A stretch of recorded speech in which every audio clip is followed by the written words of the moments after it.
Book 2, Chapter 44, Victory. Does not show traditional heroic talent for forging strong friendships, but considered a leader by her peers. Responds aggressively to threats. Displays continued recklessness and an aptitude for thinking on her feet. This agent recommends disposal before she can turn into a legitimate threat to the peace of the realm. Report for the eyes of Lord Black only. Concerning the Imperial Ward Catherine Foundling.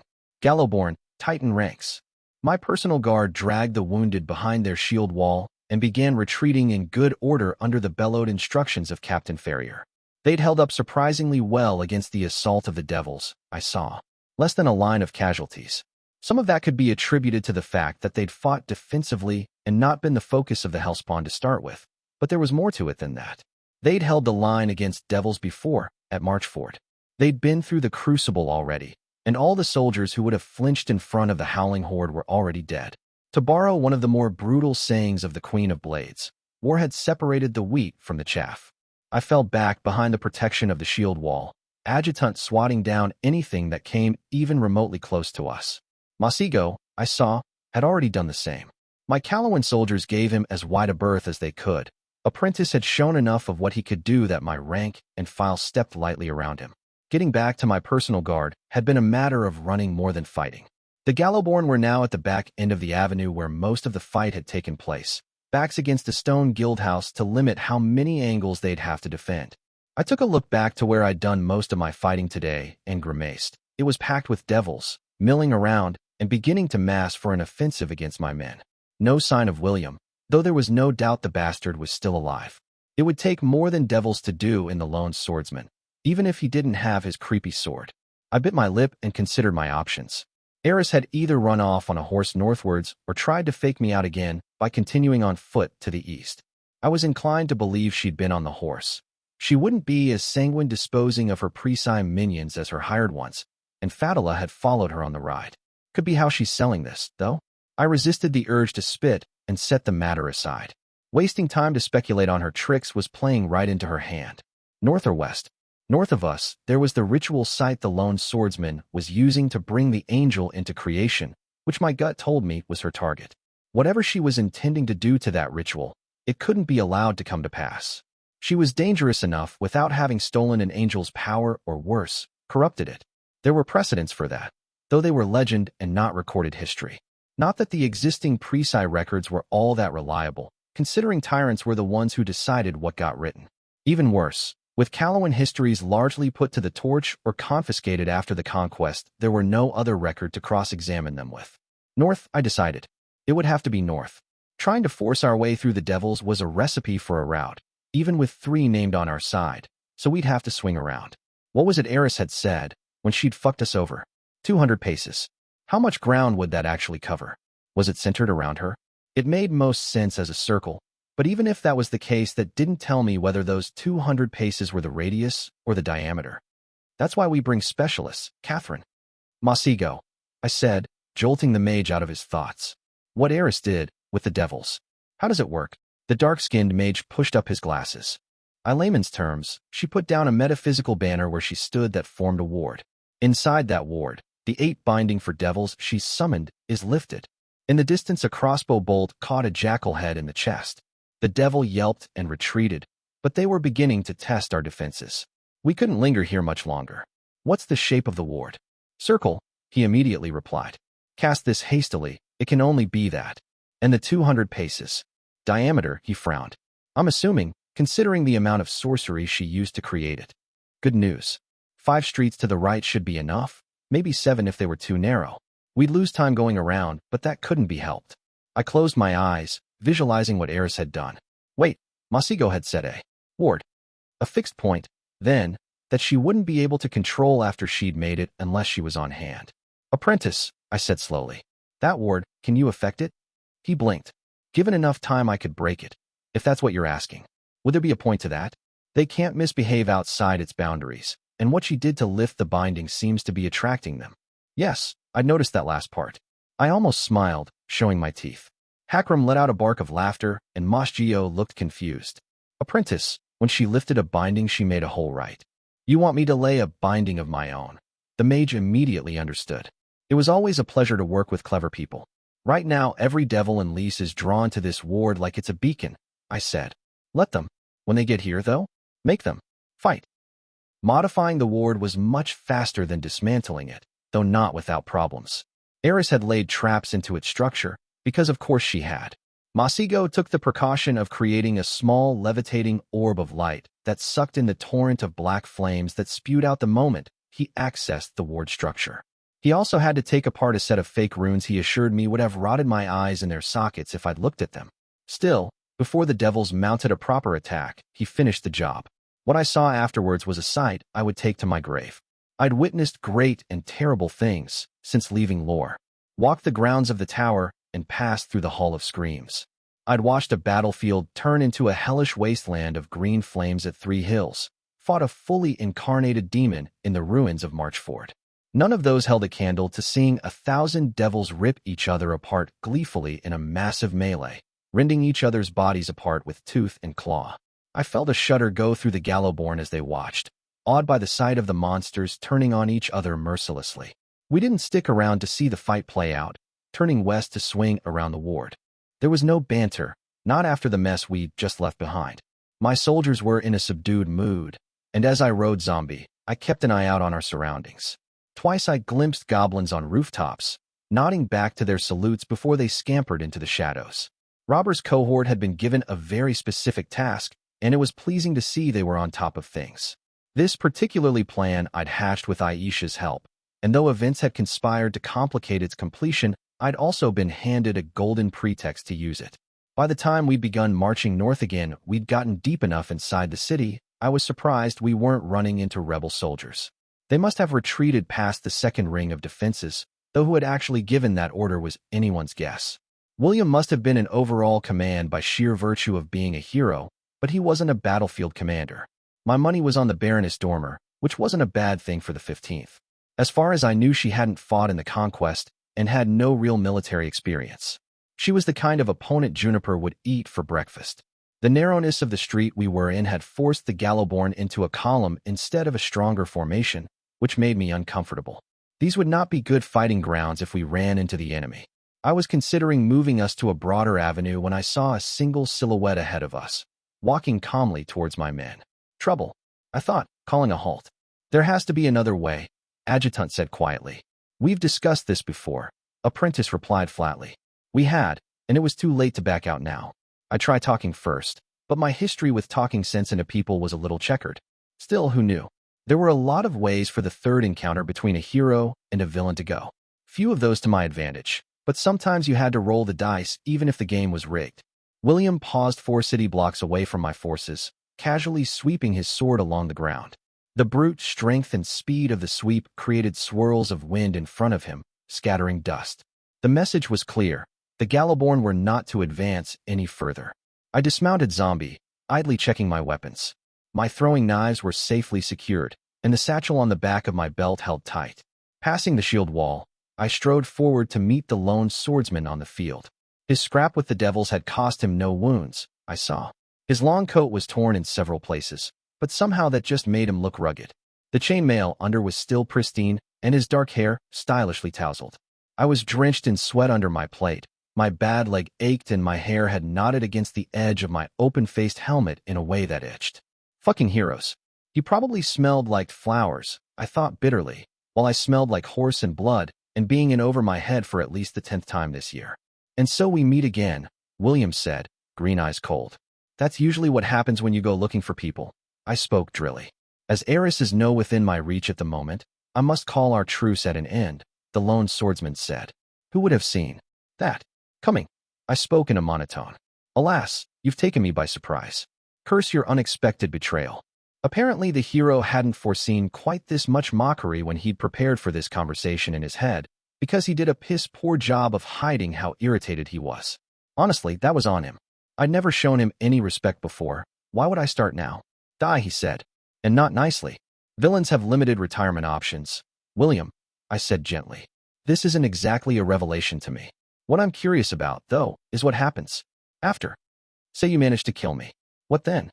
Then your legion loses its leader, he said. I rally the army of Callow, and we drive your butchers out of Lys. I'm not giving out any orders at the moment, I pointed out. My leg it is.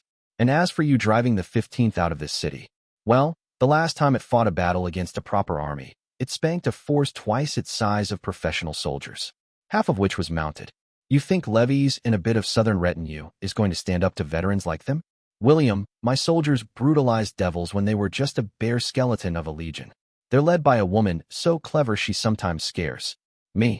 And we're on the same fucking side. Are you quite done boasting? The lone swordsman asked with disdain. I ground my teeth, pushing down my flaring temper. Gods, it was like talking to a stone wall that was just sentient enough to be an obstinate jackass. What I'm telling is that this battle is over, I said. We're in the city. There's no walls to hide behind, and your barricades are just going to give my sappers a good laugh. There's no winning this for you anymore, William. My death makes no real difference. If anything, it just makes it easier for apprentice or adjutant to kill you afterwards. No more rule of 3 keeping you alive. All those pretty sentences covering for one word. Surrender, he mocked. That's always been your answer, hasn't it, Catherine? Licking the tower's boot and hoping your foreign paymasters take pity on us. For once in your life, I growled. Try to think beyond your pride. What are you accomplishing here? The rebellion is over, William. The Duke of Lys is dead. Black dispersed the Countess army without even giving battle. Procter has its own troubles in the south, and it can't afford to open up another front. There are no reinforcements coming for you. You are alone. Yes, he smiled strangely. Alone. It was, I think, always supposed to end like this. It is fitting. This isn't a story, William, I said tiredly. Thousands of people are going to die. It won't be glorious. It won't be heroic. It'll just be piles of corpses littering the streets getting picked at by the crows. All those lives snuffed out for no good reason. You know, I once told Almirava the very same thing, the hero said. About it not being a story. I was wrong. This is a story, Catherine. It always was. Even this conversation is part of it, my last temptation before the end. I made a choice, Squire, and I stand by it. Some things are worth dying for. And the people of Lys, are you choosing for them too? Because when contrition comes calling, it won't ask them nicely to enroll. You're robbing them of free will so you can play the leading role in your little tragedy. You know little of the Hashmalim, he said. All they do is show you the truth of what you are, of what creation is. They don't force anyone's hand, Catherine. They don't have to, once you understand. There is only one path forward. All you're doing is letting some creature from another realm into the heads of hundreds of thousands to tinker with their will. I snarled. God save us all from principled men. You're really the same as he is, when it comes down to it. You have a point to make, and you don't care what it costs to everyone else. Because you want to be right, even if half the continent burns for it. At least villains own what they are. William laughed. And what do you stand for, Catherine Foundling? He challenged. Over a year we've fought, you and I've yet to see you take a stance. You claim your way is the one that works, but what have you actually accomplished? You don't have morals, Squire. You don't have beliefs. Like a reed, you bend however the wind blows. I want peace, I said. I want order. I want good crops and fair taxes. I want Callow to prosper, and I don't care who rules it as long as it does. If I have to strike deals with monsters to see that done, I will. Kingdoms, empires, they're just lies we all agree on, so our lives have a frame. What matters is the people, not the deceit. The kingdom of Callow is no longer a lie that serves its people, and so it needs to die. A kingdom is more than the sum of its people, William said. It has a higher meaning, a higher purpose. I am a citizen of the kingdom of Callow, and so I am free. And I will fight so that one day all other Callowans can claim the same. I should have killed you that first night, I said. I didn't understand what I was unleashing. I thought I did. Gods forgive me, but I could not have been more wrong. Too late, the lone swordsman said, sword rising. Let us end this, Squire. This time, there is no warlock to save you. I unsheathed my sword calmly. If I'm going to beat a truth into you today, William, it's this one. I'm the person people need saving from. He moved like lightning. The long sword carved through the space where my head had been a heartbeat earlier, but I ducked under the swing and rammed my fist into his stomach. It didn't do much. I doubted he'd even bruise, but I wove my name into a trick, and a quick burst of shadowy energy pushed him back. I pressed the advantage, feinting for his arm, but turning it into a lunge that would take him through the throat. His blade came up to slap mine away as he twirled gracefully, and I smiled. With his old sword, he might have managed to cut through my blade with his own. Now we both fought with steel. The fight was a little more even. I moved sideways, circling him slowly, and he moved to match me. I'd meant to continue doing that until the afternoon sun was in his eyes. Unlike me, he had no helmet to shield his sight, but the bastard knew his way around his sword fight. Right before he would have stepped where I wanted him to, he ran a finger along the length of his sword. There was a flash of blinding light, but I was prepared for it. He'd pulled a similar trick in our last duel, and I'd been thinking of counters even since. Sharpening my senses with my name was one of the first tricks I'd learned, but it had taken me a while to realize I could also do the opposite. For less than a heartbeat, I blinded myself. When my sight came back, I caught his wrist as he brought his sword down to cave my head in, my own sword swiping at his lower leg. I drew blood through the thick leather boots and spun away from him, hastily giving grounds. Gods below, pushing back his swing even for a moment, had nearly broken my arm. He was stronger than the last time we'd fought, and I didn't mean that in an abstract sense. He was physically stronger, and faster too, I was pretty sure. How he'd managed that without putting on muscles mass I couldn't know, but it felt like name shenanigans at work. I spat to the side in dismay. My own name had never been gracious enough to give me anything physical but better reflexes, which apparently all named got anyway. Fucking heroes. I'd deal with it anyway. If I'd learned anything from our last duel, it was that I wasn't going to beat him with a sword. Brute force had never been my thing. When it came down to it, trickery and cheating had been my bread and butter since the first time I'd stepped into the pit. You've gotten better, the swordsman noted. Your name is bullshit, and so are you, I said. I probed his defenses with the tip of my sword, but he was not so easily baited. I feigned a strike to his side, but had to hastily retreat when his blade came within an inch of my throat. He turned the strike into a blow at my shoulder, pushing forward, but I spun around him. For a heartbeat we were back to back, and I slipped my free hand inside the satchel at my belt, snatching a sharper. As we pivoted again to face each other, I pushed a trickle of power into my hand, energy crackling around my fingers. Savoring the look of surprise on his face, I punched him in the stomach with the clay ball. It detonated loudly, tossing him like a rag doll. It also broke 3 of my fingers, but that was just the price of doing business. Focusing for a heartbeat, I wove threads of necromancy and snapped the bones back in place as I rushed after him. He tried to get up, but my armored boots slammed into his chest, knocking him back down. I had to step back to avoid a strike that would have slipped in the weak point of my greaves, but I took out a throwing knife and flicked it at his sword hand, relying on my name's reflexes to guide the throw. It nailed him right in the wrist, and he hissed in pain. Apparently, I'd hit a nerve, or an artery, because there was a flicker of power before a burst of light emanated from his frame. I deftly stepped out of range, but William took the occasion to get back to his feet. The light had pushed the knife out of his wrist, I saw, and the wound was already closing. Well, that's new. Taking him apart piece by piece wasn't an option, then. His wrist was still bloodied, I noticed, so I supposed bleeding him out was still possible. There was a lot of blood in a human being, though. Odds were I'd run out of throwing knives before he ran out of red to bleed. More than that, I couldn't count on him running out of power anytime soon. He'd flatly outclassed me in that regard even before Masigo had carved out a third of my name. You might say I was out of my depth, engaged in an uphill battle. It was most definitely a struggle.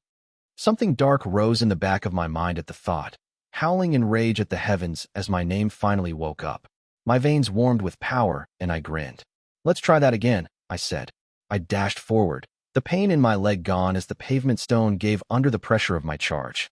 I lowered my head under the swordsman's swing and unsheathed my knife, ripping through his sleeve as I passed him. The chainmail underheld, but I felt the rings get carved. Goblin steel had few equals on the continent. He pivoted to hack at my shoulder, but I parried the blow with my knife, forcing him to step around the arc of a sword strike that would have cleaved through his neck. Clasping my wrist with his free hand, he forced it down, the sheer strength of his grip denting plate armor, but I rammed my knee his stomach. He staggered back, releasing my wrist, and I slammed the pommel of my sword on the crown of his head. He let out a curse and backed away, bleeding where I'd struck. I wasn't about to let him recover. In a matter of moments I was on him again, swinging as my name laughed in delight. Evidently, he didn't use his head much, because the hit hadn't slowed him down. With a deft twirl of his sword, he ripped my knife out of my hand, allowing the chain mail on his arm to catch my sword at an angle that made the blow impotent. I stepped back, abandoning the knife, and he tried to make distance so he could take back the flow of the engagement from me. Screw that, I thought, and reached for my satchel again. I tossed a bright stick at him, and he looked insultingly skeptical until I aimed my hand at it, and shot a small burst of shadow and caught the spinning munitions in the air. The bright stick exploded inches away from his faces with a burst of light and deafening sound. I'd closed my eyes even as I moved forward. It was too much to hope that he'd be permanently blinded and have his eardrums burst the way a normal man would. But a moment was all I needed. Somehow, even blinded, he managed to catch my first strike with his sword. I let him pass, spinning my wrist to turn the attack into an arcing blow that caught his shoulder. I'd reached into my name as I struck, drawing on its strength, and I felt the mail give. My blade came away red. Once again I felt his power rise, but I grit my teeth and reached for my own, striking at his chest with the heaviest spear of shadows I could muster. The rest of his duster was blown through, his power scattered, and the mail smoked. I was winning. Gods, I was actually winning. He'd fallen to his knees, but his eyes were working now. Snarling, he hacked at my flank. I let the armor take it, half-stepping to blunt the impact. My hand reached for my satchel a third time, taking out a sharper. His eyes widened, and I could see the thought process going through his mind, clear as day. I'd finished moving before he could reposition his sword to stop me. His mouth opened, to say what I did not know. His power flickered a third time, but with a snarl of triumph, I shoved the sharper into his open mouth. Before the light could fully manifest, I'd shot a burst of shadow at the sharper in it. Blue. The lone swordsman's body skidded across the stones, his precious light doing nothing to help him. When the momentum stopped carrying him, he did not manage to get up, limbs twitching weakly. I could already feel the power I'd gotten from my aspect leaving me more with every heartbeat. I'd been liberal with its use, which had made it end even faster than usual. I knew the moment it was gone I'd be exhausted and my leg would be a very real problem, so I had to end this quickly. Trap, I thought as I moved forward. This feels like a goddamn trap. A downed hero who just got the beating of his life, unable to move? This was the part where I made my monologue, and he begun his comeback. I couldn't just leave him there, though. He'd already shown he could heal himself to an extent, and if he came back from this I was in deep, deep trouble. I'd give it better than half odds I'd be flat out of juice the moment my aspect tapped out. And if it comes to a contest of skill between us, I'm going to die a very ugly death. Well, I did have one last surprise in my satchel. Very carefully, I took out my last clay ball. I had to sheathe my sword to strike a pinewood match and light the fuse on the goblin fire. Heart beating fast, I tossed the projectile at the hero. I knew, before the ball was even halfway there, that I'd made a mistake. The lone swordsman's arm rose weakly, brandishing his sword. He rasped out one word. Swing. His wrist flicked, and a gale blew as if he'd cleaved the world in half. The goblin fire exploded in the air, spreading in droplets that landed everywhere. That was, I decided, bad. A heartbeat later, the last of my aspect-granted power winked out. I wasn't entirely out, but I wouldn't be able to make a spear even if my life depended on it. Which it very well might. That was, I decided, very bad. Rise. The lone swordsman rasped. Light spread around his body in thick cords, healing his wounds and hoisting him up. He looked in bad shape, but he was definitely moving. Very, very bad, I muttered. Apparently, we were past the banter stage because William was on me before the cords of light were even gone. My arm moved sluggishly, but I parried the first blow, free hand reaching for another throwing knife. Fingers closed around my wrist. No, the lone swordsman growled.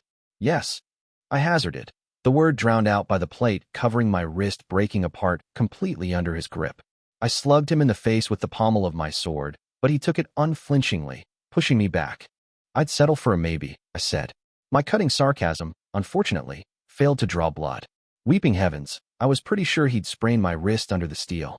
That limited my options pretty sharply. He advanced on me again, eyes ringed with a sort of luminous clarity that gave me a headache just to look at. I backpedaled blow after blow, giving ground. I was running out of tricks to turn this around. Slapping away my blade, he hammered down on my only good wrist left with his own pommel. The impact forced me to drop my sword. Well, I still had knives. The hero's blade sliced through the belt, keeping those up, though I managed to snatch one before they fell to the ground. I'd had knives, I corrected mentally. The lone swordsman had unfortunately brought a long sword to a knife fight, which admittedly gave him a bit of an advantage. I stepped around to HEW and got in close, but he swept my legs. I hit the stone with a dull thud, and he stood above me with his sword raised. And now, he said solemnly, I triumph. Do you know what the difference is between a squire and a swordsman? I croaked out. He blinked in surprise. I have a horse, I announced. A moment later, Zombie hit his back. I closed my eyes and reached for the heart of the necromantic construct, where Robber had cleverly reproduced the same device he'd made for the brooch in Masego's hair. The bits of bone scraped together as I used the very last dregs of my power, producing a single spark. The demolition charges stashed inside my mount blew up instantly, and the world turned white, heat licking at my face. A heartbeat later, I opened my eyes, though I didn't remember closing them. I tried to move, but my everything was broken, and I wasn't laying down where I'd been. Shit, I blacked out. My right arm looked like I'd tried to make a knot out of it, which wasn't promising. My leg was also apparently on fire. Goblin fire. Repressing a horrible scream of pain, I managed to sit up and hastily unclasped the greave with green flames on it, feebly tossing it away. My left hand blindly groped around for support, the wrist pulsing in pain, but instead I found something metallic. My knife, I realized. The one Black had given me what seemed like years ago. My thoughts felt slow and disjointed. I found William laying unconscious a few feet away from me and dragged myself along the ground, knife still clasped in my fingers. The moment I got close enough, I wildly stabbed into his exposed neck. Steel sunk into flesh, and I let out a hiss of triumph. The hero's eyes opened, and he gurgled out a word. Rise. Oh, come on, I croaked. The already closing wound was pushing out my knife. The cords of light weren't as thick as last time, but they were still working. I got my knife out and stabbed him again, or would have, if he didn't catch my wrist. His other hand came up, and I glimpsed his sword, shining like a lake under moonlight. It passed through my plate like it was parchment, plunging straight into my heart. The hero pushed himself up to a crouch. And so it ends, he said. I could feel my name running through my veins, not to save me, but for some deeper purpose. It was true, then. We curse our killer with our last breath. Black had said, "You will die before the day is done," I rasped. And yet, the lone swordsman smiled. I win. My vision was blackening. I could feel life leaving my body. Serenely, I smiled. Gotcha, I thought, and died. Book 2, Chapter 45, Corpses. It probably doesn't count as cannibalism if you're already dead. Dread Empress Sanguinia I, the gourmet.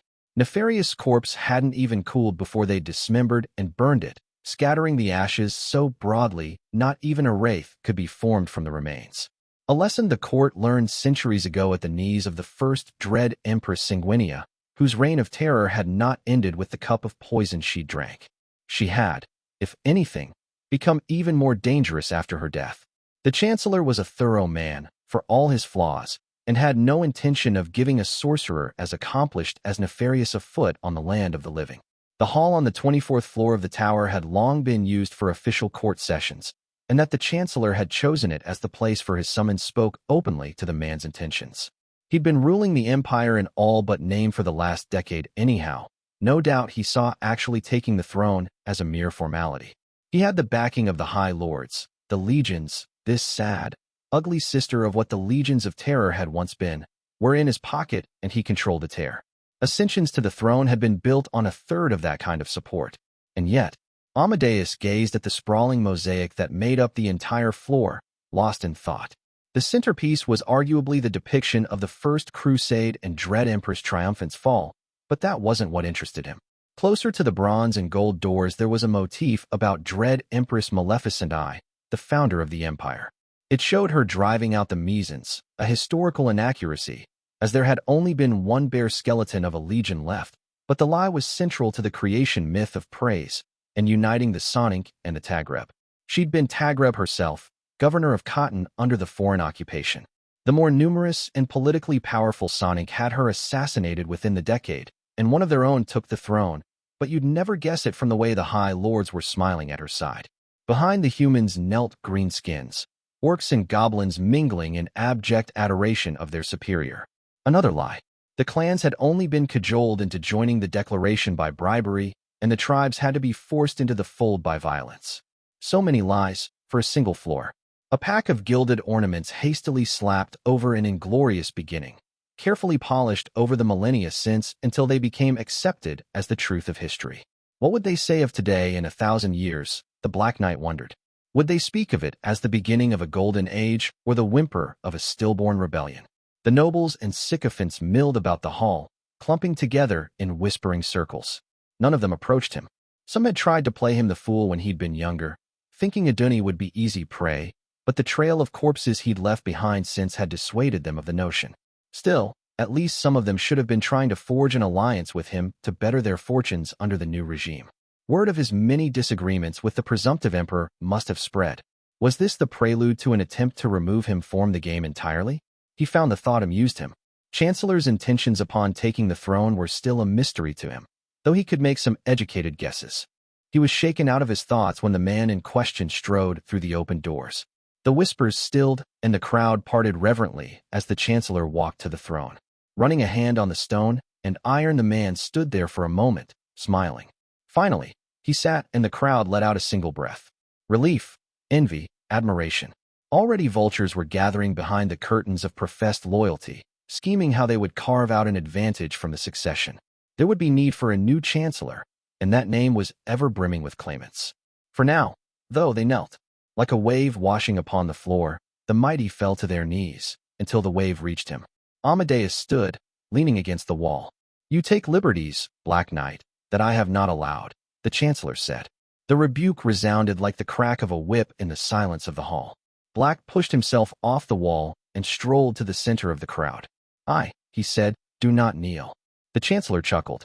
"I may yet allow you this privilege, should you prove loyal," he said. The fury wafting from the nobility, still kneeling, was delightful. Truly, it was making Amadeus' day. Coming here had been worth it just for that. The older man continued speaking when it became obvious Black did not intend to reply. "You will hunt down the wretched concubine Alea, who murdered my predecessor," the Chancellor said. "You will drag her in chains to this hall, so I may render judgment." Amadeus smiled. "No, this is an order, Black Knight," the man barked. "As dread Emperor Baleful I, I command your obedience. I serve the dread Empress Militia, first of her name, tyrant of dominions high and low, holder of the 9 gates and sovereign of all she beholds," he said. "You have no right to command me, Chancellor, or to sit on this throne." "This is treason," the man screamed. "This is inevitability," Amadeus replied. Some of the crowd rose. Swords were unsheathed. Incantations whispered. "It would be for naught. Some of you," the Black Knight said, "will fight this. Will cling to the old order, feudal as it may be. For you I come bearing the word of the Empress." He grinned, wide and sharp and vicious. "Tremble, O ye mighty, for a new age is upon you." I woke up. I did not gasp for air or blink in surprise. I was just awake. The dream I'd just had I remembered with perfect clarity, my teacher's last words echoing in my head. They felt like a warning. They felt like a promise. I pushed myself up into a sitting position, only then noticing that someone's hand was on my shoulder, helping me up. Dark skin, slender fingers. Apprentice. I did not feel his touch at all. There were bound to be a few downsides to being an undead abomination, I supposed. "Catherine," Masigo said, studying me carefully through his spectacles. "Do you understand me? In general?" I said. "Like, maybe half the time. The rest I just nod and pretend it's obvious." "You just got sassed by a corpse, warlocks get," a voice said. "That's got a sting." I glanced in that direction and saw a robber crouched on a crate, expression unreadable. We were inside a house, I realized, where I couldn't be sure. My throat itched, and I ran a finger on it, feeling stitches. So I could feel some things then. It was just muted, like I interacted with creation through a veil. "He cut my head off, didn't he?" I said. "And one of your ankles, before we drove him off," Hakram said. Him I'd known was in the room without needing to turn. I felt his name pulse and mine answering to it.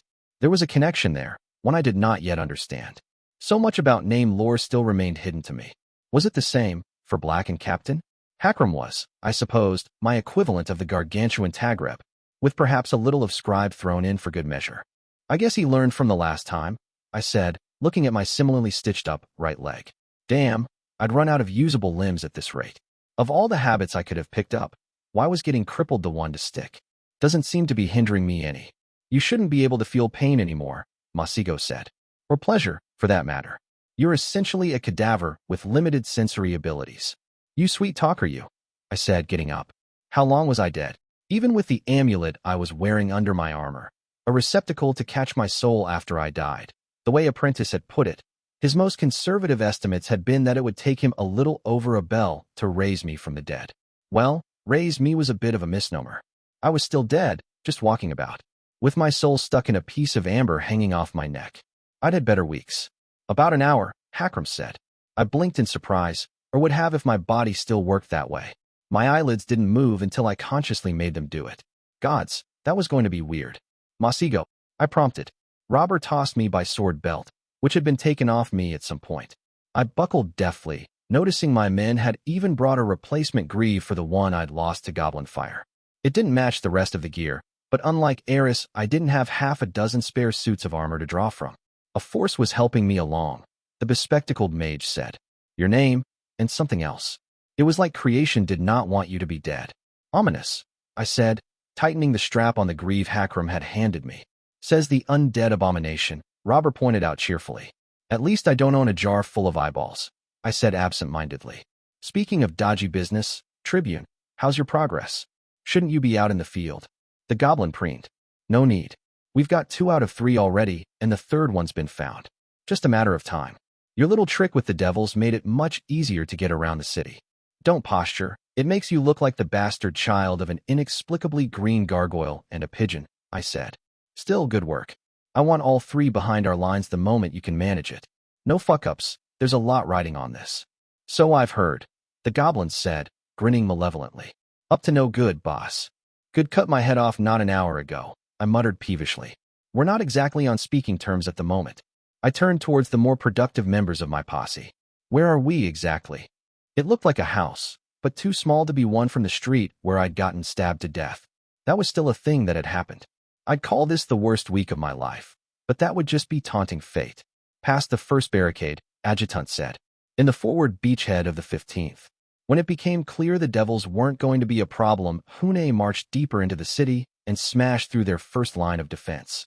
There's fighting at the second ring of barricades, but we haven't made another push yet.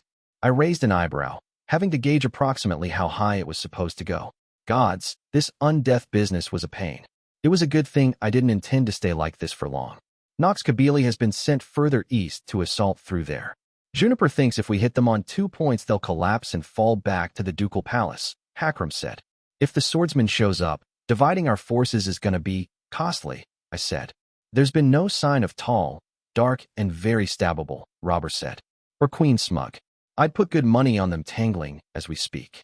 He barely managed to limp away after the beating you gave him, Adjutant said. She'll have the advantage. That's not good, I said with a grimace.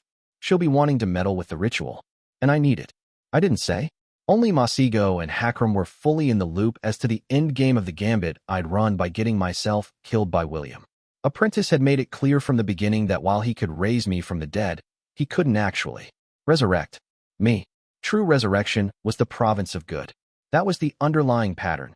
Evil was handed the means to avoid death, good to reach past it.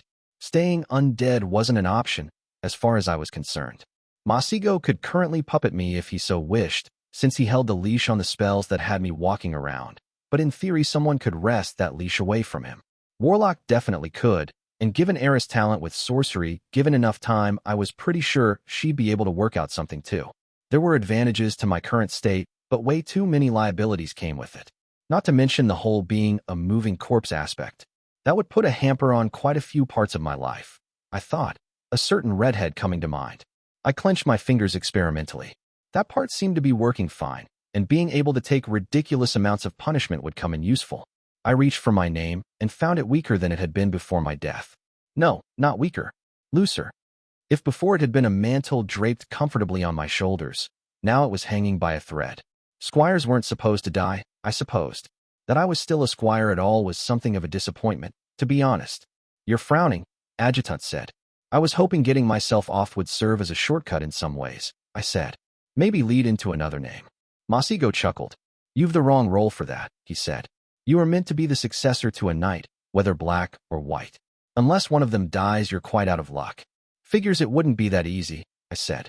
Well, aside from a few issues, it looks like my little John on the other side filled up the reserves. Next time I scrape with Willie, things will go differently. I'm not saying you should mutilate his corpse, Robber said. But, you know, if you happen to stumble onto a few eyes, I know this guy who has a collection. You don't even eat them, Adjutant complained. It's a waste is what that is. I'm going to pretend I never heard that. I confided in Masigo. When those words I'm definitely not hearing stop, tell Hakram to find his shield. The 3 of us are going for yet another horrifying magical adventure. It was up to debate whether we had good or bad timing, because Hune was about done preparing for her push when we arrived. The ogre was looking at a map held up against a ruined wall by 2 legionaries, still coming up taller than it even crouched. She saluted crisply when the 3 of us arrived. "Lady Squire, Lord Apprentice," she said, then paused. Dead hand, and dead girl," I thought, running around foiling good. There was a song in there. "What's the situation, Commander?" I asked. "Commander Nock has begun his offensive," the ogre said. "Already the rebels have started stripping their defenses here to reinforce the east. Legate Juniper intends for us to hit them when the troops are beyond the 2 points, overwhelming them in detail. Good ol' hellhound, baiting the enemy into a mistake and then slitting their throat over it. Any sign of the heroes?" I said. "None at the moment," the gargantuan woman said, "though we have sapper lines ready should they make an appearance. I take it you're here to join the assault, my lady?" "We won't be sticking around," I said. "We'll be using it as cover to head for a target deeper into the city." The ogre nodded slowly, the clever eyes set in that brutish face, studying me patiently.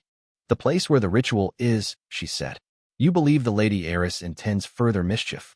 "Something like that," I said. The ogre's buckler-sized hands tightened into fists. There seemed to be genuine anger in him, perhaps the first display of open emotion I'd ever seen from her. "That woman is in dire need of killing," Hune rumbled. "Treason against the tower cannot be tolerated." "Preaching to the choir there," I said. "Who's at the tip of your offensive?" "Tribune obeyed," Hune said. "Ah, an old friend then.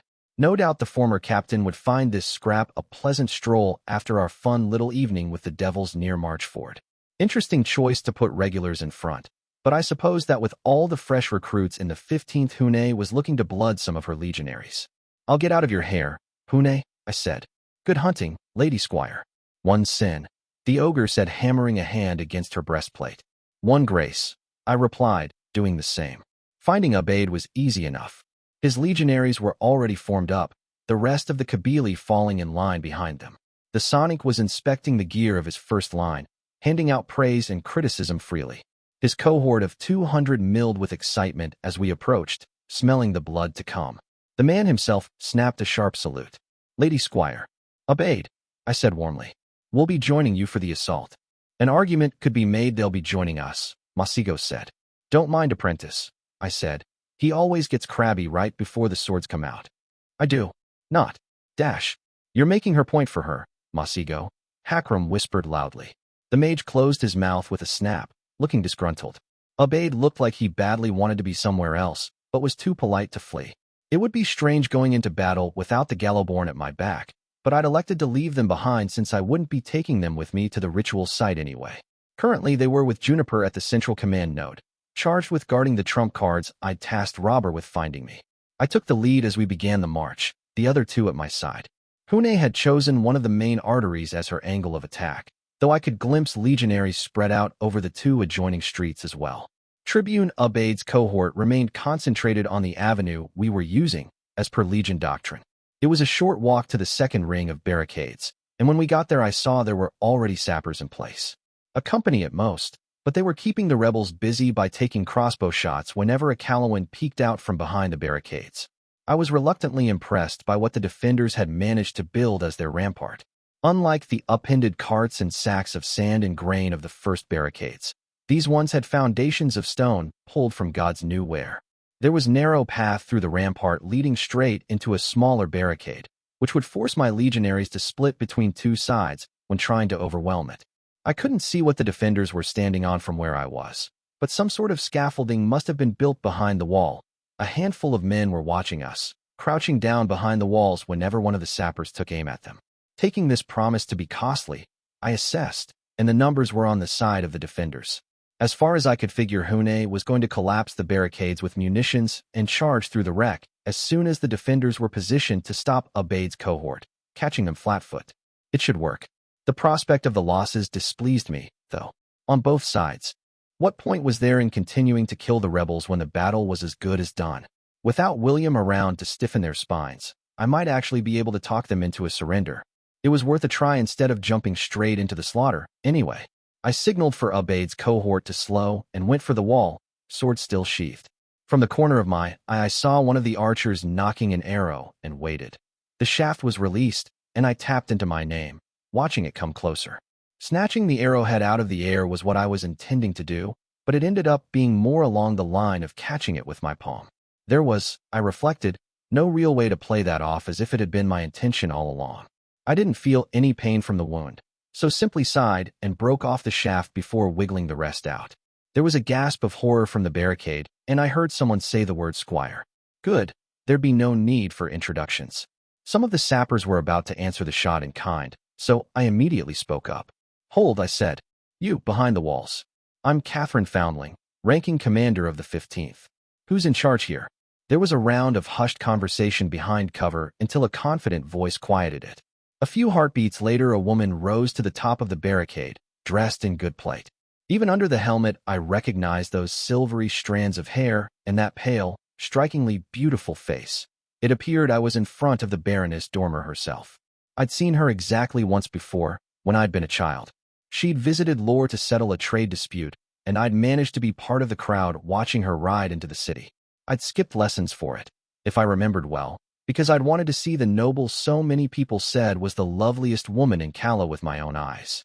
I cleared my throat, absurdly amused to be standing in front of the same woman who'd made me realize I was attracted to both genders in such a different situation. That would be me, the Baroness said. You'll forgive for not bowing, Lady Foundling. I no longer recognize the authority of the tower. So I've heard, I said drily. I was also under the impression you were dead. The woman continued. Not nearly as much of a problem as you'd think, I mused. Impressive, but we plan to defend the city against you regardless, the Baroness said. I have no intention of surrendering my men so they can be butchered in militia's name. That's about to happen if you don't surrender, Baroness, I said. I'm willing to give you fairly lenient terms to end this without further bloodshed. Prisoners will be treated fairly. The silver-haired woman's eyes narrowed. The tower has only one way of dealing with rebellion. You've been out of the loop for too long, I said. Black granted amnesty to the vast majority of the Countess Marchford's host. Nobody wants to drown the South in blood, least of all me. The vast majority, she repeated. And what of the Countess herself? Executed, I admitted. That, however, was Black. He's not here, I am. Lease is mine to deal with as I see fit, by imperial mandate. You surrender, I promise amnesty for your men and a fair trial for you. She seemed almost amused by that. That I committed treason by the tower's reckoning isn't exactly in dispute, she said. No, it isn't, I said.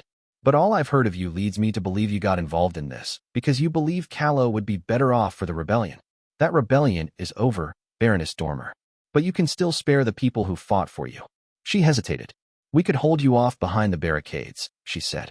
A Prentice could level those with 3 words and a wave of his hand. I said matter-of-factly. 5 and really more of a flick, the overweight mage corrected. Not the time, Masigo, I said under my breath, watching the noblewoman on the wall. The lone swordsman said you were treacherous and silver-tongued, she admitted ruefully. I'm sure he said a lot of things. You should be more worried about the things he hasn't said, though. I'm betting he didn't inform you that the ritual going on is to bring an angel of contrition to the city, I said. She paled, and just like that I knew I had her. William, you didn't think this through. They're not heroes, they're just people. No one signed up for your personal crusade. It's one thing to be ready to die for Calla. It's another to be conscripted by the heavens. You're lying, the Baroness said. Noticed how he stopped carrying that sort of his around? That was a Hashmalam's feather, I'm told. 3 guesses what it's being used for, and the first 2 are also summoning an angel, I said. How can you be so pithy about this? She asked, sounding horrified. Because I'm going to cut his throat, for the 2nd time today, mind you, and put an end to all of this, I said. This is what I do, Baroness. I clean up the messes made by the fools. I did it at 3 Hills, I did it at Marchford, and I'll do it again here. God's as my witness. I'll keep on going until there's peace from Daoin to the shores of the Hengist. I met her eyes calmly. I could threaten you now, I said. Point out that I punched a devil the size of a fortress so hard it died, or that I basically walked off getting decapitated not an hour ago. But I don't really need to, do I? You know who I am. What I'm going to tell you instead is that I've had a very long day, and that I won't be making this offer twice. I clenched my fingers and unclenched them. Choose. She folded. She dithered a while still, but she folded. I wished it actually felt like a victory, and not like I'd just broken my homeland's spine over my knee. I didn't stick around to oversee the rest of the surrender. I handed it off to Hune after getting in contact with Nox Kabili with a scrying spell. The orc commander had already broken through his section of the barricade, but my orders were enough to restrain him even after he'd gotten his blood up. The Baroness managed to get most of the remaining soldiers to surrender, but some refused and tried to retreat. There was only one way that was going to end, but I didn't have the time to spare pity for the last gasps of this rebellion. We headed north again, towards the lake. The site won't actually be in creation, Apprentice said. Well, technically yes, but depending on whether or not you adhere to orthodox Trismegistan theory it dash. Masigo, I said sharply. The dark-skinned man cleared his throat. I'm saying getting there won't be as simple as taking a rowboat and rowing to an island that doesn't, precisely speaking, exist. If you were trying to make this simpler, Hakram said gravely, you have failed. Apprentice looked frustrated, passing a hand through his sweaty mess of braids. We'd taken a brisk pace, and military life had yet to get him in better shape. Look, he said, this place is an angel's corpse, more or less. Angels are of creation, but not in creation. I ignored that depending on what school of thought you believe is correct as to the nature of spheres and laws, he added in a mutter afterwards. I didn't know if it was possible to have a headache while undead and wasn't particularly eager to find out. Practically speaking, I said, what does that mean? The site is effectively on creation without being part of it, Masigo said. Like a pebble on a larger rock. There are rules though. There has to be a way in, for something like that to be able to exist. A connecting point, where the pebble touches the rock. So we use that, Hakram said. That would be ideal, Apprentice said. If it's still there. I glanced at the bespectacled mage. You think Eris blocked the way? Or the lone swordsman, he said. If he knows how. William had never struck as being particularly knowledgeable about stuff like this, but he didn't have to be. Not with the wandering bard on his team. And isn't your absence starting to make me a little nervous, Almirava? What are you up to? Guided by Apprentice, we eventually happened upon the shore of the Hengist Lake. There were actual docks further east, but that wasn't what Masigo had been looking for, apparently. I was pretty sure what he had was right in front of us. A small, thin rowboat without oars. It was pale, and the prow was swan-shaped. It was also on fire, which was much less promising. Almost nothing but the prow remained, the rest sinking into the water.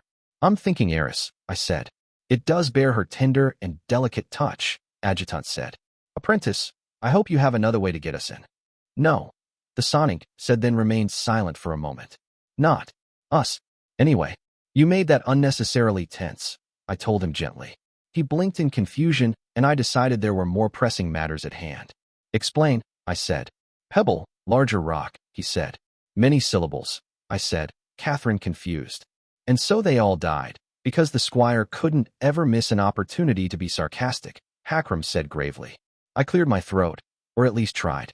The sound that came out was more like I was choking on my own lungs. Dying was proving increasingly troublesome. Look, Apprentice said.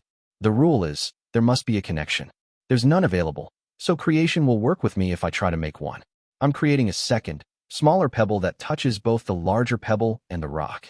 Honestly, you could have just said you're creating a pocket dimension that touches both the site and creation, I said.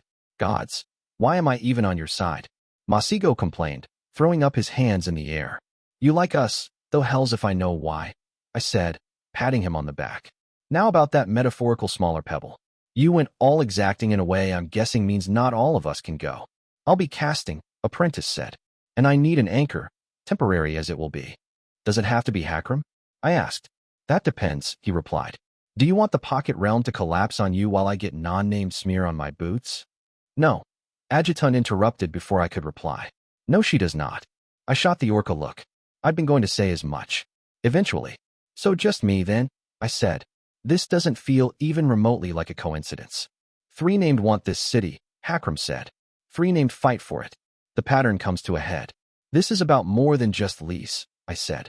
This is about all of Callow. I started to pass a hand through my hair, but remembered halfway through the gesture I was still wearing my helmet. Awkwardly, I brought the arm down, hoping neither of them had noticed. I cleared my throat again, this time with a little more success. Do your thing, Apprentice. Apparently Masigo couldn't just wave his arm and rewrite the fabric of creation, which was very inconvenient of him. I almost told him as much, but Hakram gave me a look of his own. I almost tried to pout at Adjutant, but refrained when I forced myself to visualize how horrifying it would actually look. It took too long for Apprentice to prepare his spell for my tastes, but before an hour had passed he was ready. The entrance will only be open for a handful of heartbeats, he warned me. Be quick. And remember, you'll have to find your own way back. He put a hand on Hakram's shoulder and spoke urgently in the mage tongue, palm pointed in front of him. I almost didn't see the portal when it appeared. It was transparent and oval and shorter than me. Adjutant likely wouldn't have been able to fit through even if he hadn't been needed as an anchor. Gritting my teeth, I took a running start and threw myself into the pocket dimension. I landed in a roll on the other side, managing to stay on my feet for a moment before the disorientation hit, and I fell in a sprawl. I hastily got up, warily casting a look around. I was apparently on a wide strip of rock that stood over an inky black void. Charming. I didn't get close enough to the edge to have a look down. I did not want to be the first undead to ever throw up. I'd never been great with heights, even if the crippling aspect of that fear was long behind me. The terrain ahead of me was broken, full of spires and pitfalls. I made my face grimace out of sheer distaste for the work ahead of me, then got moving. Climbing higher allowed me to peer in the distance, where I saw a gate of light. At least that part was visible. I got halfway through before I slipped and fell at the bottom of well of spires, cursing loudly on my way down. Plate armor wasn't exactly climbing gear, even when you no longer felt its weight. I wedged my boot in an opening and clasped my fingers around an outcropping that should allow me to pull myself out when my arm started trashing about. The spell's animating me? No. I felt heat for the first time since I'd woken up, searing and bloody. Worse than even getting hit with William's light had felt. I fell back down, screaming in pain as my limbs shook uncontrollably. How long that lasted I couldn't tell, but eventually my limbs stilled. I felt empty, like some part of me was missing. Funny, a voice said. That should have killed you. I looked up and saw a face peering down at me over the rocky ridge. Half of one anyway. Horrific burns and sword wound had taken most of the left half. The rest was of a red, nearly orange. I'd only ever met one goblin that color. Chider, I rasped. Please, Catherine, the dead goblin said. Call me Squire. Smiling pleasantly, she dropped a lit sharper on my head. Book 2, Chapter 46, Squire, Redux. Note. Only offer the hero the chance to replace my right-hand man when my right-hand man is no longer in the room. Additional note. Find out estimated rebuilding cost for the Summer Palace. Extract from the Journal of Dread Emperor Malignant 2. Two things happened in quick succession. First, I snarled something very unkind about Chider's mother and a he-goat. Second, I snatched the sharper out of the air and threw it back up. Unlike during my first run-in with the goblin, I was now familiar with goblin munitions. I knew how long they took to blow, the standard issue stuff anyway. The sharper exploded halfway up, giving me a gentle hint the mixture had been tinkered with. What was it with all my enemies getting their hands on goblin munitions? The legions really needed to keep a closer eye on their stocks. They were supposed to be the only organization with access to munitions. I'd have a talk with Black about it. I was starting to get pretty irritated with how people kept throwing those at me. Yeah, I won't be calling you that, I said, dragging myself up to my feet. I'd expected to feel aftershocks of what I was pretty sure had been my name getting ripped out of me, but there were none. My limbs moved surely and smoothly. The pain must have been in my soul, horrifying as that thought was. I could still feel an itch in the back of my neck, though, almost like I was missing a limb. Chider replied to my polite announcement by dropping a bright stick. This prepared to blow up directly in my face. One of these days, the gods were going to have to grant me dumber enemies. There had to be a finite number of clever ones, and I was starting to murder my way through that list. I ignored the falling cylinder and wedged my foot into a crevasse. The flash of light and the deafening noise might have been a problem if I were still alive, but at the moment I was past worrying about burst eardrums. They'd make no real difference. Jumping while in full plate would have been hard, even when I'd still had my name, but I was just about done playing around. Ripping a few muscles to get the job done wasn't something I was going to balk at. My first leap got me halfway up, and I forced my limbs into making me jump again when I hit the side of the pit, landing in a sprawl back on top. I heard Chider scuttling away from me, hiding in the rocks. The novelty of having an enemy shorter and physically weaker than myself was quite refreshing. Well, weaker for now. She'd be settling into the name any moment now, and it was all downhill from there. I should have seen this coming, really, I said. Warlock mentioned the only place in Callow to bind or usurp a name was in lease. Figured I was safe with no other claimant around, but that was evidently incorrect. Breaking the laws of nature to screw me over, classic heiress. I heard the snap of a crossbow being shot and turned in time to see the bolt coming for my chest. My hand snapped up, following my will, and snatched the projectile out of the air. 1 out of 2. I mused, breaking the haft and dropping it on the ground. I'd had better success rates, but also much worse. The part of this that puzzles me, I continued, is You're smarter than this, Chider. I'm on my way to fighting my 2 rivals, and you're a middling threat standing between us. There's only one way this can go for you. The undead goblin slipped out of the rocks to my side, jamming a knife in my knee joint. Frowning, I slapped her across the face. I hadn't held back even a little bit, and it showed. Her neck twisted sharply with an unpleasant sound. She picked herself up from the rock the hit had thrown her against, idly snapping her neck back in place. No full resurrection for her either, then. Weren't we quite the pair, jolly undead abominations brawling in the middle of place that had been freshly forced into existence? I took the knife out of my knee, gauging the weight of it. Good goblin steel. It would do. That would be true, Chider said as she rose to her feet. If you were still the squire. You're free meat now, callow girl. I sighed. I'm serious, I said. What's the endgame for you here? Say you managed to somehow destroy my body. Eris manages whatever the hell she's up to with your help. What do you do after? I change things, Chider replied, pulling out another knife. Gods, was that what I sounded like to other people? No wonder I got stabbed so often. Never assume a goblin is out of knives, I thought, watching her twirl the blade between her fingers. Robber carried so many that by all rights he should clink whenever he walked around. As the squire? I said, the moment Black meets you, he'll hack you to pieces to put the name back in play. If he's in a bad mood, he'll give what's left of you to Warlock. Do you still dream, Chida? Because that's the stuff of very real nightmares. I have friends of my own, the goblin said. No, what you have is an owner, I said, and she's not gentle with her tools. Today should have shown you that clearly enough. Chider, you're about to get thrown under the carriage. You really think Eris is going to stick her head out for you? Gods, you think the Truebloods? Well, they don't hide what they think about greenskins. Snarling, the goblin attacked. Rude. She could have at least informed me we were done talking.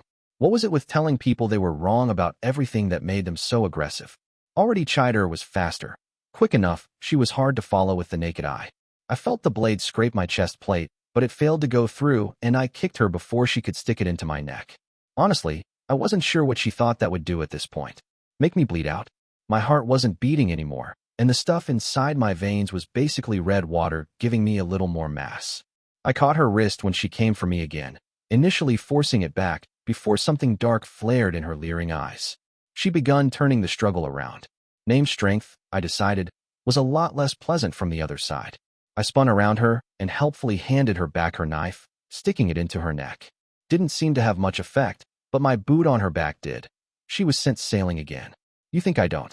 No. All of this. Chider spat, landing in a crouch. I'm not drowning in options, foundling, unlike you. I'll survive today, then tomorrow, and then the day after that. That's what goblins do. We survive, even when creation is out for our blood. I unsheathed my own knife. You know, I said thoughtfully, I think that a year ago I would have tried to help you. To compromise. But I've lost too many friends since, Chider. Crossed too many lines to turn back. That burned face split into a horrifying grin. If you think I'll lay down and die for your little narcissism trip, she said, you're in for a rude awakening. Fair enough. I strolled forward, pace unhurried. She darted in my direction, but I feinted for her hand. Unnaturally quick, she brought up her knife to block, and I swiped mine across her face, ripping through her teeth. She backpedaled hurriedly, free hand coming up to touch the ruined fangs. I've been doing all this talking, I said. You probably thought it was a blunder. She's been named too long, she got cocky. What I was actually doing, though, was giving them time to settle in. She leapt for me with a howl, but that was mere savagery. I'd fought more dangerous things than an angry undead goblin in the past, even a named one. Hells, I'd fought more dangerous things. Today, I calmly stepped aside, left her to slide on the rock, and feinted for her eyes. The knife came up again, faster than a blink, but I'd already redirected the strike and was ripping through the shoulder muscles on the right. She'd likely thought she was being clever when she'd traded chainmail for leather, banking on speed over taking hits. Her limp right arm now taught her differently. The reflexes, I said as I circled around her. They take a while to get used to, don't they? I remember how odd it was when I first came into the name, getting a set of reactions that weren't entirely mine. I brought up the tip of my knife, and this time she reacted properly, not falling for the probe, which didn't help her when my other hand unsheathed my sword and hacked through her bad arm. The limb fell to the ground. I intended for this to be theme for the evening, as it happened. You can ignore them, of course, I said. But that costs you a moment, while you push them down. A lot can happen in a moment. Still, I imagined that given a fortnight you'd get used to it. My eyes turned cold. Unfortunately for you, you don't have a fortnight. Chida spat out teeth, bringing up her knife. Fuck you, callow girl, she said. No matter what you do, I will. Serve. I rammed my sword through her mouth, tip coming out on the other side. There would be no aspect comeback for this one. I jammed my knife into the soft side of her elbow, cleaving the muscle. Her fingers convulsed around her weapon, but there'd be no more swinging at me. Holding her upright, I ripped out the clasps holding the upper part of her leather armor together. The flesh under was scarred with burns, barely even flesh at all. I warned you, I said. Now, give me back my name. I struck her as hard as I could, my armored fingers ripping into her flesh. I dug through the necrotized organs, finding the snake-like length of her spine after jostling around a bit. Hand inside the goblin up to my elbow, I grit my teeth and tore out her spine. It snapped halfway through her abdomen and Chider fell limp. Dropping her to the ground after withdrawing my smeared gauntlet, I wrenched out my sword and beheaded her for good measure. I stood there, eyes closed. I would have let out a breath if there'd been any air in my lungs. I did not have to wait for long before awareness flooded into me for the second time in my life. It felt like coming home.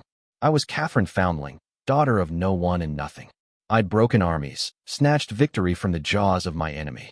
I'd spent lives like coin and bought the fate of a kingdom, cheated death and spat in the face of corruption. On the night I'd first claimed this name, I'd branded my path on the soul of a hero. And on the night where I claimed it again, that path was coming to an end. I was, once more, the Squire. My senses sharpened, and I waited for the beast that rode my shoulders to make itself known, already smiling. I'd almost grown fond of it. The expression faded when it made no appearance. I frowned and sunk in the depths of my name. They felt shallower now, not weaker, but as if the depths had not yet been earned. My blood ran cold when I realized I had not claimed back my name. I just claimed it, period. I was starting at the beginning again, and I couldn't feel a single one of my aspects. Just the potential for them, those bundles of shapeless power. My eyes opened in sheer surprise. Those 3 bundles of shapeless power. Oh, Eris, I said gleefully. You fucked up. Chider had been her work, of that there was no doubt. But why would Acua have done this at all if she knew it would give me back strength? I might not have my aspects anymore, but my name was effectively restored to the strength it had possessed before my run-in with the demon. I had the well of power to effectively use the tricks Black had taught me once more. Why would Eris make me stronger? She'd made a habit out of sabotaging me at every turn. Even if she was planning on using me against William, this made no sense. Unless she didn't know she was doing that. I thought. Only 2 people knew there had been more to my crippling than the leg, Masigo and Hakram. And Black, though that hardly counted. I'd not told another living soul, and as far as I knew neither had they. And it wasn't like Eris could just take a look at my aspects whenever she pleased. Apprentice had needed to set up an entire room full of hellishly complicated wards to operate on my soul. Acua had never been allowed into the 15th's camp without heavy guard, and any use of magic on her part would have been met with immediate force. She hadn't known, I realized. She hadn't known I'd robbed myself of an aspect. She'd thought that by using Chider as a receptacle for my name, she could weaken me for months, maybe even kill me when she ripped it out. If she was lucky. That was the thing with luck, wasn't it? It never landed quite where you'd thought it would. And instead you put me back on the horse, you scheming bitch you. I murmured. Gods below, it was about time one of her little plots backfired.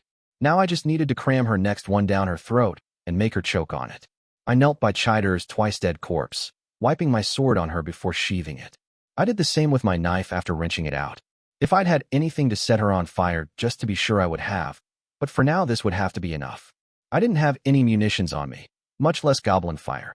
Not that using a substance that burned magic in a dimension made by a mage wouldn't have been a horrible idea anyway. I peered in the distance and saw the gate of light was still there. For how long that would remain the case I wasn't sure, but I thought it best to hurry. Feeling the mantle of my name on my shoulders after that distressing period where I hadn't made a tedious procession more tolerable. I could no longer remember what I'd felt like before I'd become the Squire. Being entirely human was just a hazy concept.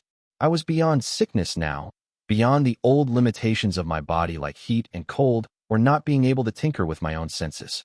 After tasting true power, there was nothing more horrifying than being powerless. The honesty of that thought made me uncomfortable. It was hard to gauge lengths of time in a place without a real sky, but I felt like I'd kept a good pace. The gate of light I'd glimpsed at a distance was even taller than I'd thought, thrice my height, so more or less twice anyone else's, and almost as broad. I couldn't make out anything beyond it. Apprentice had said there would be a way into the ritual site, but I found it odd he hadn't said anything about a gate. For that matter, if he could make a gate, why hadn't he crafted one for me to enter here in the first place? I frowned, then picked up a stone from the ground and threw it. For a moment it looked like it would pass through, but then there was a flash of light and a loud bang. "You're getting predictable, Aqua," I said. Stepping around the gate, I found the exit Masigo had actually made after looking for a few moments. Like the portal that had allowed me through, it was transparent and hard to make out in the lack of proper lighting. Aqua's false gate was just close enough to make it hard to wiggle through, because why make it just a death trap when you could also make it an inconvenience? I took a deep breath I didn't strictly need, finding the familiarity of it reassuring. Final round, winner takes all, I muttered before passing through. Beast. I stared into the abyss and found what stared back, wanting. Translation of the Kabbalist Book of Darkness, widely attributed to the young dead king. The flesh parted under her teeth, and she drank deeply of the warm blood before tossing away the little man's corpse. The cattle were screaming, trying to flee, but tonight the streets belonged to her. The cursed fell back on 4 feet, shaking her fur with a howl of glee. Already she was matted with red, the smell of it all over her gloriously intoxicating. One of the things thought itself brave and stood against her, sword raised. It smelled of fear. She pounced, claws ripping through armor like parchment, and that little toothpick falling uselessly to the ground with the arm that held it. They were so small, so weak. Her fangs tore off its face, leaving only bone and ripped muscle as she swallowed the flesh greedily. There had been 50 of them when she couldn't remember. There had been 50, and now only 30 were left. The cursed was still hungry, and so she prowled the cobblestones of a tear. Bolts thudded into her back, some punching through the armor still hanging off her frame, but they were as the bites of insects. Claws sinking into stone, she leapt onto the wall of the house they were hiding on top of and pulled herself up on the roof. They tried to flee, but it was much, much too late. Red in tooth and claw, she fed on their fear and flesh, slaughtering the dozen like the panicked animals they were. Too soon she was the only living thing on that rooftop, fur glistening in the moonlight. She sniffed the air, finding the trail of the others. They thought that scattering would save them, as if anything could hide them from her. Leaping back into the street, she went on the hunt again. Behind walls they huddled, but she burst through the stone to partake of the feast inside. Into the maze of streets they ran, but she could hear their heartbeats like the thunder of drums. She found and fed. In the dark they hid, thinking themselves beyond her sight, but the darkness was an old friend. Their screams rose up to the sky, and neither desperation nor the courage of men proved shield against her wrath. She grew, claws sharpened, her bones cracked as her limbs lengthened, and the hide under the fur became harder than iron. She was larger than the armor, even with those clever straps, could handle. The plates fell to the ground as the cursed licked her chops, tearing out the last man's innards to slurp them noisily. There were no more corpses, but no feed. She sniffed the air. This district was empty, but others were not. She was hungry again. She ran west like the wind, stone cracking beneath her weight. The cursed slowed as she came to the boundary, smelling magic trap forbidden. There were 2 cattle dangerous standing there. She knew them. Tall, thin, 2 swords. Ranger. Amused, beard, magic. Apprentice. They were in her way. Gods. She ate all of them, didn't she? Ranger sighed. Is that sympathy I hear, my dear? Apprentice said. Anyone stupid enough to provoke her enough for. This is clearly too stupid to live in the first place. 2 swords looked at her. The cursed pounced, but there was a walnut wall. The light hurt. She howled. Is the ward going to hold her? Ranger asked. Apprentice laughed. She's been at this for almost hour and 8. What? 2 full patrols. Last time she got in this deep, she ripped her way through a full company of devils, courtesy of my old teacher. If the boundary lasts for half an hour, I'll count myself lucky. Never seen a werewolf get this big before, Ranger said, cocking her head to the side. I mean, she's taller than the houses. She's not a lycanthrope, Apprentice said. As far as I can tell, A warlock put a curse on her bloodline a few centuries back. And this, kids, is why you put an escapement when you cast a blood ritual. Precise, Ranger said, shaking her head. How long until Amadeus gets here? Depends on when the messenger finds him, Apprentice replied. The tower is beyond my ability to scry. The cursed pounded at the walnut wall, ignoring the pain. The cattle was not fleeing. Insolence. Talking to a layer again, is he? Ranger said, disgruntled. Gods, am I ever not getting involved in that mess? Apprentice said, smirking at Two Swords. I'm not jealous, Ranger denied immediately. And your ward's breaking, you smug wasteland throwback. I'll add another layer, Apprentice frowned. Don't bother, Ranger said. Make me a gate. I'll keep her busy until he gets here. Two Swords smiled at the cursed. Come on, big girl, she said. Let's go for a round. She howled as she broke through the wall, landing on her side. Her back was broken, but it reset itself with a snap, and she got back on her feet, fangs bared. Ranger followed her inside the house calmly, one sword in hand. Sheathed. The predator dangerous swung in her direction, too fast, and the wind almost sent her flying. The cursed sank her claws into the stone and held on. So you can still learn even when you're like this, Ranger said. Interesting. She stood on 2 feet and hunched, reaching for the wall behind her. She tore it out with a grunt and threw it at Two Swords, but it was too slow. Boot hit her in the stomach and sent her flying through the house on the street behind. She fell back on all fours, eyed predator dangerous. I've broken stone golems hitting half that hard, Ranger informed her. You are. Ridiculously. Hard to hurt, sweetheart. She ramps up the longer she's like this, a new voice said. Another hour, and even you would have trouble with her. Another person passed through the broken house. All steel, dark cloak. Sword but no shield. He took off his helmet. White skin, dark hair. Familiar. Finally, Ranger said. You took your time. I was delayed, Black replied. The Chancellor's work. I can probably knock her out without hurting her too much, if she's too far gone. Two Swords offered, standing close to the other. Black's hand touched Ranger's shoulder. She won't attack me, he said. The cursed growled. Insolence. All Steel walked to her slowly. He didn't smell like fear at all. Sabah, he said. Look into my eyes. She howled. Look into my eyes. He spoke. The head of the cursed snapped up, obeying the command. What do you see? He asked gently. Pale green. Gears slowly turning. A house of steel that would grind creation to dust. Death was looking at her through chips of jade. The cursed shivered. Wake up, Black ordered. The cursed twitched. Bones snapped, and she convulsed on the stone, feeding back into herself. The hunger was ebbing away, the warmth leaving her. Sabah woke up naked and shivering, promptly throwing up on the ground. The taste of blood and bile mixed in her mouth. Someone wrapped a cloak around her, way too small to cover her properly from the cold. Gods, she rasped. I lost it again. Amadeus knelt at her side, putting an arm over her shoulder in comfort. You were meant to, he said. Sabah folded onto herself, huddling under the cloak. She could smell Weeksa coming closer with linen in his arms. The acute senses wouldn't leave her for at least another bell. You think someone made her change on purpose? Ranger said, kneeling on her left and gently patting her side. She was meant to rampage through an occupied district, Black said. Kill someone important, to give the Chancellor leverage over us. I would have, if they hadn't stopped me, Sabah said, throat still raw. Thank you, hi.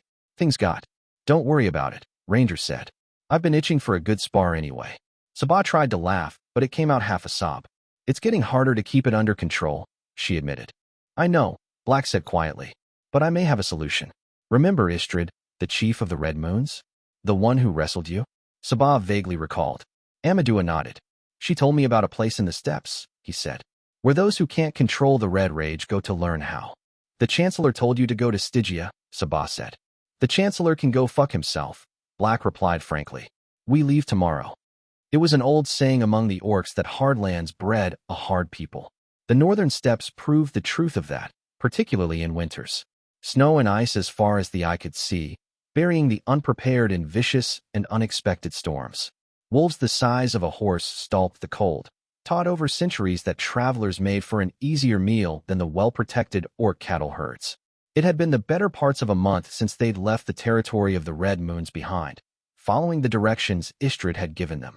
Apprentice had gotten progressively more passive-aggressive about their destination as the days stretched, irked by the cold and the lack of decent wine. He'd tried to steal Ranger's tea this morning and gotten a knife through the hand for his trouble, to everyone else's amusement. It will be where it will be, Weeksa mocked for the 100th time. They should have called it the City of Vagueness. I'm sure the clans will rename it. After such a heartfelt plea, Black said. Don't you get snippy at me, farm boy, the dark-skinned mage said. I'm not the one who decided to find a place that's not on any maps and technically doesn't exist. Farm boy, the Black Knight said amusedly. I was a soldier after I left the freehold. You could go with that at least. You were a soldier for less than a year and deserted after the only battle you were involved in. Apprentice said flatly. I still got paid once, Amadeus mused. It should count. Ranger raised an eyebrow. Sabah hid a smile. The half-elf had been ignoring the banter between those two for most of the trip, but she always paid attention whenever anything about Amadeus' past was brought up. Usually by Weeksa, Black rarely spoke about himself, even among people he trusted. You were in the legions? She said. I enrolled before the fields of Stredges, he said. In my mother's old company. They misspelled his name on the rolls, Sabah contributed with a grin. No doubt the legions are on the lookout for the wicked deserter Amadeus, Weeksa said dramatically. Ranger hummed. I was in Procker at the time, but I heard the fields were pretty bad for praise. A shadow passed over Black's face. An understatement if there ever was one, he said. If there was a stronger word then. Rout. I would use it. Sabah had only ever heard rumors about what had happened there, but they all ran along the same lines. The Wizard of the West had apparently whipped Dread Emperor Nefarious so badly the man had taken flight without even getting on a horse. Hadn't left the tower since his return to Aether, either. Still, some good had come of the defeat. If the Black Knight hadn't died on the field, Amadeus' eventual claiming of the name would have been a lot more complicated. Murdering Black Knights was a tricky business, as they'd spent the last year teaching to half the wasteland. Eyeing up ahead, Sabah blinked as she found a hut that hadn't been there a moment ago. Smoke was rising from it through an opening, which they definitely would have seen from a distance. The tall Tagreb cleared her throat, claiming everyone's attention. She pointed ahead without saying a word. Distinct lack of bones, for a place they call the Land of Bones, Weeksa said. They might have wine in there, Black mildly replied.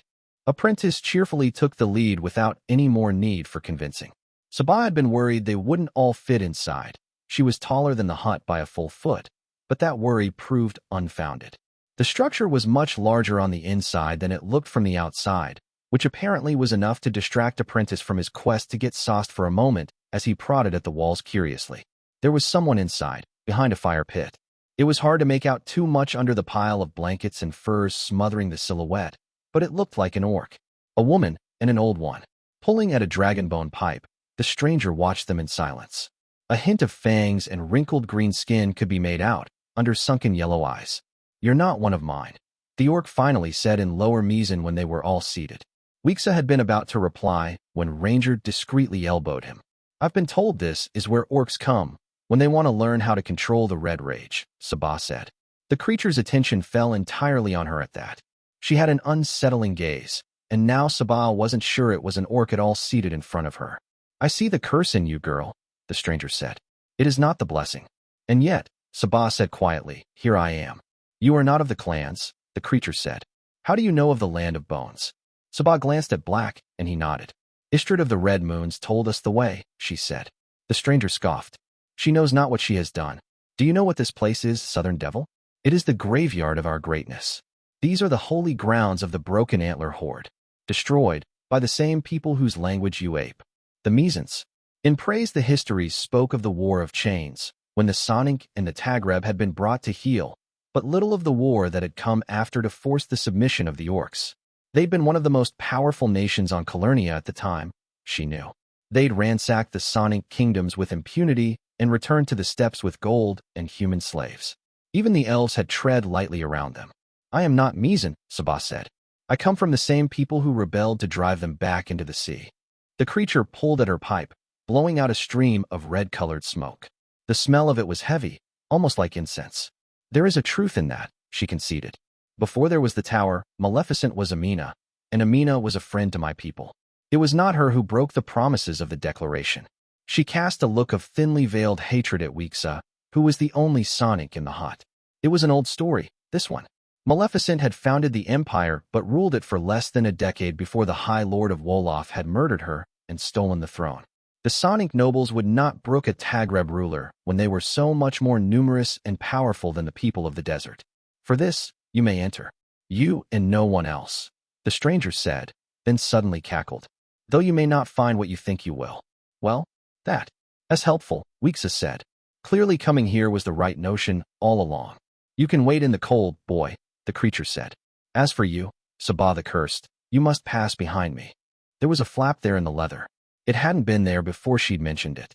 Why was every otherworldly entity they ran into so bloody dramatic? Sabah looked at the others. Black met her eyes and spoke for the first time since they'd entered the tent. Whatever is there, he said. Win. Come back to us. Nothing more needed to be said. Sabah crawled through the opening. She'd been expecting the cold to hit her in the face, but the weather out there was dry. Rising to her feet, the Tagreb took a calm look around. She was in a broad plain of burnt-out huts, the ground as far as she could see covered in a layer of ashes. Something crunched under her feet, and she glanced down. Bones. Orc, by the thickness of them. They were everywhere, buried in the ashes. In the distance, she could see a throne of stone, and something sitting on it. Well, it wouldn't get any closer if she didn't start walking. Sabah began the trek across the plain, the remains of dead warriors breaking under her stride. She wasn't tuned to magic, not the way Black and Apprentice were, but even she could feel something heavy at work here. She was no longer so sure she was in creation. She felt the movement more than heard it, warhammer in hand faster than the blink of an eye. The heavy steel head impacted the skeleton and scattered the bones. The bronze axe it was carrying sunk into the ashes, and the Tagreb sighed. It was going to be one of those days, wasn't it? All around her, she heard warriors rise from the ashes, and even more rose in the distance. Hundreds of them. Thousands, even. Gods below, how many orcs had died here? A swing of the hammer scattered another skeleton when it got close, but this was a losing battle. There would be no fighting her way through this mess with a weapon in hand. Already the beast was licking its chops inside of her, miffed at the lack of flesh but eager for a fight. Anger brought it out against her wishes, but Sabah had surrendered to the curse of her own will before. Those times were always the worst. When she opened the door herself, it was always harder to close it. There'd be no Amadeus to bring her back here. But there's no one here I care about either, she told the skeletons. You'll regret that, before we're done. Sabah closed her eyes and let out a long breath. The beast grinned, and the world went red. The curse shook off the spear buried in her back, scattering the dead things with a wild swing. Time had passed. Long. The sun had come and gone several times. Her thoughts were becoming sharp again. Now, the dead things still came like a horde without end. Bone things, and others made of cold flesh and teeth that tore. Nothing she could eat. Someone was ahead of her, on a thing made of stone, but no matter how much she ran, she could not get close to it. All there was the fight. The cursed roared and tore through the bone things, breaking them and sinking her claws into warped flesh. Iron was no bane to her, and neither was bronze. A sword cleaved the back of her leg, and she slumped, slapping away the dead and wildly turning to keep the others away. So many destroyed, and still they came. She was mighty and tall, larger than a tower, but the insects were swarming her. They bit and sliced and held on, trying to bury her with their numbers. Her leg healed, but it was slow. The well was running out. She was getting tired, as she never had before. It was unpleasant, not what the cursed was meant to be. She growled at the bone things, but they were not afraid, could not be afraid. She stepped on the enemy, breaking them with weight, but another spear was driven into her back. Too many. They were not tired. Letting out a pained noise, the cursed broke through the mass of dead and again tried to reach the stone thing and what sat on it. More rose in her path, swifter than she could break them. She stopped even trying, just forcing herself to continue forward as the sharp things tore at her fur and hide. The stone throne, that was the word. She was getting closer to it now. It was not fleeing her anymore. The curse took a spear to the side, but leapt forward. More were massing, a flood trying to turn her back. She howled, but the wall of spears broke her stride. She slowed. Skeletons cut through the back of her legs, and they did not heal. She crawled forward, dragging herself through the ash with her front feet. The presence was a greenskin, larger than any the cursed had seen before. It was wearing stone and bronze, with eyes like flame and fists like hammers. It looked at her in silence. The dead were hounding her, but still she crawled, and reached the steps before the stone. Her claws rose, to tear at the other, but the spears of the dead finally forced her down. She breathed shallowly. There was no more healing. The other looked down on her, face beyond description. The cursed heaved one last time, and folded back into herself, leaving Sabah naked in the ash, slowly bleeding out from 100 wounds. Gods, the pain. The pain was blinding. For the first time in her life, the curse had failed, leaving only the woman beyond it. Do you understand now? The other said. Sabah made a wordless noise. There is no winning, it said. You cannot beat the rage. The beast. You have no control. It was a lie to believe you ever did. I'm still alive, Sabah managed. Yes, the other said. You have proved worthy. Rise. The pain receded, and Sabah managed to push herself up. She rose to her feet unsteadily. You are not of the clans. No matter. We will do great things, you and I. Sabah looked into the flames that served as its eyes. Great things, she said. You will lead others, assemble the blessed. And together you will rip out the heart of this wretched empire, the other said. Visions passed through her mind. Herself, bedecked in bronze, leading a host of humans and orcs, breaking cities and leaving behind only the grass of the steppes. A perfect horizon without end of blue sky, without anything to mar it. Glory eternal, a throne of bones raised on the grounds where the tower once stood. Kneel to me, child, the other said. I will bestow upon you the control you crave. I will grant you a fate without rival. Sabah looked into the flames and remembered a night years ago. A green-eyed boy in a dark barn, who looked a monster in the eyes and smiled. The dark-skinned boy at his side, more fascinated than afraid. You're not a monster at all, are you? Are you a god? Sabah asked. I am war, the other said. I am blood and bronze and glory. I am the horde that was and will be. The Tagreb chuckled quietly. I already have a fate, she said. I know who it's bound to. I made that choice years ago. You have a greater purpose now, the other said. Greater? They're going to be legends, you know? My boys, she smiled. And I'll be standing at their side. It's all right if my role is a quiet one. I don't have as much to prove. You will kneel. The god hissed. I take orders from only one person, and he ordered me to win, she said. I will. Obey. She felt the beast inside of her grin, and this time when the red came she embraced it. Sabah's body distorted, and the god would have stepped back if it could. You have something I need, she spoke through her growing fangs. Give it to me. There were screams this time, but they were not hers.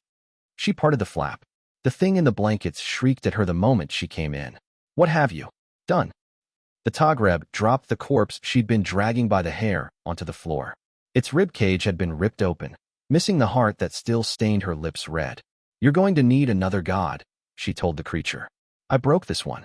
Amadeus was looking at her with a searching gaze. Weekso was eyeing the god's corpse like he was debating if he could get away with stealing it. Sabah. Amadeus said. Captain, she replied. Call me Captain. Book 2, Chapter 47, and Justice for All. The question of who the most vindictive people of Calernia are has long been debated. Some say it is the Arlesites, who will duel to the death over the use of the wrong adjective in a verse. Others say it is those of the free cities, where the moving of a border by half a mile will spawn a war lasting 3 generations. Others yet say it is the Preci, who indulge in political assassination the way other nations enjoy a cup of good wine. I would humbly put forward, however, that the answer is the people of Callow. Steal an apple from a farmer of the kingdom, and 50 years later his grandson will find yours on the other side of the continent. Sock him in the eye, and take 3 apples back. Extract from Horrors and Wonders, famed travelogue of Annabah the Assuran. I landed in sand. Hastily I got up and brushed away the mess, taking an assessing look around. I was on an island. Looked like a perfect circle with some kind of shoddy chapel built in the middle. The water surrounding it went on for a dozen feet before stopping abruptly into darkness that looked much like the one that had surrounded Masego's bridge. I eyed the dark, deciding to be very careful about falling in there. I wasn't sure what the rules were here, but I doubted that anything pleasant would come out of tripping into the endless void. I unsheathed my sword, ears prickling at the sound of struggle inside the structure. I moved quietly towards the open doors, only pausing when I glimpsed runes on the side of the chapel. Eris work, or had they always been there? Without knowing that I couldn't risk messing them up. For all I knew, scraping a line through one of those would have the Hashmalim knocking at the door in a matter of moments. I'd rather not fight an angel if I could avoid it, really. I'd been in some pretty rough fights over the last year, but I doubted I'd walk away from that one. Before I could cross the gate, there was a loud bang, and someone was thrown out. William landed on his feet, sword raised, and snarled. I pressed against the side of the wall, just out of his sight. I begin to sympathize with the Misan extermination of your kind, the hero said. That didn't really narrow down the possibilities as to what he was scrapping with. The Misans had been pretty liberal with extermination policies. A tall silhouette of smokeless fire strode out into the sands, its face without features. "There's no need to be rude about this," it said in a calm, cultured voice. It raised a hand towards William, spawning a stream of fire from the palm. The hero blocked it with his sword, light flaring as he forced back the sorcery. Well, I wished them fun with that. The lone swordsman was going to get a good stabbing before this was over, but I had nothing against letting whatever Eris had summoned soften him up first. Might even make him a tad less impossible to kill. I waited for their fight to take them around the island and slipped inside. For an angel's corpse, this place was pretty dingy. 2 rows of stone benches, 7 on each side, which didn't feel like a coincidence, led up to an altar with a sword in it. A sword in a stone. That had a shape to it. A story. Something I might be able to use if I played this right. I recognized the sword in the stone as it happened. It was the same bitch of a blade William had used in most of our fights. An angel's feather, used to summon another angel. There were candles behind the stone, 7 of them. Most of them had melted, with only 2 remaining. There was someone by the altar, looking down on it as she tinkered with runes hanging in the air. Eris, and would you look at that, her back was to me. I crept forward silently, hugging the wall. As my practical decision of the day, I'd come to the conclusion that a sword in the back was a victory I could live with. It would be almost poetic, considering how often she'd slid the metaphorical knife into mine. From the corner of my eye, I saw something blur in the air on the opposite side of the chapel, near a pillar. Someone dropped quietly to the ground, looking harried, and Masigo looked about ready to retch. The blur disappeared and Apprentice took a look around, eyes finding me after a moment. He opened his mouth to talk, then thought better about it. I gestured towards Eris and he nodded. Taking a long breath, I reached for the depths of my name and formed a spear of shadows. Flying faster than an arrow, it tore through Masago's head, dissipating the illusion. "Well," Eris said, "it was worth a try." I noticed the silhouette by the altar wasn't where the sound came from. I couldn't quite pin down where it did. "He already told me I was on my own in here," I said. "For now, anyway. They'll find another way through eventually." The fake Eris dropped to all fours, a sight that would have amused me if it didn't imply there was actually something under that particular illusion. "You know, if I remember correctly, you actually have a sword," I said. "Yet you never seem to use it. Afraid of a little tussle, Acua? I promise I'll be gentle." I closed my eyes and expanded my senses. Whatever the fake Eris was, she didn't seem to breathe. I couldn't hear the actual Eris do that either, though, so it was worth taking with a grain of salt. The illusion ran towards me, and I immediately got away from the wall to make some space. The creature leapt over a bench, but my senses told me otherwise. I swung my sword to the side and hit flesh, a bald creature of rotted flesh and fangs blinking into existence as it screamed and scampered back. The fake Eris passed harmlessly through me as the creature disappeared again. "Is that a ghoul?" I asked, scraping the bottom of the barrel there. There was an airy chuckle. "Seen your little redhead mage lately?" I took a sharp breath. No, it couldn't be Killian. She was safe with the mages of the 15th, surrounded by hundreds of legionaries. Acua has spies in the ranks. My mind provided. She could have abducted her, and then killed her and turned her into a ghoul, just for the sake of messing with me? No, she'd not planned for me to make it this far.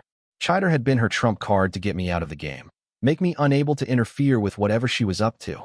If I hadn't been dead already, getting my name ripped out would probably have made me unconscious, if not kill me outright. She was just playing mind games. "You'd probably be a better liar if you weren't so smug," I said. The patter of feet against stone was heard behind me, but it wasn't what I was watching for. When Eris spoke, the words resounded in every part of the chapel, except one. The corner to the left of the door. I allowed the invisible ghoul to come close, then ducked when it leapt for my chest. My sword came up, ripping through the creature's stomach as it passed over me. The screaming, wriggling shape blocked the sight of my free hand for a moment, and I formed a burst of shadows, pivoting to fire it at the too silent corner. It hit a shield that flared blue, revealing the silhouette of a frowning Acua underneath. "Found you," I said. "Chider failed, I see," she said. "Oh, she did exactly what you intended," I smiled. "You're just not as smart as you seem to think you are." "Coming from you," she said, "that is truly insulting." The ghoul came for the 3rd time, and I waited for it to rush, then snatched a limb out of the air. I swung the creature like an improvised flail, smashing her against the bench. "Really, ghoul?" And she had the gall to say, I was being insulting. Keeping a hand on the struggling creature, I hacked through her head calmly and returned my attention to Eris, who was smiling. "Oh dear, The undead creature exploded a moment later, and as I was thrown against the wall, all I could think was that undead bombs was my goddamn gambit. Leaving the protection of her shield, Acua slowly unsheathed her sword. It was an ornate piece, gilded and the length of it covered in runes. Why did everyone else get to have a fancy magic sword? I shrugged off the impact and rose to my feet, my own sword still in hand. Do you know what irritates me the most about you, Catherine Foundling? She smiled. I have better hair, I replied and burst forward. She raised her blade in a classic guard, which almost made me grin. I'd fought plenty of people using that before. They were all dead. I batted her sword away and got in close, swiping for her eyes. She danced away, making distance between us. Her free hand came up, crackling with energy, but I ducked under the bolt of lightning and hit her stomach with the pommel of my sword, bending the lamellar steel with the impact. She let out a grunt of pain that was music to my ears before forcing me back with an attempt to slice through my neck. Please, continue to pontificate, I said. Where's my monologue, Acua? You're turning into a disappointment of a rival. You wretch, she snarled, and brought up her hand to cast again. I laughed and smashed her wrist with my blade. Steel ground against steel, failing to cut through but forcing it down. The ball of flame that erupted hit the ground at her feet, blowing her away as the heat licked at my face. You know, I said as I walked towards her prone form. I always assumed that even behind the scheming you'd be able to give me a good fight. But you can't, can you? I smiled coldly. I might be a little heavy on the brute force, Acua, but even thugs have their day. I raised my sword above her and froze. The fear on the dark-skinned girl's face melted away as she rose to her feet calmly. My body began rising in the air, hovering a foot above the floor. You are not evil, she said. That is what irritates me most about you, Catherine. You just ape the methods, reassuring yourself your intentions are still good. You act like your name is a weapon and ignore that it has a meaning. She slid her fingers down the length of her blade, the runes shining at the touch. Your master is the same. Lord Black, fear of the continent, she mocked. He is a rat hiding at the center of maze of traps he spent decades building. Dangerous, perhaps, but behind all the tricks he is weak. She chuckled. No matter how clever the traps, they will not save him from a boot. You shy away from what you are, foundling, and creation abhors such spineless dithering. I know what I am. I embrace it because that is what a villain is. That is why I have power. Her sword rose. Monologues, I said, not even once. The lone swordsman hit her with a burst of light before I even finished talking. I dropped back to the ground with a pleased hum. His little name trick messed with sorcery as well as my own name shenanigans, it seemed. William, covered in soot, eyed me with horror. All according to plan, I lied. You're dead, the lone swordsman said. I cut your head off. I shrugged. I got over it. I paused. Also, you were supposed to reply. I had to backpedal away hurriedly when Eris threw some sort of orb of shadows where we were standing. Her armor was smoking, and for once she actually looked frazzled. Her hair was messed up, I noted with amusement. First time I'd ever seen her look anything but pristine. Eris was next to the altar, though she steered clear of the sword. Good, now everyone was here. I could actually begin using my bastard cousin of a plan, though. I frowned, looking at the candles behind the altar. Another one had melted entirely, leaving only the last. I thought they represented 7 hours each. I thought. William, I said. No, he said immediately. I ignored that part for the sake of convenience. When you were last here, did time pass normally? His eyes flicked to the candles, and his face turned white. That's impossible, he said. I knew time passed differently in Arcadia. It was the basis of the trick Black had used to get to march forward in a fraction of the time it would have taken him on a horse. And Arcadia worked that way because it wasn't in creation proper, which meant you moved the entire island elsewhere, I said. That's what the runes on the chapel are for. You mean to trap the Hashmalim, the hero said. Eris stood tall against the glare directed at her by the lone swordsman, almost preening. This is my house now, she said. And the only rules here are mine. Shit. Couldn't let that go unchallenged, not if I wanted my plan to actually work. This is Calawan ground, wherever it may be, I said. Back me up on this, William. Acua scoffed. The truth cannot be dash. Shut the hells up, Preci, the hero barked. These grounds are of the kingdom as long as I live. Good ol' Willie. You could always count on him to screw over at least one person in the room at any time. You're right, I said. She is an invader here. The enemy. You're one too, William said with disgust. She's not one of us, you halfwit, Acua sneered. She doesn't have the will or the blood. It was refreshing to be in a situation where my opponents actually hated each other more than they hated me. Eris was in the full swing of her gloat, and the lone swordsman has his heroic shackles all raised, especially now that it was out in the open that Acua had screwed with an angel's corpse, which he finally seemed to remember then and there. Keeping a wary eye on me, William moved towards Eris, who was too busy watching me from the corner of her eye to really do anything about it. I grinned. The lone swordsman raised his sword, and Eris backed away, preparing to cast. "What did you do?" Acua said suddenly, looking at me. "I have 3 things," I said. "A kingdom, an enemy, and a claim." William snorted. "A claim," he said. "You dash." "I am the heiress to the king of Callow," I interrupted calmly. "There is no king of Callow," the lone swordsman said. "Yet a man rules it, and I am his chosen successor," I said. Acua flinched, then looked at the sword. Too late now. She'd already given me what I needed. Of her own free will, too. That had to sting. William took the opening to dart for the blade, wrapping his fingers around the hilt and tugging it out. It did not move. His eyes turned to me, scared for the first time since I'd met him. "It isn't yours anymore," I said. "It was granted to me by the Hashmalim," he said. "It's a sword in a stone. You did that yourself, with no one forcing you." I smiled. "It's a symbol, now, in a story about Callow." "She's an orphan," Eris said quietly, aghast as the situation sunk in. "She's the Squire." "Would you kindly get your hands off my sword, William?" I said. They didn't even need to share a glance before they both turned on me. Wasn't that going to be a fun ride? The lone swordsman was so fast on the move, he almost blurred to my name's sight, even damnably faster than when we'd gone for our last round.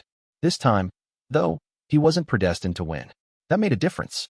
I stepped around his blow, but ate Eris' spell right in the face, some kind of dark shroud that stuck around my eyes. I flared my name, clearing it up some, but it was hard to make out William's sword as he swung again. I took the hit to the shoulder, at this point utterly indifferent to the fact that it bit through steel and into my flesh. "Still dead," I reminded him, forming a burst of darkness around my hand and slamming it into his chest. He went flying, and I ran for the sword. The floor under my feet turned liquid, but I leapt and landed in a roll just in time to get hit by a bolt of lightning. I was getting, really, sick of that spell, I thought as my muscles twitched uncontrollably. Was I smoking? I couldn't really smell anymore, so it was hard to tell. William's boot hit my back, and I was sent sprawling, but he'd made a mistake. I fell forward, and Eris' next spell hit him instead. He yelled in dismay as a swarm of something sounding like bees gathered around him, and I took my fraction of an opening, falling belly first right in front of the altar. Eris cursed, then actually tried to curse me, but I grinned in triumph and my fingers closed around the hilt of that fucking sword Epilogue kept trying to kill me with. Gods, it burned even through the gauntlets. There was a heartbeat of pure pain, and then it felt like I'd just gotten a bright stick to the face. There was warmth, and everything went white. I was standing alone in a featureless plain. Not alone. Something was looking at me. I couldn't see it, but I could feel it, the weight of its stare. I looked down at my hands, noticing I was without armor. My clothes from the orphanage, They looked less rumpled than usual, too. Apparently the heavens did not approve of my sloppy laundry habits. I put a finger on my bare wrist and frowned when I felt no pulse. "I beat you fair and square, you're presumptuous fucks," I called out. "Cough up my resurrection." The weight turned from noticeable to crushing in a heartbeat, forcing me to the ground. I could feel my bones grind into dust as my back snapped. They were looking at me. There was, where my name should be, there was only fire. Something scouring me from the inside. Repent, repent, repent. The images passed through my mind as if I was still standing there. Black, offering me a knife in a dark room. 2 men against the wall, bound and with terror on their eyes. Blood on the floor. Repent, repent, repent. The empty banquet hall in Lore, where Maze's death was dispensed with a single sentence. The monster offering me a deal with smiling eyes. Agreement, followed by a sword through my chest. Repent, repent, repent. So many things. Sparing William, sacrificing thousands for my ambition.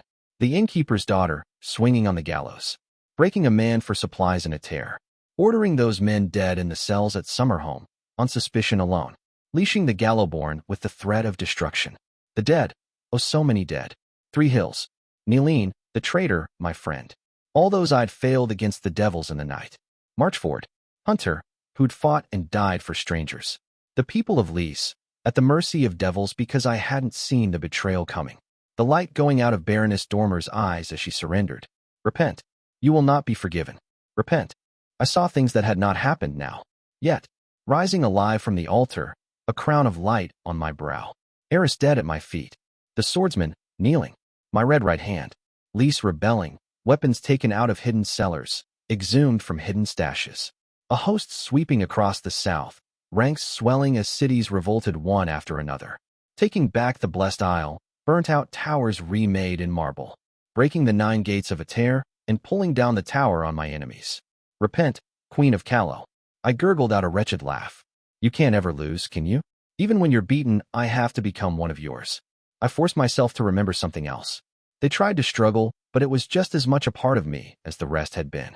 You don't get to pick and choose what I am. 2 silhouettes cloaked in black, standing alone in front of the throne. We do not kneel. It wasn't enough. Those were not my words. I had borrowed them, and in borrowing lessened them. They demanded contrition.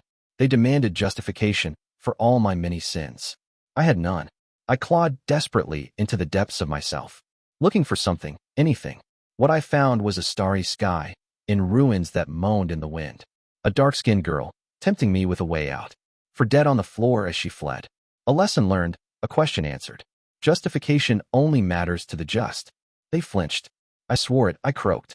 Whether they be gods or kings or all the armies in creation. I no longer saw a crown on my brow. They hadn't liked that at all, had they? So much for being queen. The fires withdrew, leaving me empty. Still dead. Unlike their trap of a name, this I took umbrage to. You can't cheat me. I laughed. You're not the gods. You're part of the story too. You have to follow the rules. I opened my eyes, looking up into the perfect blankness. And if you won't give me my due, I said, I'll take it. They shrieked, but the power flowed into me. I felt my body spasm. My heart beat. My blood flow. The plane blurred, collapsed into me as I laughed. I was standing in the chapel again, the lone swordsman's sword through my belly. William's green eyes stared into mine, my hand on his shoulder as I used him to stay up. It was a strangely intimate pose. What is this, Squire? He whispered. I ripped out the thing inside of him, took it for my own. His skin turned paler, his face bloodless. Rise, I replied.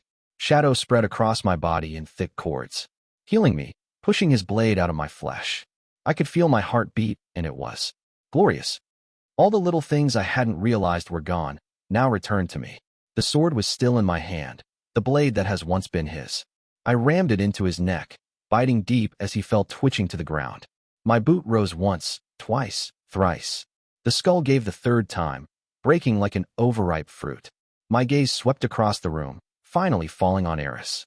I believe, I said, that we were having a conversation about power. By all means, finish your thought. Book 2, Chapter 48, Threes. Nothing is half as dangerous to a villain as victory. We raise our own gallows. Dread Empress Maleficent the First. You're still a villain, Eris said. You're still the Squire. Maybe, but things were different now. I'd gotten an aspect much faster than I should have. Take. I could feel the now-shaped bundle of power inside of me, but there were complexities to it. It held the aspect I'd stolen from the lone swordsman, his goddamned healing trick that had seen him survive the most brutal beating I'd ever dealt out. Rise. It was mine, now, but the way it was hard to explain. I'd stolen the shape, maybe, but not the essence. There would only be so many times I could use it before it faded. When it did, though, I would be able to take again. Or so I believed. My ignorance on the subject of names and roles was starting to be galling, but unfortunately, there was no such thing as a how-to book to being a villain. The closest thing to that was my dreams, which tended to focus more on attitudes than practical knowledge. The dreams were, I thought, a teaching tool, a way to learn from the mistakes and victories of your predecessor. I wondered if Acua got them too, memories from the heir that my teacher had killed. And yet, you are alive, Eris said quietly. That should not be possible. I smiled cheerfully. Angels are sore losers, but rules are rules, I said. I could not be dead and win. I had won, so I must be alive. As the true owners of the sword, the Hashmalim had been supposed to see to that. They tried to flip it around by making me a heroic Queen of Callow, but I wouldn't be having any of that. I already had a way, and it was finally working. I wasn't going to turn my cloak this deep in the game. That they'd thought I'd willingly slaughter the 15th as the first step in a kingdom-wide rebellion showed how little angels actually understood human nature. Those legionaries were mine. After all, bastards to a man and entirely too lippy, but they were. My bastards. They flew my banner, fought my battles, and sang my songs. I would have been twice the traitor some called me to turn my back on them. I'd been called quite a few things in my life, the majority of them pretty unpleasant, because creation was out to get me, but contrite had never been one of them. I owned all of me, even the parts that weren't pretty to look at. For someone who was about to meet her makers, Acua seemed entirely too at ease. I felt flush with power right now, but that still rang alarm bells. Obviously, she had something up her sleeve. Didn't she always? Not for the first time. I wondered what Eris aspects actually were. I wouldn't be surprised if there was one entirely dedicated to screwing me over, though how that would be phrased into an imperative I wasn't sure. Clearly, at some point in this fight I'd stepped into her clever web of schemes. I knew, probably spend some thought trying to figure out exactly how I'd done that. On the other hand, I believed it was a safe assumption that my ripping off her arms and beating her to death with them wouldn't be part of any of her plans. It would also be extremely cathartic for me, which was an added bonus. I frowned. Was it actually possible to beat someone to death with an arm? Well, it couldn't be too different than doing it with a fish. So probably. Only one way to find out. So this has been an oddly civil talk, I said. Let's fix that, shall we? If you insist, the dark-skinned girl said.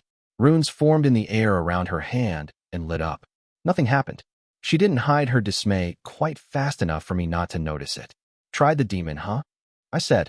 You did something to prevent my access, she accused. That'd be the redhead, actually, I said. And she's definitely earned a treat for that. Acua sighed. Well, it seems we've established killing you is likely beyond me at the moment. You say the nicest things, I said. I strode forward with the angel's sword in hand. It wasn't burning me anymore, but I wasn't feeling power from it either. It was, by all appearances, just a very sharp sword. Probably for the best. I'd been taught some very specific things about magical weapons anyway. There was a reason I didn't wield any when the tower held the largest stash of magical artifacts on the continent. The way Black told it, relying on a magic sword, or a magic anything, really, was effectively signing your own death warrant if you were named. They always failed you at the worst possible moment. Considering I'd just killed the lone swordsman with his own fancy angel sword, I was beginning to see his point. As it happens, Eris said, you can't kill me either. They all say that, I mused. But you'll notice I have bits of hero all over my boots. Hopefully it doesn't stain. Hakram would have a bitch of a time getting that out. I mean, Squire, that should you kill me you'll not survive the act, Eris said flatly. I've bound this dimension to my life. Should I die, it will immediately collapse. I squinted at her. Are you telling me you just tried to summon a demon of corruption in a dimension you bound to yourself? That'd be a special brand of crazy even for you. I cleared my throat. And by crazy I mean stupid. So very, very stupid. Acua looked a little insulted at that, and I could see her gearing up for scathing rebuttal, but she mastered herself at the last moment. Clearly those years getting under the skin of my opponents in the pit were still seeing good use even though I'd found other employment. I could show you the runes proving this if you weren't magically illiterate, she said. That's slander, I said. I'm, functionally, magically illiterate. There's an important distinction there. My absolute refusal to take her sinister revelations seriously was riling her up by the looks of the color on her cheeks. I was rather enjoying that, truth be told. Whether she was actually telling the truth was a toss-up, in my opinion. A contingency like this was right up her alley, but on the other hand, I got the impression I'd already murdered my way through most of her contingencies. It might not matter if she was telling the truth, though. Given enough time, Masigo was bound to find a way into this place. The moment he opened a way out, I could just smoke her and bail. Maybe toss a couple of goblin fireballs to make sure no eldritch abomination crawled out. I guess we could stand in our respective corners of the church and think that over, I said. She smiled condescendingly. Apprentice will not find the gate to this place, she said. 'Cause you're such a big bad witch. I said skeptically. I suppose you might manage to hide it with a spell? On the other hand, it'd be pretty hard to do that without limbs. Which brings us back to the original plan of beating your ass. Progress said. This dimension was crafted by Triumphant herself, you cretin, Acua said. Not even the warlock could find it. Harsh words, I said, rolling my eyes. Alas, you've hurt my feelings. Negotiations are breaking down already. Do you have no self-preservation instinct at all, you fool? She hissed. I snorted. Acua, my opening gambit for this battle was getting myself killed. I reminded her patiently. You're barking up the wrong tree here. But sure, I'll take this seriously. If you apologize for your impolite language. I grinned. It was, I'm sure you'll agree, beneath the dignity of such an august personage as yourself. I hadn't seen anyone wanting to murder me so badly in a while. Paige, maybe, but even her glares hadn't been quite so venomous. I was morbidly curious about whether or not sheer anger might give Eris heart palpitations. My words were not helpful to this conversation, she conceded through gritted teeth. I could have made something of that, but there was only so much taunting she'd take before lashing out. She had an offer to make, clearly, and at the moment she was my only way out of this dump. I could always run her through the moment we were back in creation, though I suspected it wouldn't be that easy. I'll allow it. In the spirit of goodwill and cooperation, I lied. Now spit out your bargain. The Sonic straightened, painting solemn haughtiness on her face. It was actually a good look on her, but then she'd always been gorgeous. Shame about that whole thing where I was going to kill her or die trying. But she shouldn't have picked this fight if she didn't want to get stabbed repeatedly. In exchange for safe passage, I ask 3 concessions of you, she said. No, I said immediately. Her eyes flashed with anger. This is not how negotiations are done, she said. It is, if you're buying contraband painkillers in the alley behind an illegal fighting pit, I said. I was being willfully obstructive here, but not because I felt like being ornery. Not just because I felt like being ornery. When it came down to it, she'd had training in this, and I hadn't. The only way I wasn't going to get robbed was by making her so furious she got sloppy. 3 for 3, or we're done, I said. We can find out the hard way whether your little triumphant bubble really can't be found by Masigo. Resourceful man, apprentice. I'll take those odds. Acua looked like I'd just flipped the negotiation table over her head and made her clean up the mess, but she swallowed her anger. She didn't have nearly as much of an upper hand here as she pretending she did. We both knew that. 3 for 3, she conceded. In exchange for safe passage for you into creation, you will refrain from killing me or spilling my blood for 3 days and 3 nights. Ah, and there it was. The way she'd try to wiggle out of this mess. She'd bail out of Callow and return to the wasteland, where the only way for me to kill her would be starting a civil war in praise. That wasn't nearly as hardy of a shield as she thought it was, but it was still an obstacle. I remained silent, trying to go through my options. I could just tell her to die in a fire and bet everything on Masigo pulling through against all odds, but I didn't like the shape of it. Crawling away from trouble she'd raised was what Eris excelled at most. I'd already told Black more than once that for the shit she'd pulled her head should be on a pike, but the Empire had given her a suspicious amount of leeway. Either Black and Militia were idiots, which I knew they weren't, or there was something else at play. I'd never seen the heir in one of my name dreams, so I couldn't be sure, but avoiding blame might be one of the central powers for that role. I'd already put my own slant on the events that unfolded today, so there would be no screwing my opponents with that story twice. 3 days and 3 nights wasn't that long, anyway. It wouldn't get her out of southern Callow even if she managed to get her hands on a horse, which I'd make damned sure she wouldn't, even if I had to kill every mount in the city. If she was on foot, I could have 3 cohorts shadow her and wait out the time before they carpeted wherever she stood with munitions. Fine, I finally said. Second, your monstrous little goblins seized my associates, she said, and my heartbeat stilled. I want them released into my custody, and the terms of the first concession applied to them. Shit. She'd noticed it, then. Robber had spent the entire battle marauding in the streets with his cohort, capturing her Preci lordlings. Did she know what I wanted them for? I couldn't just give them away, not before my gambit played out. I closed my eyes. No killing or spilling of blood. I remembered. Those were the terms. There were ways around that. Not pretty ones, but she'd pushed me a lot further down the ruthless side of the slope than she thought. She'd asked for 2 things, though, even if she'd tried to phrase it as one. That felt significant. Usable. Pick 3, I said. She said 5 people in her retinue at the beginning of the battle. Barika, who I'd executed before the battle began properly. Fadila, the mage who'd bailed her out of the first 3-way melee with the lone swordsman. And then there were the other 3. Ghassan something or other, the boy with the sword I'd shamed in front of the court in a tear. Apparently a Tagreb lord in his own right. Then the actual important ones. The heir to the high lordship of Aksum and the heiress to the high ladyship of Nok. Acua's face went blank, her eyes considering. I'd taken her by surprise with that. Is Barika still alive? She asked. I smiled unpleasantly. Going sentimental on me, Eris? Could be she is. Could be she isn't. If she is dead, the Sonic said softly, there will be a reckoning for it. Oh, there'll be one of those anyway, I said with my friendliest expression. You can count on that. Her face smoothing out into an unnaturally calm expression, Eris composed herself. Fasilai Marembi, Hawalti Sahel, and Ghassan Inaza, she said. The two high nobles, and the failed military commander. Picking her minions based on political influence instead of competence, huh? Sloppy habit. It would cost her in the long run, if she lived that long. Sold, I shrugged. In exchange, you will extend the truce terms given to you to all under my command. Agreed, she said, sounding slightly miffed. Yeah, I'd seen that one coming a mile away. If I couldn't nail her at will, I was allowing a mage able to use high arcana, whatever the hells that actually was, to run rampant in a city full of my subordinates. She could have slaughtered her way through my entire high command, and I wouldn't have been able to lift a finger to help. Third, I said. She was picking her words very carefully, which I took to mean she was about to try to pull a fast one. I was wrong, as it turned out. She was just being ridiculously audacious. After the war, I will petition to be granted governorship of Lys, she said. You will support this petition in court. I blinked and then almost laughed, but she was being absolutely serious. They know. Gods know.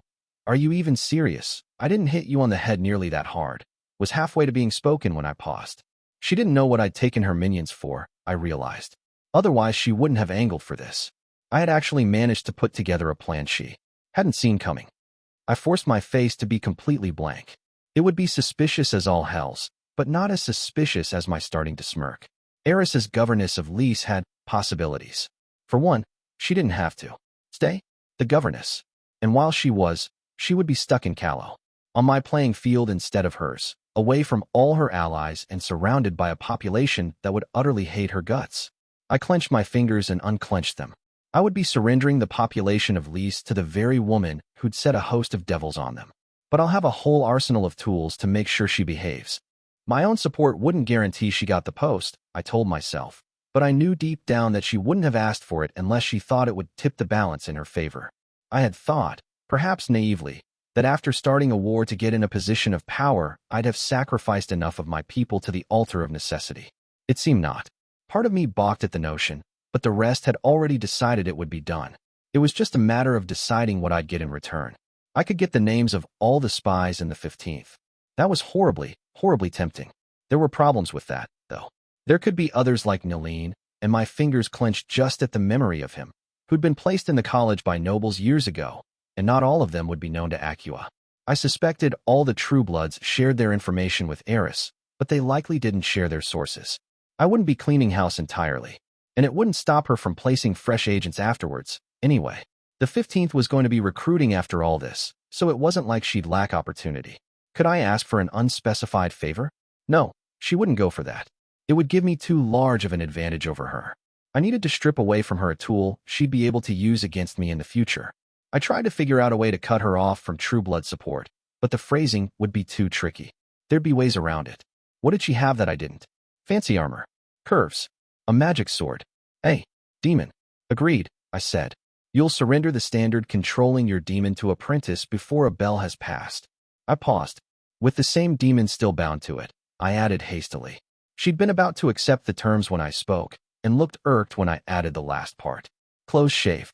Agreed, she replied. The terms were set. Getting actual oaths going proved a little more complicated. Eris suggested we swear on our names, but I wasn't doing anything of the sort when she outstripped me in name lore by such a wide margin. I proposed we swear on the gods, but from the way she paled at that, an oath to the gods below was a lot more dangerous than one to the gods above. We ended up compromising with a blood oath. She cut her palm, which was apparently tradition, but unlike her, I actually used my hands to swing a sword, so I nicked my shoulder instead. I refused to mix our blood to seal the pact, citing the fact that her stupidity might be catching. I was actually more worried about her being crazy enough to put poison in her own blood or some sort of magical plague, but I wasn't about to admit that. It wasn't paranoia if you were dealing with Preci. I cut off a bit of the lone swordsman's coat, and we both dripped blood on the leather, myself first, just in case, which was apparently enough. I felt something like a manacle form around my hand, though there was nothing visible. It was a novelty watching Eris cast a spell that wasn't actively meant to harm me. She carved out a gate of light out on the shore and stepped through first when I invited her. I followed almost immediately, not willing to remain on that creepy island any longer than I had to. Her transition through was a lot smoother than Masego's had been. and I found myself on the shores of the Henges just by the spot where the boat from earlier had finally finished burning. Eris stood with her hands raised, surrounded by the Gallowborn with all their weapons out. Adjutant was the first to see me cross, and he told Apprentice to stand down. "Catherine," Hakram said, looking relieved. "Just a moment," I said, and Sucker punched Acua in the stomach. She let out a wheeze. I'd put my name to work in that strike, and her armor bent under the impact. Sorcery crackled to life around her hand, but I punched her in the stomach again, and it winked out as she fell to her knees. Calmly, I took her wrist and snapped it. "You probably thought I forgot to bargain for my own safety," I said. "I didn't. I just knew it wouldn't matter." "You can't hurt me," she gasped. "I can't kill you," I corrected. "Or spill your blood." My boot came down and shattered her knee as punctuation. She screamed. "Did you actually think you'd bargain your way out of this?"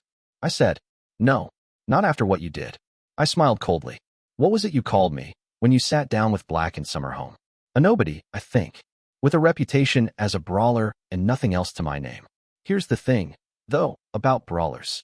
I broke her other wrist, interrupting her second attempt to cast. "We know how to hurt people without making them bleed," I said casually. Under the gaze of 100 Calawans and 2 other named, I methodically broke every bone in Eris' body I could smash without making her bleed. She'd heal all of this, eventually, but she'd be incapable of being a problem for me for at least a month. Her face remained intact. Hits there bled too easily, but by the time I was done with her, she could no longer move on her own. "Now let's find out how well you bargained," I muttered. I thought about breaking her bones repeatedly for 3 days and 3 nights, keeping her in the city until the truce ran out. The shackle around my hand tightened. Not that, then. I thought about allowing her to leave, but having soldiers follow her. The shackle tightened again. The 15th counted as an extension of myself for the purpose of killing, then. Damn. Dropping her in the lake? Also a break of the oath. I couldn't think of anything else at the moment, but I had a whole cadre of senior officers to run it by, as well as a man who'd been raised by a villain. "Looks like you get to survive," I said. "For now, anyway." "Captain Ferrier." "Ma'am," the Calawan replied, sounding a little awed. "Have this woman dragged to the 15th's headquarters in the city. No need to be gentle about it, but make sure she doesn't bleed." He saluted, letting out a long breath. I turned to Hakram and Masigo. "Come on, boys," I said. "We can talk as we walk there. The day's not quite done." Juniper had claimed a guild hall as her forward command center, as she'd done in Marchford. I could see why she'd pick up the habit. They were usually the largest building in a Calawan city that wasn't a church or a noble's home. They were usually closer to the main avenues than those two as well, since they saw so much people come and go. After assuring the Hellhound that the Angel situation was dealt with and that I'd give her a full report later, I managed to extract myself from that conversation and steal away Aisha from her. I'd need her for the coming conversation. The storage room where Robber had dropped off Eris minions had been cleared out except for 4 tightly bound rolls of angry Preci, who started making noise through their gags the moment I strolled in. The Gallowborn propped up Eris against a wall before I dismissed them, keeping only Apprentice and Aisha at my side. I crouched by 2 of the captives and took off their gags, ignoring the immediate indignant demands they bellowed. "Do you even know who I am, you ignorant mudfoot?" the Sonic boy demanded. I scratched my cheek. "I actually forgot your name," I admitted. "Aisha." The delicate-looking Tagreb looked halfway between despair and amusement. "Fasilai Marembi," she provided. "Heir to Aksum." "See, I know who you are now, Babili," I told him. "Note how you're still bound. This is not, in fact, an accident. You can't kill them." Eris croaked out from her corner. "Look who's back from the land of dreams," I said. "And you're kind of right, I suppose. For 3 of them anyway. Sorry, Fatala, but you didn't make the cut. Your boss decided you were too low on the priority list." I unsheathed my knife. The dark-skinned mage's eyes widened in panic. "Wait," she said. I dash. The point of my knife rested against her throat, not quite strongly enough to draw blood. "Yes," I said. "I'll leave, go to the free cities," she said. "Never return to the Empire." The other nobles in the room watched in utter silence, even Aisha. "I'm sorry," I said, not unkindly, "but you're complicit in mass murder and a loose end besides. Exile isn't an option here. Not with the kind of games the lot of you have been playing." "Catherine," Apprentice said. "It would be a waste. I've told you before, she's one of the most talented practitioners of her generation. That makes her a very bad loose end, Masigo," I said. "The kind that comes back to bite us in the ass at a critical moment." "Grant me custody of her," he said. "I have projects that could use an additional pair of hands." I frowned. You'd be responsible for her, and Black might object, I said. The bespectacled mage snorted. Let me handle Uncle Amadeus. As for responsibility, I intend to ask for some very specifically worded oaths. I eyed Fadila dubiously. How about it? I said. Lab assistant or early grave? It's up to you. Thank you, Lord Apprentice, she said in a trembling voice, ignoring me and trying to sketch a bow while tied up. I will not forget this. I called the Galloborn standing guard back into the room and had her dragged out. We could settle the details of that affair later. If that little display was meant to intimidate us, you have failed, the bound Sonic girl said. I cast a look at Aisha. Hawalti Sahel. She mouthed silently. Eris Tanakh. Oh, so Woody, I said. If you're not scared, you're not paying attention. I can't kill you or bleed you, sure. But Apprentice could, say, rot off your eyes. He did it to the bumbling conjurer's face in Summerhome. Nasty as all hell's to look at, let me tell you. They stiffened. Good news, I said. That's not what we'll do. Apprentice, you have the tools. The chubby mage unrolled a pack of leather full of what looked like scalpels and pincers, as well as a few objects clearly meant to poke holes. They would have looked like a cutter's kit, or a torturer's, if not for the runes covering every nook and cranny of them.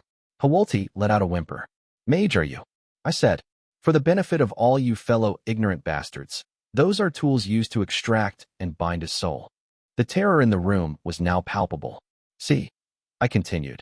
Eris made the mistake of bargaining only for the safety of your bodies. I'm not going to touch those tricky things, oaths. But if I return empty husks to the wasteland, well, I'll technically have respected the terms. You don't have it in you, Eris said from her corner.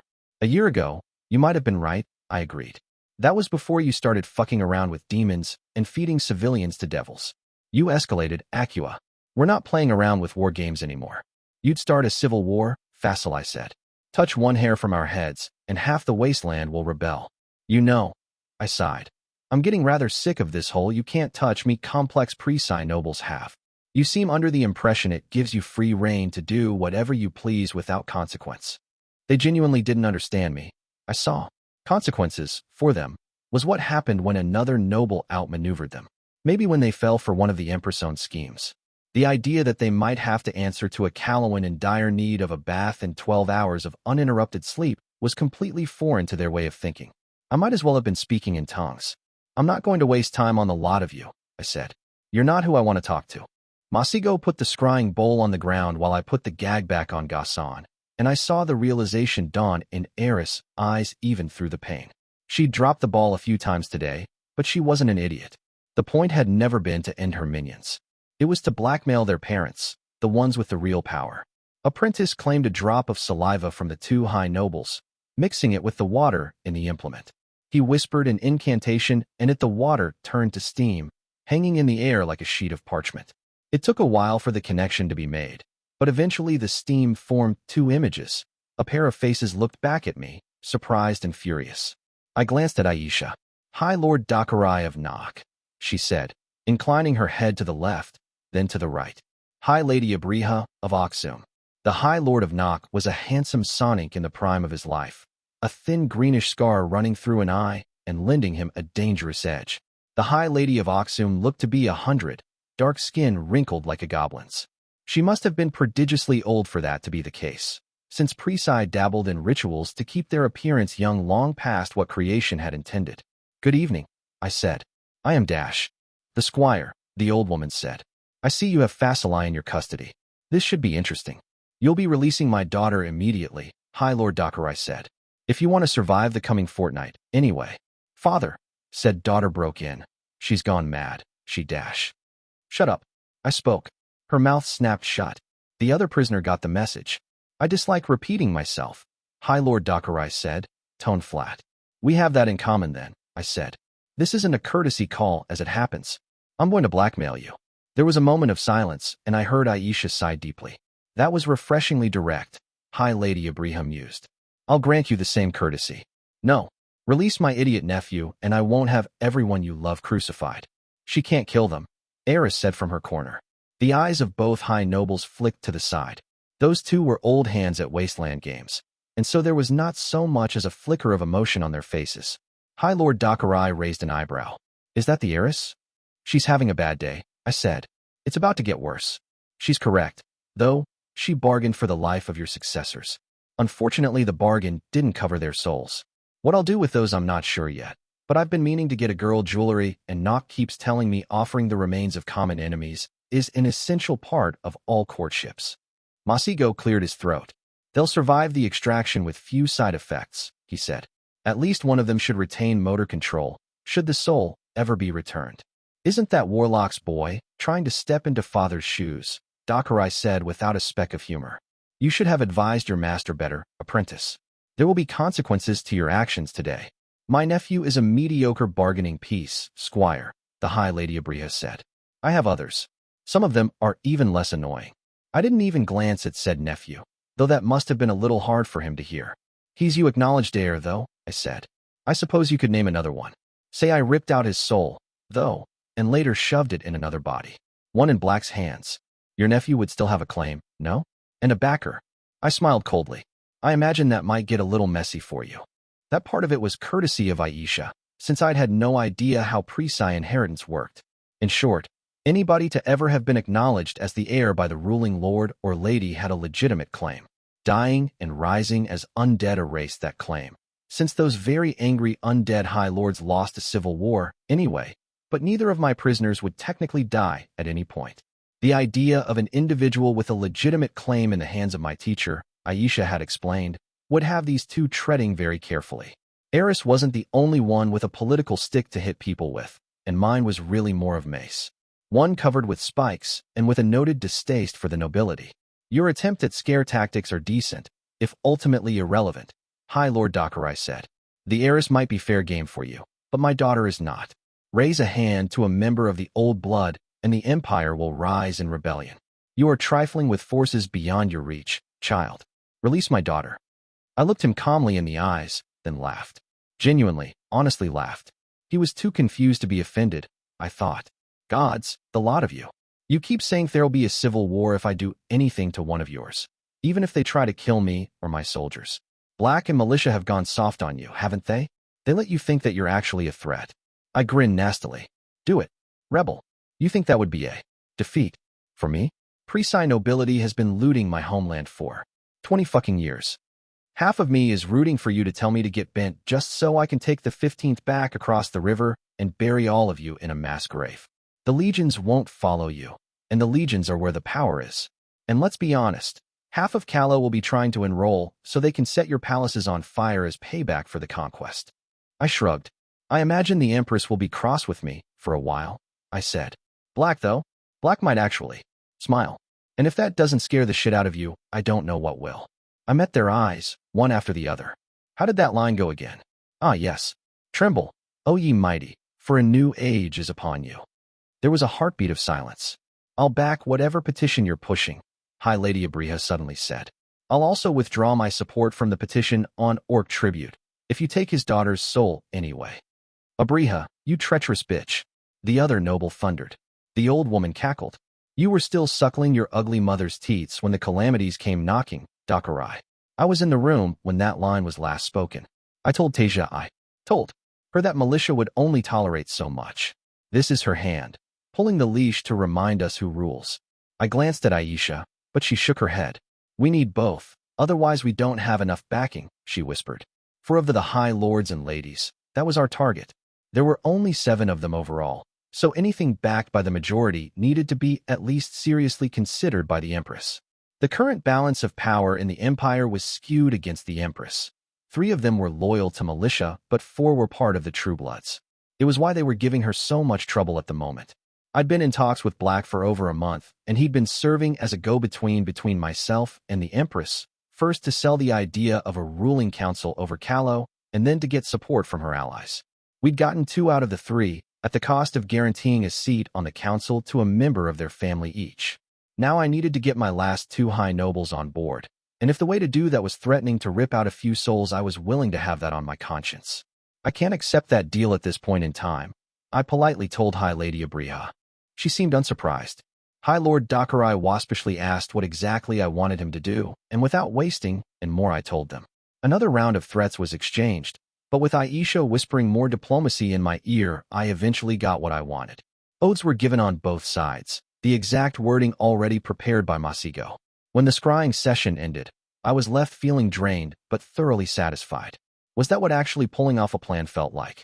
I kept expecting creation to retaliate brutally at any moment, but for now it seemed like I'd gotten away with it. I cut the two high brats loose and informed them they were no longer my problem. The oaths I'd given would see them safely back to their seats of power, which left Ghassan and Eris. I looked at my rival and crouched in front of her. I have to let you go, I said. It physically pains me to admit it, but you took care of that much. Masigo stood behind me, leaning against the wall. Apprentice had to rip out one of my aspects at March Ford. I told her, and her eyes widened. Exactly how much she'd screwed up began to sink in. When I planned all of this, and I did, I figured I'd just kill you. If I couldn't, I figured I'd even the scales the Calawan way. Your 3 aspects for the one I lost. She managed to smirk, which was really an accomplishment considering how many of her bones were still broken. But your soul isn't actually in your body, Apprentice said.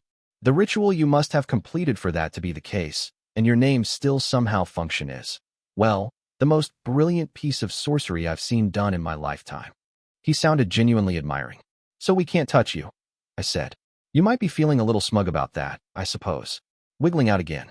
It occurs to me, though, that the reason you never quite seem to understand that you shouldn't fuck with me is that you never lose anything in our confrontations. I met her eyes. I killed Barika, I said. I put a crossbow bolt in her eye and had her body buried in sanctified grounds. She's not coming back, ever. And now we're going to sit together, you and I, to watch Apprentice rip out your minion's soul and bind it to a stone. I met her eyes calmly. I'm not a monster, Acua. I'll destroy it when our truce is done and let him go to the underworld. But when you crawl away from this mess, when we're done, you'll remember this moment. What happens when you set fire to my homelands for your little plots? We sat. We watched. And when it was done, I leaned into her ear. If you do manage, somehow, to get the governorship, I'll be watching you, waiting. And this time there will no bargaining to save you. I got up and looked down on her. Now get the hells out of my kingdom. Book 2, Chapter 49, Triumph.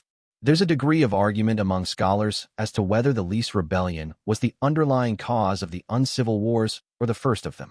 I was there, though, and I can tell you this. The seeds that were sown in Lys are what we reaped in the years that followed. Extract from the personal memoirs of Lady Aisha Bishara. I'd have thought they would do this in Whitestone, with all the sprawling avenues and gardens there to use, but I'd severely underestimated how many people would be there for the ceremony. Half the city must have been packed around Fairfax Plaza, filling every nook and cranny market side. Merchants were selling chilled wine and ale as well as something that smelled like those spicy sausages from Hedges. I was more interested in the grilled fish on sticks from the lake, though watching some man obviously devoid of taste scarfing down one macerated in the South Pool way instead nearly put me off my appetite.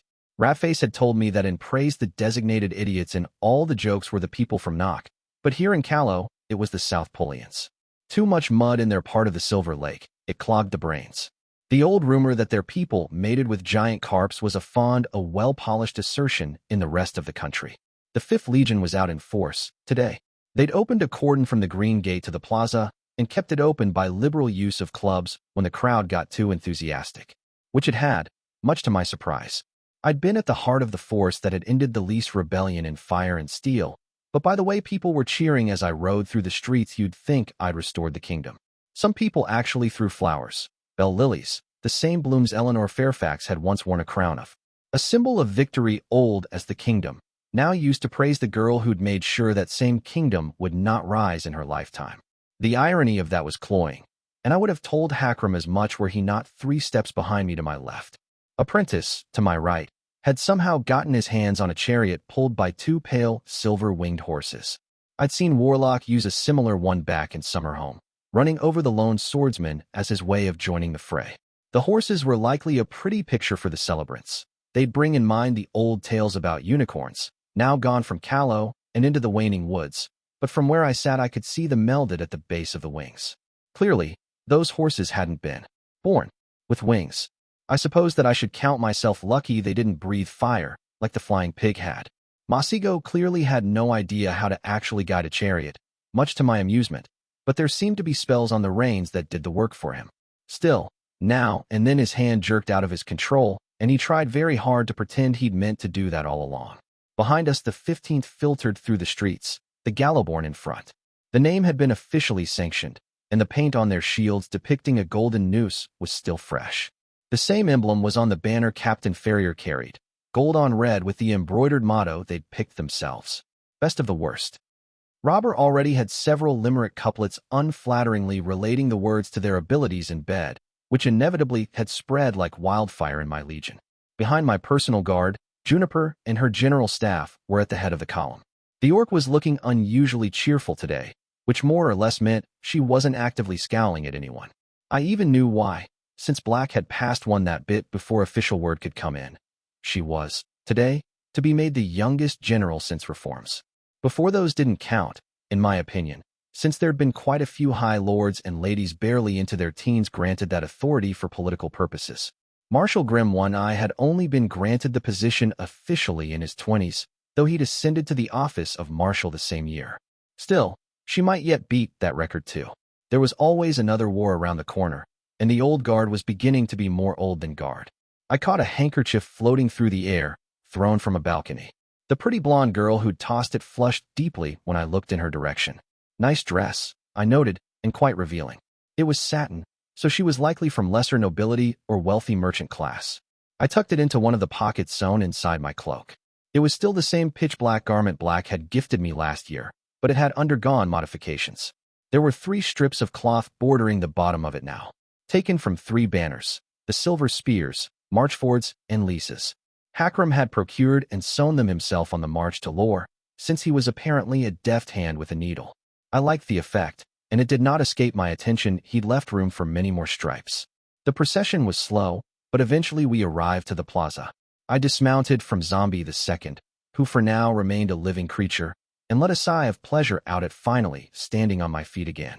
Adjutant and apprentice flanked me as we waited for Juniper to join us, her perfectly polished armor reflecting the glare of the noonday sun. The 4 of us stepped towards the platform ahead of us. There might have been wood under it, but it was out of sight. The entire structure was covered with a red woven carpet, the style of a Calawan if not the color. The Empress had likely ordered it from lore weavers to reinforce ties there. Militia herself was seated on a throne, an ornate thing made almost entirely out of gold. The arms of it were shaped as lions holding bells in their mouth, a rather bold statement. Lions were a symbol associated with the throne of praise, while bells had been the symbol of the Fairfax dynasty the Empress had overthrown. Apparently the lions were a recent change, as it had previously been tigers who'd served as the emblematic animal. They'd gone out of style after the sentient tiger army fiasco, Aisha had told me. The Dread Empress was still absurdly beautiful, and I privately decided that having gotten a good look at her was half the reason the people of the city were cheering. The crown on her head was ivory inlaid with lapis lazuli with a perfectly spherical sapphire as the centerpiece. Her dress was white bordered in thick braids of gold, revealing the beginning of her breasts and her bare shoulders. Splendid gold armbands with scenes of the Imperial Civil War held from her upper arms, and a heavy necklace shaped a dozen towers linked circled her neck. None of it held a candle to Dread Empress Militia in the fullness of her glory, sitting in the shade of her red pavilion. The 4 of us came to stand half a dozen steps down from her throne and stopped. She smiled, and the world felt like it had gone bright. Just a quirk of the lips, and I knew men would have killed their own siblings to get another one. They probably had. Even Hakram was blushing, and I knew for a fact he found humans unattractive.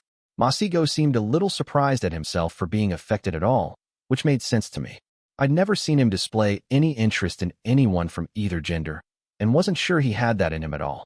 The Empress rose, and for the first time I noticed that Black was standing to the right of her throne. He looked shabby, compared to Militia. His plate was without ornament, his sword undecorated, and his cloak looked almost threadbare. Until it caught the light, anyway, and then suddenly it looked like it was made entirely of crow feathers. It wasn't enough to make him look like anything but a sworn sword guarding his ruler. At my side Masigo and the 2 orcs knelt as Militia took a step forward. I remained standing. Rise, the Empress ordered, and they obeyed. Militia's words reverberated across the entire plaza without her ever raising her voice, and the silence that ensued was so absolute you could have heard a pin drop. Order has been restored to Callow, she said. Procurus' attempt to place a puppet on the throne has been thwarted. The misguided rebels of the South shown the errors of their ways. Or a grave, for those who hadn't been nailed to a cross.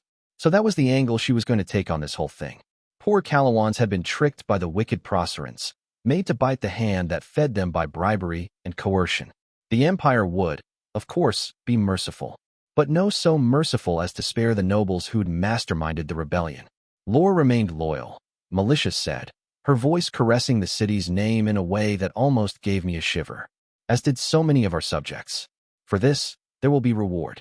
The anticipation in the plaza was palpable. All taxes in cities that remained loyal with be halved for a year, she announced. And in this greatest of Calawan cities, I declare a week-long festival to honor our victory. The crowd went wild. Have taxes, huh? Good call. Trade had slowed when the blades came out, and this would get it started again.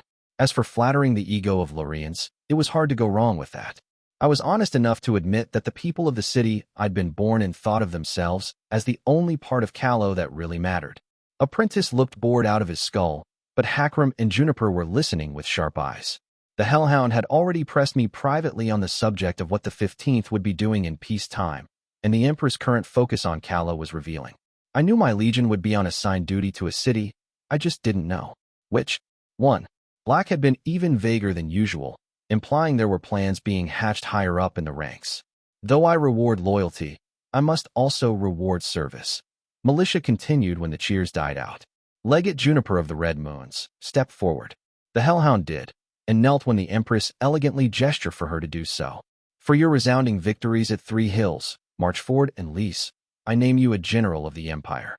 As of this moment, the 15th Legion is granted full status as a Legion of Terror and the ensuing rite of recruitment. The cheers at that were more sporadic, though I got the impression the crowd would vocally approve of pretty much anything Militia would say today. Greenskins still weren't popular in Callow, though in cities that was beginning to change as they spent time in garrison duty. Juniper remained kneeling. Lord Apprentice, the Empress said, after Masigo also knelt. For your distinguished service in the pursuit of peace, I grant you imperial sanction to raise a mage's tower anywhere in the territories of the Empire. The history behind that was a little more complicated. A mage's tower was essentially a fortified laboratory warded so heavily it would make a fortress flinch, and after having to put down a dozen rebellions springing from those the tower had restricted their raising. The only person currently sanctioned to have one was Warlock, who had linked the 36 laboratories he actually had through a pocket dimension to get around the technical restriction of one. Now Masigo could raise one as well, and I knew where he would, Marchford. He'd already told me that after the ceremony, he would be leaving the 15th to go study the thinning of the borders between Arcadia and Creation, where we'd fought the demon. He'd be missed, but I knew if I really needed him he'd come. We were friends. How odd that I actually had those now. Hakram of the Howling Wolves, Militia said. I welcome you as the embodiment of the ties between the clans and the tower, the living proof that our people are united as they never have been before. You have served well and faithfully, proving the worth of your name. For this I grant you all the attending the dignities of a Lord of Praise. But not, I noticed, the actual legal title. Black had been trying to push the recognition of clan chieftains as nobles in their own right for decades to no avail. The reasons for that involved the clans not technically owning the steppes they lived in and the justifications behind the whole tribute system, which had apparently been even more of a clusterfuck before the Empress had reformed it. Still, this was not a meaningless gesture. Hakram could now own land, raise a retinue, and would be tried in the noble courts of praise should he ever commit a crime. That last part was admittedly largely irrelevant as long as he served in the legions, since he answered only to military tribunals while in service, but should he break the law as a civilian, he might be the first greenskin ever taken to trial in the noble courts. He could technically style himself Lord Adjutant in public, now. And lastly, Catherine Foundling. The Empress' dark eyes were on me, her red lips quirking fondly. It was a lie, that fondness. I'd done little to earn personal affection from the ruler of the Empire. And yet, looking at her smile, I almost wanted to believe in the lie. Some people could be dangerous without ever holding a blade. I barely noticed the crowd going quiet again behind me. Our Squire was born in this very city, the Empress said, and there was a rumble of approval. In Kalos' hour of need, she led soldiers from all parts of the Empire and scattered the forces of disorder. Only true if I counted as a Dia Wraith, but it painted a pretty picture. For her valor, she now stands before me as the Lady of Marchford. For a moment I thought I'd gone deaf. The clamor from the crowd filled the sky, as they stomped the ground and screamed themselves hoarse. I met Militia's eyes and inclined my head, hiding my surprise. My mind was already spinning. What the people had heard was a no-name orphan becoming a noble, granted the rule over one of the oldest and richest holdings in Callow. A promise that the old nobility was dead, and under the rule of the tower anyone could rise. What I'd heard, though, was different. The Empress had granted me a Preci title, ruling over Callowan land. It was a statement. We're here to stay. No rebellion will ever sweep us out. I closed my eyes and let the crowd's approval wash over me. I'd have to think on this, on what it meant, before the day was out. But just for a moment, I allowed myself to enjoy it. The suite in the royal palace was the same one I'd been given after becoming the squire, though this time I was conscious when moving in. There would be festivities tonight, and I'd need to change for them. So I took a bath in that same mise en wonder I'd already sampled once. When I emerged scoured clean and smelling like lavender, I dried myself, tying a towel around myself. I felt something more than heard it, and reached for the knife I'd left by the bath. That won't be necessary, Black's amused voice informed me. I sighed. One of these days, the two of us were going to sit down and have a nice talk about the wonders of knocking. I returned to the room to catch the familiar sight of my teacher lounging in a chair by a Proceran bureau. He was idly thumbing through a book of Killian's, a treatise on fine elemental manipulation by Dread Emperor Sorceress. I tried to read through it a few weeks back and emerged from the attempt more confused about how magic worked than when I'd started. Whatever the transitional phasing of energy was, it was fiendishly complicated, and also possibly not real. How something could simultaneously not exist and be considered a basis for spell crafting was beyond me. I ignored my teacher and stepped behind a cloth screen to change into comfortable breeches and shirt. It wasn't that I was shy about my body, more that it felt wrong to be naked around Black. Like pissing in a church. It had been bad enough seeing him make out with Ranger in a name dream. So you've got bad news for me, I said as I emerged. You're getting sadly predictable in your old age. I'm not even 80 yet, Black replied with a twitch of the lips. Not that he looked a day older than 25, unless you paid very close attention. You're correct, though, he said. Sit down. I leaned against the pillars of my enormously oversized bed instead. As the last appointment of the sort done directly by the tower, Acuasahelian was granted the governorship of Lys, he said. I blinked, started to speak, then closed my mouth. I pushed myself off the wooden pillar and, very calmly, punched it so hard it splintered. That is insane, I said. Is this because I sent the letter? I put all my recommendations that she get the post in quotes, Black. The only way I could have been clearer was to add a sentence afterwards going by the way. This is sarcasm. The only thing Eris deserves is a summary execution. Her bid had other backing, he said. Gods, if Militia had waited another week, the appointment would be put of her hands. The whole point of the ruling council is controlling the governorship system, I snarled. I don't know what she's up to, Black, but people are going to be butchered. I am aware, he said quietly. This will cause unrest, mark my words, I said. It's open knowledge she's the one who set the devils on the city. Gods above, you're putting in charge of Lys the same woman who saw over 2,000 of its citizens fed to. Literal. Hellspawn. The butcher's bill after the siege had been heavier than I'd thought it would be. The evacuation of civilians deeper into the city had not been complete, some people refusing to leave their homes, even with an army knocking at the gate. Black did not reply. I stared at him until the fury began to wane. All I'd just said he already knew. This isn't your doing at all, I said. It is not. My eyes sharpened. Militia?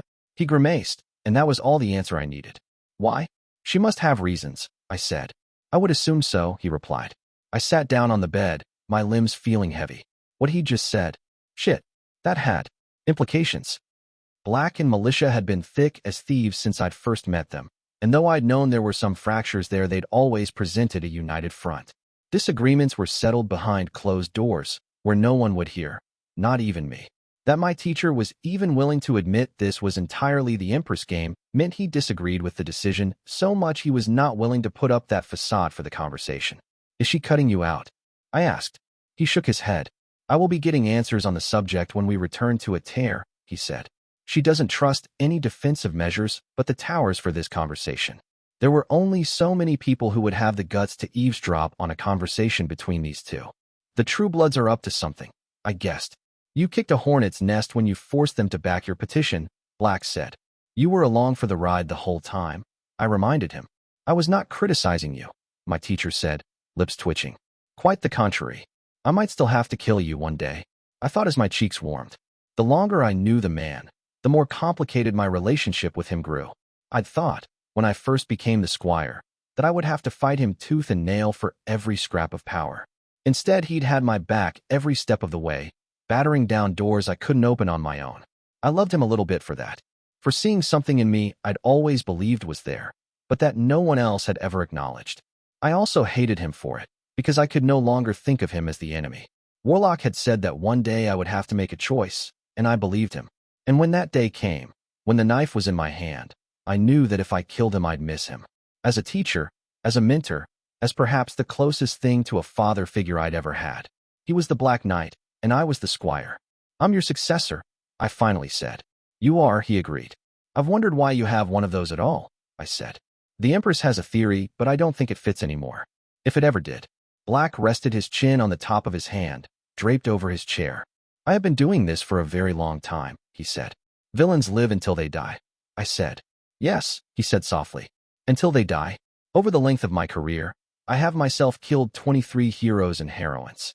I've orchestrated or otherwise ordered the death of easily thrice that." He shrugged indifferently. "I'll meet someone better eventually. Or they'll get lucky. It only needs to happen once. It might be today, it might be next month, it might be decades from now, but they'll get me." "So I'm your contingency?" I said. "You've heard it, haven't you?" he asked instead of replying. "The song." My heartbeat stilled. "The first step is hardest," they said to her. "You will have to walk through fire dash. It will burn away what you once were. And always devour whole a liar." I finished. He smiled, and it was sharp as a knife. "They will learn to fear you, Catherine. I hope I live long enough to see it." A shiver went through me as he rose to his feet. He knew the song. Gods below, he knew the song. 2 years that question of where I knew it from had plagued me. "You've heard it before?" I asked. "Once, when I was young," he said. "It was not for me." "Where is it from?" "It's not from anywhere," he said. I frowned. "What's it called, then?" "The Girl Who Climbed the Tower." He told me, and left. Masego's rooms weren't far from mine. I'd expected to find him alone there, but was pleased to discover he was talking with Killian. They both rose when I came into the room. "Cat," a Prentice greeted me. "My Lady of Marchford," the redhead teased, curtsying. I strode forward and swept her into my arms, dipping her into a long and deeply satisfying kiss. Gods, I'd miss spending time with Killian. Eventually Masego cleared his throat, and I released her. She was flushed, and her eyes a little wide. Already taking advantage of the servants, my lover sighed. "Typical noble. Don't bother returning to the Legion quarters tonight," I said. "I don't think you'll be using those much." "Your bed is much nicer than mine," she conceded. I threaded my fingers through hers. "Somewhere in this godforsaken palace there must be a dress that fits me," I said. "It might even be in a color other than black, one hopes. We'll go dancing tonight, at the festival." Dancing was not one of the fey talents I inherited, Killian said. "Wear thick shoes," I recommended. "It's not one of mine either." She smiled, cheeks dimpling as she brushed back a strand of hair behind my ear. "I'll leave you two to it, then," she said. "Always a pleasure, Lord Apprentice." Masego grimaced. "Gods, don't call me that. It makes me sound like I should know what's going on at court." She waved us goodbye with a last smile, and the door closed behind her. Masego's room were smaller than mine, I noticed amusedly, and already filled with a dozen pile of books. I could see what looked like a dead pig cut open in his bathtub, which was just so typically Apprentice I couldn't help but snort. "We'll have to discuss where I'll build my tower," Masego said. "Sit." I sat on what appeared to be the sordid Proceran invention known as a poof. It was particularly frilly, and couldn't decide whether it was a stool or a sofa. Prisai had it right with the cushions, I thought. "We'll settle that when we get there, I think," I said. "Obviously I'd prefer if it wasn't in the middle of the city." "The hills would be best," he said, "where the demon was first contained. And that was why I was here, wasn't it?" Apprentice had claimed an actual chair and looked rather curious as to why I was here at all. "Masego," I said, "could you hand me the trinket I gave you? The one made of bone." He frowned, then cocked his head to the side. "Why? You've had no definitive proof I'm not corrupted." I blinked. "Wait, you knew?" He looked rather offended. "You thought I didn't?" He said. "Catherine, it smells like goblin munitions. It has a piece of your name in it. And you wore it anyway?" I said disbelievingly. "Well, yes," he said slowly. "After being exposed to a demon, it was necessary for me to have a kill switch in case Father's diagnostic spell has failed." I was, honestly, at a loss for words. "That's, very enlightened of you," I I said. It was a reasonable precaution, he said. Arrangements like it aren't uncommon among villains. I know Uncle Amadeus has a way to kill father should he ever be corrupted, and he himself has an arrangement with assassin to be executed should he ever become a threat to the Empire. He shrugged. Your method was crude and relatively obvious, but it would have been effective. I kind of feel bad now, I mused. I mean, I already did. But now I feel bad in a different, novel way. You should, Apprentice muttered. Honestly, thinking I wouldn't notice. You might as well have written magical bomb on the surface. I'm sorry, I ventured. I'll expect a more elegant method of disposal before we get to Marchford, he said, as well as a written essay on the subject of why trying to deceive a man with my superb intellect is a fool's errand. I'm a villain now. I shouldn't have to do homework, I whined. Both of us were smothering grins. Apparently I could do something right once in a while, not for lack of trying in the other direction. This particular annex to the royal palace, called the Songbird's Cage, had been built by Eleanor Fairfax's grandson to house his mistress away from the prying eyes of his queen. He'd had the doors and windows barred and locked when said queen had started visiting the mistress more often than he did, spawning half a dozen songs running on the theme of caged doves, all of them involving puns about locks and keys that thought themselves very clever. In later years, it had become where Callowan royalty held prisoners that weren't officially prisoners. Several rebellious dukes of Lees had cooled their heels there until talk of secession died down, as had Fairfax uncles with a little too much ambition. It was fitting that the Baroness Dormer would be held there. A line of Gallowborn led by Captain Ferrier trailed behind me as we tread the corridors, waving away the legionaries from the Fifth that guarded the unlocked door. My guards took position around the entrance. I'd expected a bit of friction there, but the two orcs from the Fifth began asking questions about Marchford instead. Few of my legionaries had to pay for their own drinks these days. I knocked politely and waited until I was bid to enter from inside. I could have just strolled in, but it cost me nothing to be polite. If I ever ended up in her position, I hoped I would be extended the courtesy. Somehow, it was doubtful I would. Villains didn't get taken prisoner, as I understood it. We turned our cloak or died. There was no middle ground. I had a nice cloak now, though. Turning might damage it. I supposed I'd have to stick with the whole villain thing for now. And Kindle, the Baroness Dormer, was still stunningly beautiful even in the subdued garments of a prisoner. She'd been allowed to keep her personal wardrobe, by my order, save for armor and weapons. Sitting in the solar of her suite, by the window, she'd been reading a book in candlelight. It wasn't dark out yet, but the windows were facing the wrong way to let the sun in properly. Lady Squire, she said, I did not expect a visit for some days. There's been some new developments, I said. May I sit? By all means. I took the comfortable armchair facing hers, then lightly slapped two scrolls on the table. One held the seal of the Legions of Terror, the other the Towers. My trial is over, Baroness Kindle immediately grasped. I wasn't even asked to stand in front of the judges. Her smile turned bitter. So much for a fair trial. There would have been no point in you being there, I said flatly. I stacked the tribunal. Surprise and confusion flickered across the Baroness' face. She'd been taken prisoner by the 15th when the city of Lees was under martial law. It was in my power to decide she should be tried under a military tribunal. I'd quietly sit down with the officers involved and told them what the verdict was going to be. There had been no debate. Open it, I said, pushing forward the scroll with the seal of the Legions. She broke it open, and her brow rose as she scanned the lines. I am not to be executed, she said. You've been stripped of your holdings, I said. That much was a given. You may still call yourself a baroness, but not the Baroness Dormer. Doing so would qualify as unlawful claim to imperial property under Preci law. I think the punishment for that is lashes. I skimmed the reading, to be honest. This, she said, does not seem like the work of Preci law. Things are changing, I said. There's a reason I fought this war. Open the other one. Steeling herself, the noblewoman broke the tower's seal. Her eyes widened. What is this? She asked. Before the week is over, the Empress will announce the creation of a ruling council over Callow, I said. This is your appointment to a seat on it. 7 members, there would be. Black had won, as the official head of the council, and also held the sole right of veto over any motion passed. 1 seat for the Empress representative, 2 in the hands of the high nobles who'd backed me willingly. 1 for me, and 2 appointments left for me to choose. It would work through majority vote, and I'd own that. Black had already told me privately he'd only attend the first few sessions before officially passing his vote and right of veto into my hands. With 2 seats in Callowan hands, my own vote and my teacher's, I'd be effectively capable of passing any motion I wished. I'd agreed to Black being head of the council without any quibbling. I was not, at the moment, capable of ruling Callow, especially not if I now had the rebuilding of Marchford to worry about as well. The council was a temporary measure meant to ease me into the trade ruling until I made a decision about the reorganization of Callowan territories. I'm a rebel, Baroness Kindle said. You were a rebel, I said.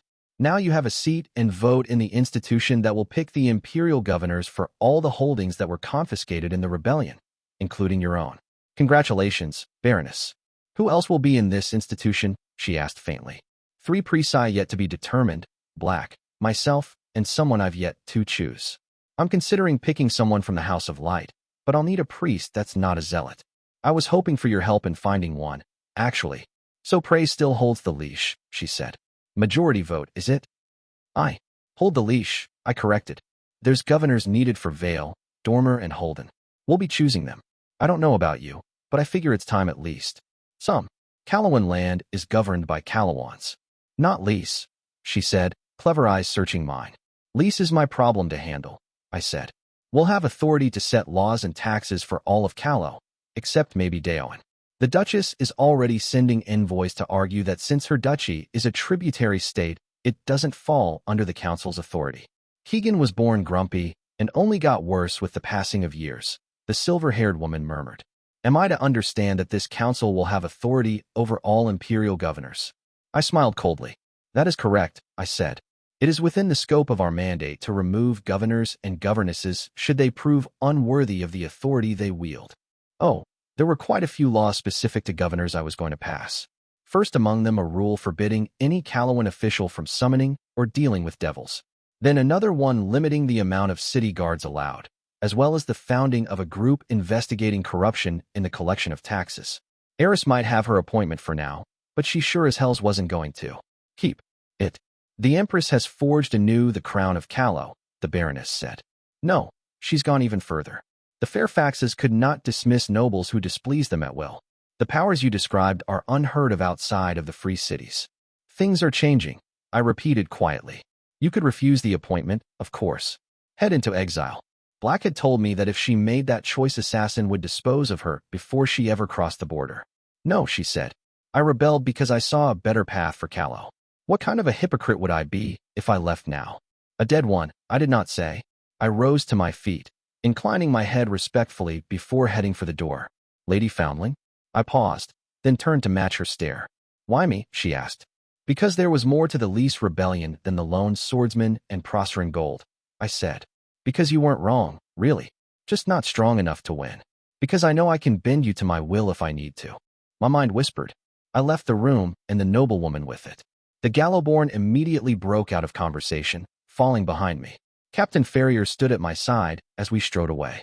We left the songbird's cage, and I strolled through a pleasant garden. Sunset was beginning. The birds in the trees already sang their songs, the silver fountain in front of me gurgling quietly. I stopped a moment to enjoy the quiet. Where to now, Countess? Ferrier asked. I looked at him, at the calm blue eyes and the angular face. Not for the first time. I reflected he had the most Callowan face I'd ever seen. Militia had made a statement in front of the crowd. Named me Lady of Marchford. And now, in this quiet garden, John Ferrier was making another one. Countess, he'd called me. Not lady. One of us, or one of them. I looked up to the reddening sky, my fingers clenching and then slowly unclenching. I did not correct him. Book 2. Interlude. Precipitation. Procerants have always been the villains in our plays, scheming Allemans and grasping Arlesites. Given our history, this is understandable, my strategos, but you and I know the truth of it. The Principate is the final line of defense between Calernia and evil. 2 millennia they have kept the dead king on his shore of the northern lakes, and even longer have they turned back the rattling plague, without aid or succor from the rest of the continent. When Procer fails, the light of civilization dims, and the monsters all get a little closer to our homes. Elugia Vocer, Nicaean ambassador to the Principate. The League of Free Cities did not have an official seat, because that would require a hard majority of its constituent to agree on any single subject for any length of time. Anaxares was of the opinion that this was even more unlikely than usual these days. Stygia was on the wane. as they'd hit that part of the 20-year cycle where their old slave soldiers were being discreetly butchered and the fresh ones finished their training, but their northern neighbors were in no shape to take advantage of it.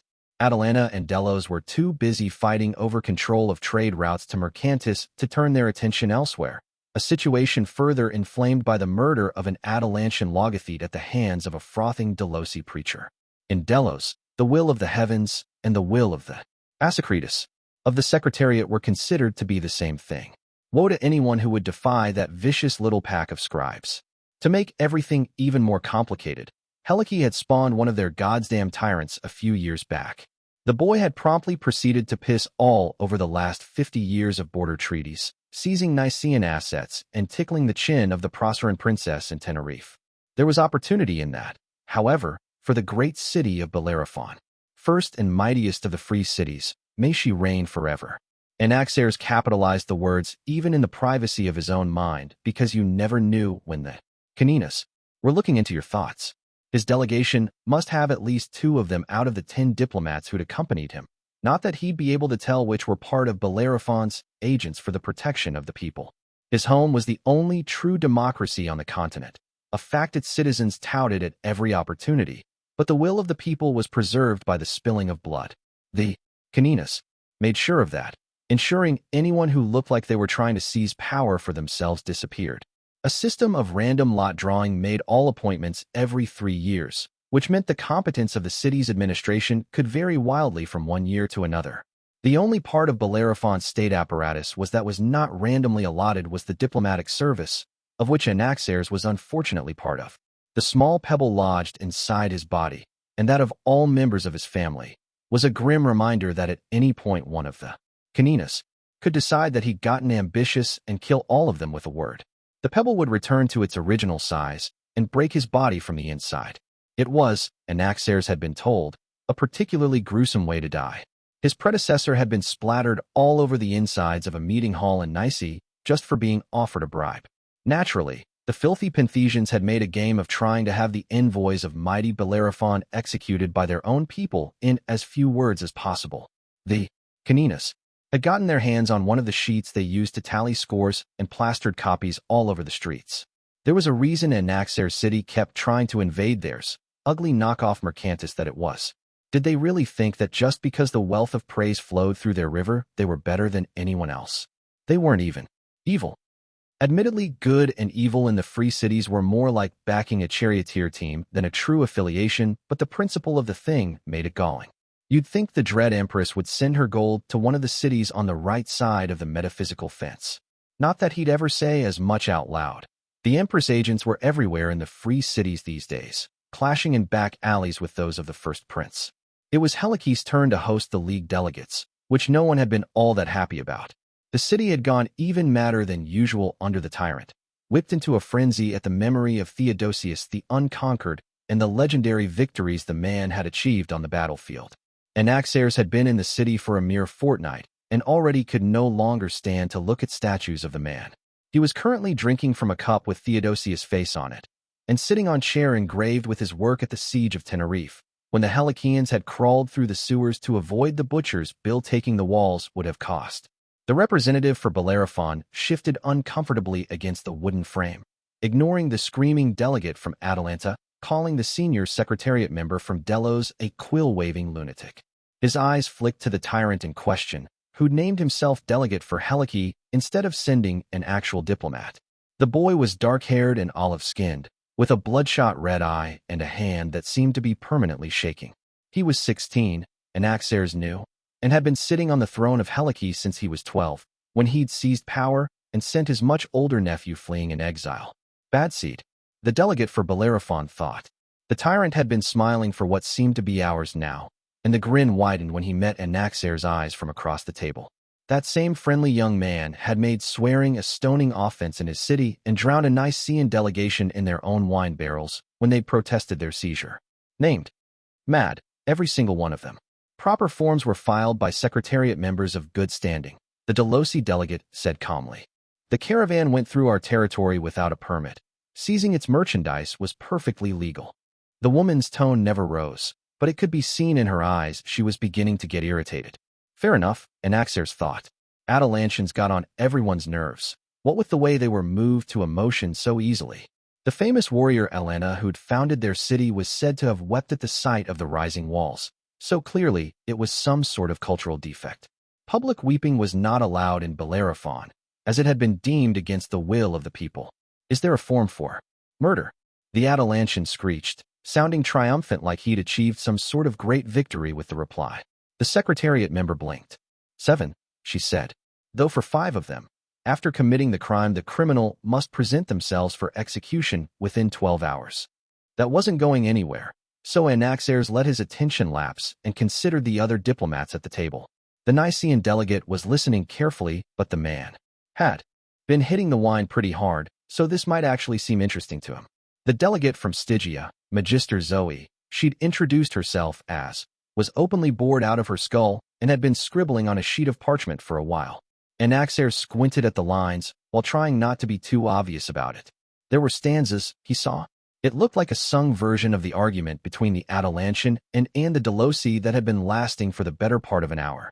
Some liberties had been taken with the plot, unless he'd missed a lot of unspoken sexual tension between those two. The delegate from Penthes was looking at him already, smiling. Anaxares resisted the urge to make the sign of awarding, the one that politely asked Evil to look at someone else instead, please. That covered all the diplomats seated at the table, though there was another one seated on a bench a little to the side, the envoy from Mercantis. The city of bought and sold was not part of the League proper, but they'd been granted the right to sit in on its meetings because of aligned interests. Anaxares suspected a grand amount of bribes had also been involved in making that right part of the League's charter, though that was the kind of suspicion best left alone. The merchant lords of the consortium did not have a standing army, or even a city guard, but they had a great deal of gold and enough hired killers to populate a small city.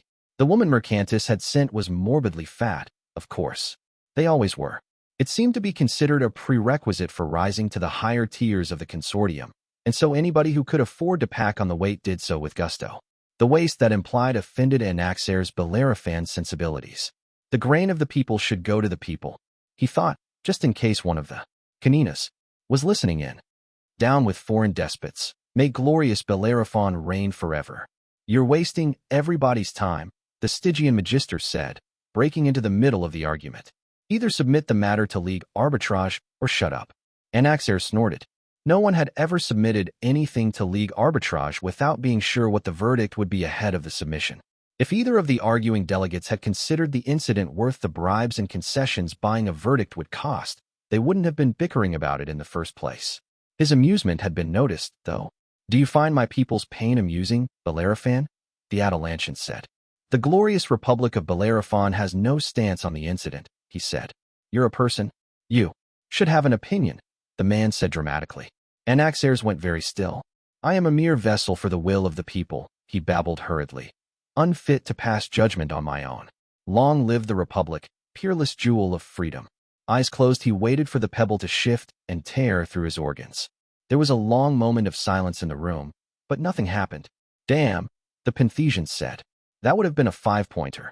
Don't blow up the Bellerophon. This one is less fucking insane than the usual ones, the Nicene delegate said. Language. You too, the tyrant said. Please, ladies and gentlemen, let us have some decorum. No one felt quite safe enough to roll their eyes at that. Diplomatic immunity only went so far when you were dealing with a tyrant. Delos sees no need to submit the matter to arbitrage, the Secretariat member said. The Atalantian looked like he'd just bit into something foul. Neither does the city of Atalanta, he said. Good, the Nicene delegate said, after draining his 7th cup of wine.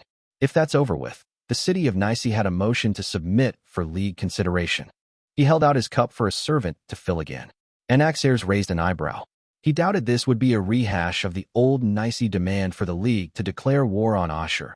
No one else cared that the thalassocracy suppressed Nicean commerce. If they'd wanted to own the Samite Gulf, they should have won at least one of the 4 wars they'd fought for it. Ashur made sure to line the pockets of all the other cities with fleets anyway, which ensured their predominance at sea would never be seriously challenged. Not that any of this mattered to Anaxares. Bellerophon was landlocked. Ships are the work of wicked foreign oligarchies, he added just to cover his bases. The Strategos feels that tensions with the Principate have been escalated unnecessarily, the Niceans said. Their civil war is over, and the first prince has the principalities in order. We need to nip this in the bud before they turn in our direction. Everybody carefully did not look at the tyrant, who had both the distinctions of being the boy responsible for those elevated tensions and the ruler who'd be expected to lead the armies of the League if it came to war. That wasn't a coincidence. Whenever Procure came knocking, Helike always became the first among equals. Their army might not have been as large as Stygia's, but it had never lost a war to the Stygians either. To achieve this, the Nicaean continued, the Strategos has ordered me to present a motion to open 10-year truce negotiations with the Principate. Anaxare's eyes flicked from one delegate to another. The Magister was surprised, but no one else seemed to be, not even the tyrant. Oh, as he'd earlier thought, no one ever bothered to present a motion without knowing what the results of the vote would be. Of the 7 free cities, 4 were aligned with good, Nice, Atalanta, Delos, and Penthas. Bellerophon and Stygia openly embraced the gods below, while Helike waffled between one side or another depending on whoever ruled them at the time. Even if rivalries between cities usually trumped any greater allegiance to the gods, when it came to League foreign policy, the good cities tended to stick together. They never pushed too far, of course, since forcing their will too often would trigger the collapse of the League, but it looked like this was going to be one of those times where they banded together. Atalanta votes in favor, the diplomat said. Delos votes in favor, the woman from the Secretariat said. Penthas votes in favor as well, the filthy Penthesian added. Well, that carried the vote. Some advantage might be gained in ensuring a Bellerophon presence when the negotiations begun, and the 4 cities having their way here should give him enough leverage to ensure that. Anaxares signaled a servant, repulsive as that thought was. People may be servants of the state, but never of other people. 1,000 years of damnation on vile foreign autocrats. To fill his cup of wine, but the woman drifted away without apparently seeing him gesture. Irritating. We won't be doing any of that, the tyrant said cheerfully. Procure can go hang in the pox on anyone who says differently, if you'll forgive my language. Magister Zoe raised an eyebrow. They had a talent for condescension, the Stygians. The ones who weren't slaves anyway. I sympathize with the sentiment, but a majority has been reached. Exactly how do you intend to reverse it? Well, the tyrant began, bloodshot eye fluttering, but he was interrupted by a dull thump. The Nicaean delegate had hit the table face first, cup of wine still in hand. The man did not look to be breathing, and Anaxare's own breath caught. The Delosi slumped in her chair a moment later. The Atalantian had just enough time to scream before choking, and the Penthesian simply stopped moving between 2 heartbeats. The dosage must have been inaccurate, the tyrant mused. Someone's getting stoned for that. I had this entire speech planned. I was going to sweep my arm and then dash. The young man made a noise Anaxares assumed was meant to represent death by poison, which was by definition silent. This is madness, the Stygian barked, apparently unshaken by the fresh murder of over half the people in the room. That was the slavers for you. Ice all the way to the soul. The poison? The tyrant asked, surprised. It was quite affordable, actually. Bought it from Mercantis. The representative from the consortium had not moved since the deaths and seemed utterly unconcerned.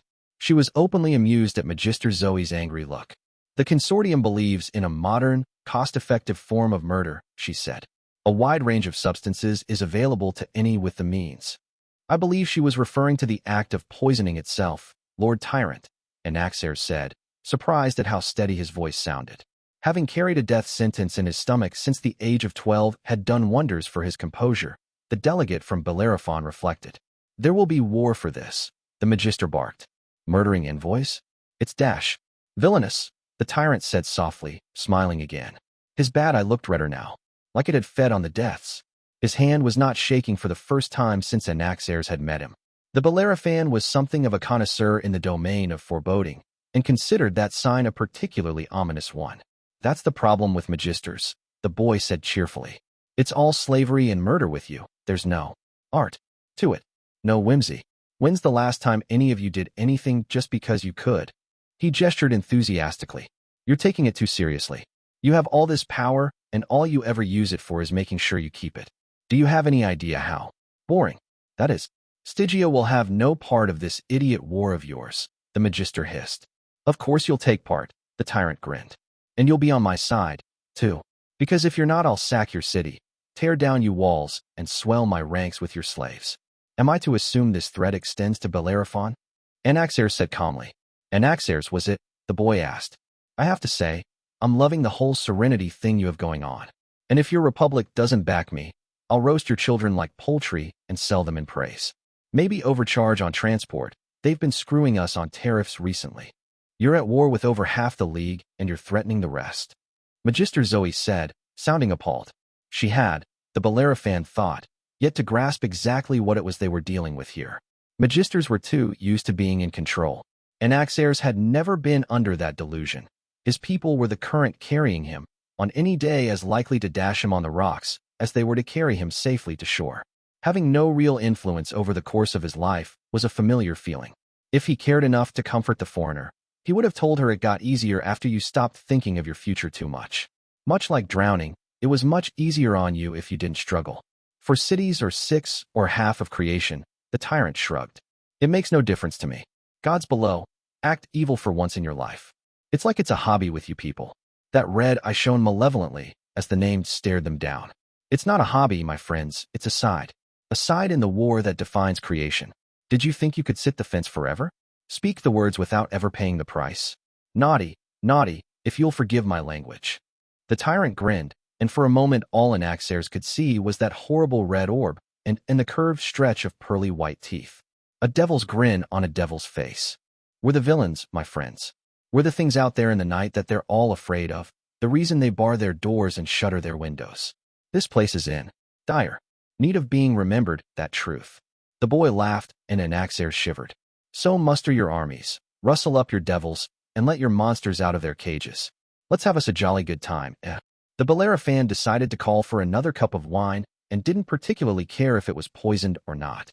Cordelia Hazenbach, first Prince of Procure, put down her correspondence. Her quarters in Orense were like a warrior past his prime. Fair to look at still, but already showing signs of decay. She was not surprised. Prince Rodrigo of Orense's finances could aptly be described as dregs. The commerce that had begun to bloom again had petered out, his fields emptied of farmers who died as soldiers, and the entire south of the principality had been ransacked by Dominion raiders. The man could no longer afford to live in the style he was accustomed to, and for a Prince of Procure there were few blows harder to one's pride than that. It had turned the older man bitter, as had his repeated bloody defeats in the Proceran Civil War. Though he'd never been a claimant himself, the two candidates the prince backed had been crushed by other alliances after he'd sunk his fortune into their causes. And now the Dominion of Levant was pillaging his lands with impunity, or at least had been until Cordelia came south. Gratitude might have been expected, but then the man was an Arlazite. The army Uncle Klaus had raised was not as full of northerners as the one that had won her the throne, but the core of the host had still been forged on the battlefields of Lang and Ain. It was there that Lycanese steel, tempered against the rattling war bands of the Chain of Hunger and the endless harassment of the Kingdom of the Dead, had proved superior to the numbers of southern principalities. Numbers were still Cordelia's problem, as it happened. There were only 4 Lycanese principalities: Rhenia, Hannovan, Bremen, and Neustria. Though neither Bremen nor Neustria were surrounded by mountains as the other two were, their lands were still hard to farm on. The 4 Lycanese principalities had the 4 smallest populations of any principality in Procure, and though unlike southerners the Lycanese had universal military service, the attrition still rankled. She could only afford to lose so many soldiers from her support base before she was too weak to strong-arm the highest assembly. So now she drew from the ranks of her allies, the princes and princesses who'd joined her willingly when it became clear her cause was on the rise. Few principality troops had been made available to her, but her allies had not been stingy with fantassins.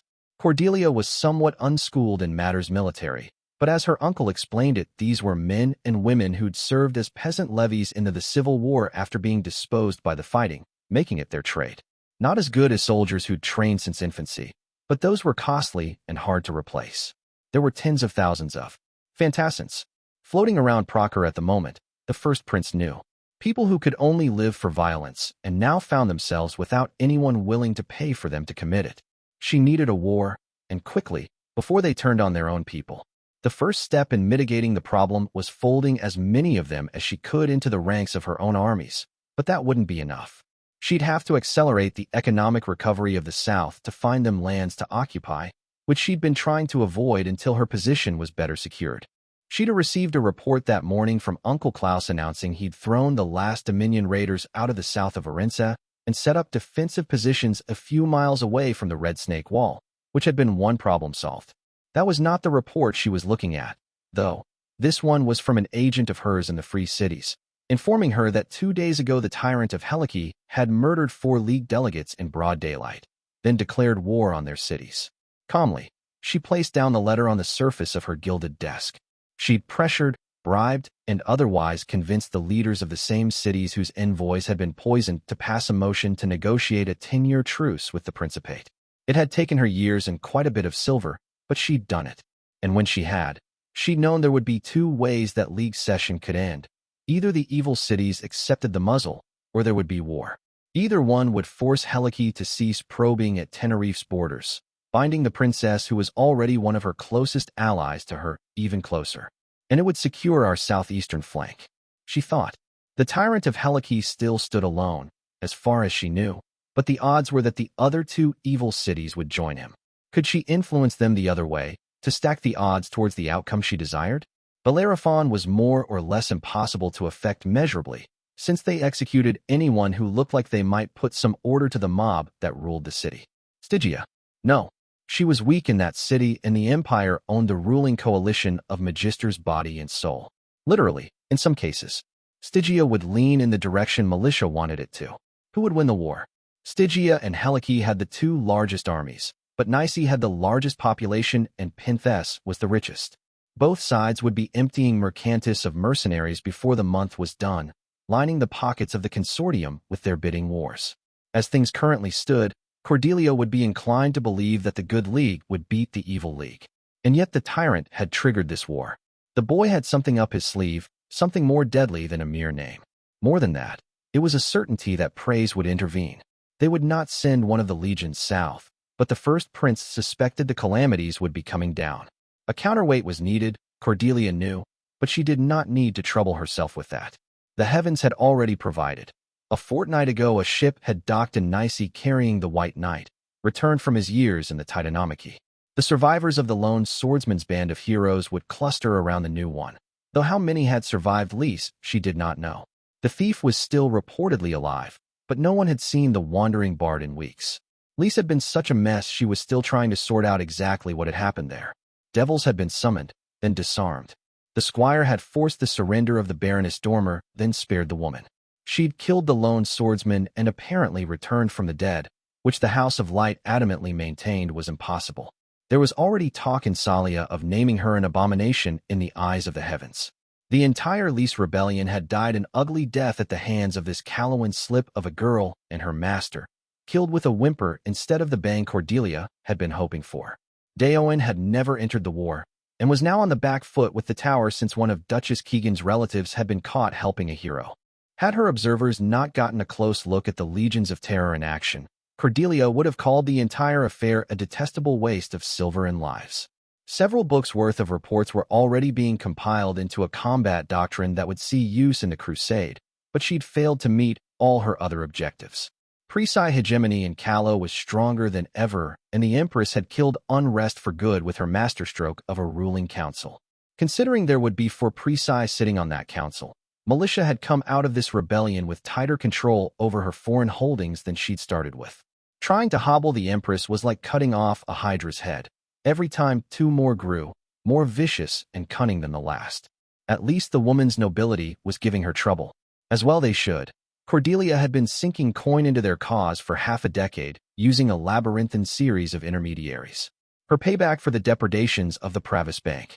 Things were unfolding all across of Calernia, and Cordelia could not longer afford to grant the Dominion the lion's share of her attention. It was time to end this. Setting aside her correspondence, the first Prince of Procur took a fresh sheet of parchment and dipped her quill in the ink. "We're too close to the wall, I don't like it," Prince Klaus Hasenbach announced for a 3rd time. "They need specific conditions to wake the snake," Cordelia said calmly, "which we do not meet." In a concession to the heat of summer, the first prince had worn a dress of a much paler blue than was present on the heraldry of Rhenia. It ended conservatively above her collarbone, tailored to hide the way her Hasenbach blood had seen her born with shoulders better fit for a lumberjack than a noble. The cloth of gold bordering the cut suggested the outline of her chest without lingering inappropriately, as the belt of sapphires set in gold that hung loosely on her hip did for that curve. Her long blonde tresses had been carefully combed and bound with a brooch that had been in her family since days before the Principate, a beautiful little piece shaped like the spearman that was the emblem of the Hazenbacks. The crown, though, was from Salia, a simple circlet made from white gold, a metal only the first prince could wear in public by ancient law. It was meant to subtly set aside the ruler of Procure from all others. The pavilion Cordelia had ordered raised was not close enough to the red snake wall to be in its shadow at this time of day, but in a bell it would be. The structure was impressive, seen from this close. The foundations only stood 10 feet tall, limestone painted over red, but the bulk of it was the titanic sculpted red granite snake that stretched from the sea to the beginning of Brocelian forest. The sheer scale of it was absurd, the largest project ever undertaken by the Gigantes outside of the borders of the Titanomachy. That it was enchanted to protect the dominion of Levant from any who would seek to pass it was arguably even more absurd. Enchantment on that scale was almost without precedent. Only the Mizans had ever cast magic on that scale, as far as she knew. It made assailing the dominion by land impossible, though landing ships far enough down the coast was still an option. Lady Idima of the Bandits' Blood, ruler of Vaccii, would know this. The other members of the Magiles had already told her she would get no support from the rest of the Dominion in a closed session, so she'd had to look for support elsewhere. Her bloodline's ancient ties to the Gigantes weren't strong enough for them to break their enforced isolationism, which had seen her turn to Ashur instead. The thalassocracy was the natural choice for an ally, really. The Assurans had supported the War of Independence that had seen Levant form out of former Proceran principalities, and it was a central tenet of their foreign policy to ensure Procure never became a sea power. The thalassocracy's war fleet dwarfed the Proceran one by a rapport of 10-1, all of them lifelong sailors who could only rise through the citizenship tiers by uninterrupted service. Some of them would even have experience in naval warfare, as 2 decades ago Nisia's latest attempt to gain primacy in the Samite Gulf had been bloodily suppressed by their captains. In comparison, the Principate had never fought a single major naval engagement in the nation's entire history. As long as Ashur backed Vaccii, it was untouchable. Idima would know this, and when she came it would be with the swagger of a woman who knew the Principate would beggar itself if its armies camped out in southern Orense until she got bored.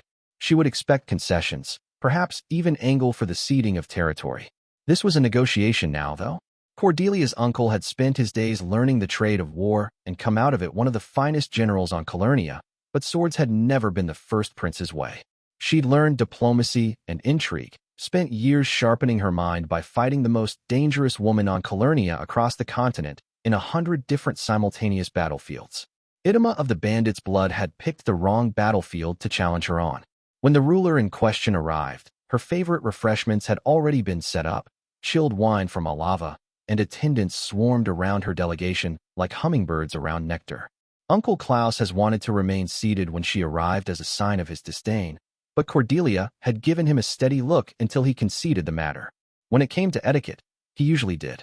Idima was a middle-aged woman with tan skin, startling blue eyes and hair cut so closely it might as well have been shaved. Her 2 sons followed her closely, tall young men with hard faces and the scars of people who had seen battle before. Likely they'd been the ones leading the raids their mother had ordered. Cordelia smiled sweetly at them, and the younger of the 2 gave a startled blush before he blanked his face. Their mother was not so easily charmed, and eyed the goblet of wine presented to her with distrust before turning her attention to the first prince, who stood there and said nothing. Silence fell across the pavilion, broken only by the murmur of Cordelia's attendants seating the rest of the delegation and plying them with treats and flattery. "Your most serene highness," Idima finally said. Good. An acknowledgement of Cordelia's superior rank was the right tone to set for this conversation. "Lady Idima of the Bandits' Blood," Cordelia replied, elegantly taking the seat at the head of the table before the woman could slight her before doing it first. The ruler of Vaccii took the seat facing her, the 2 sons looming behind the chair in a rather meager attempt at intimidation tactics.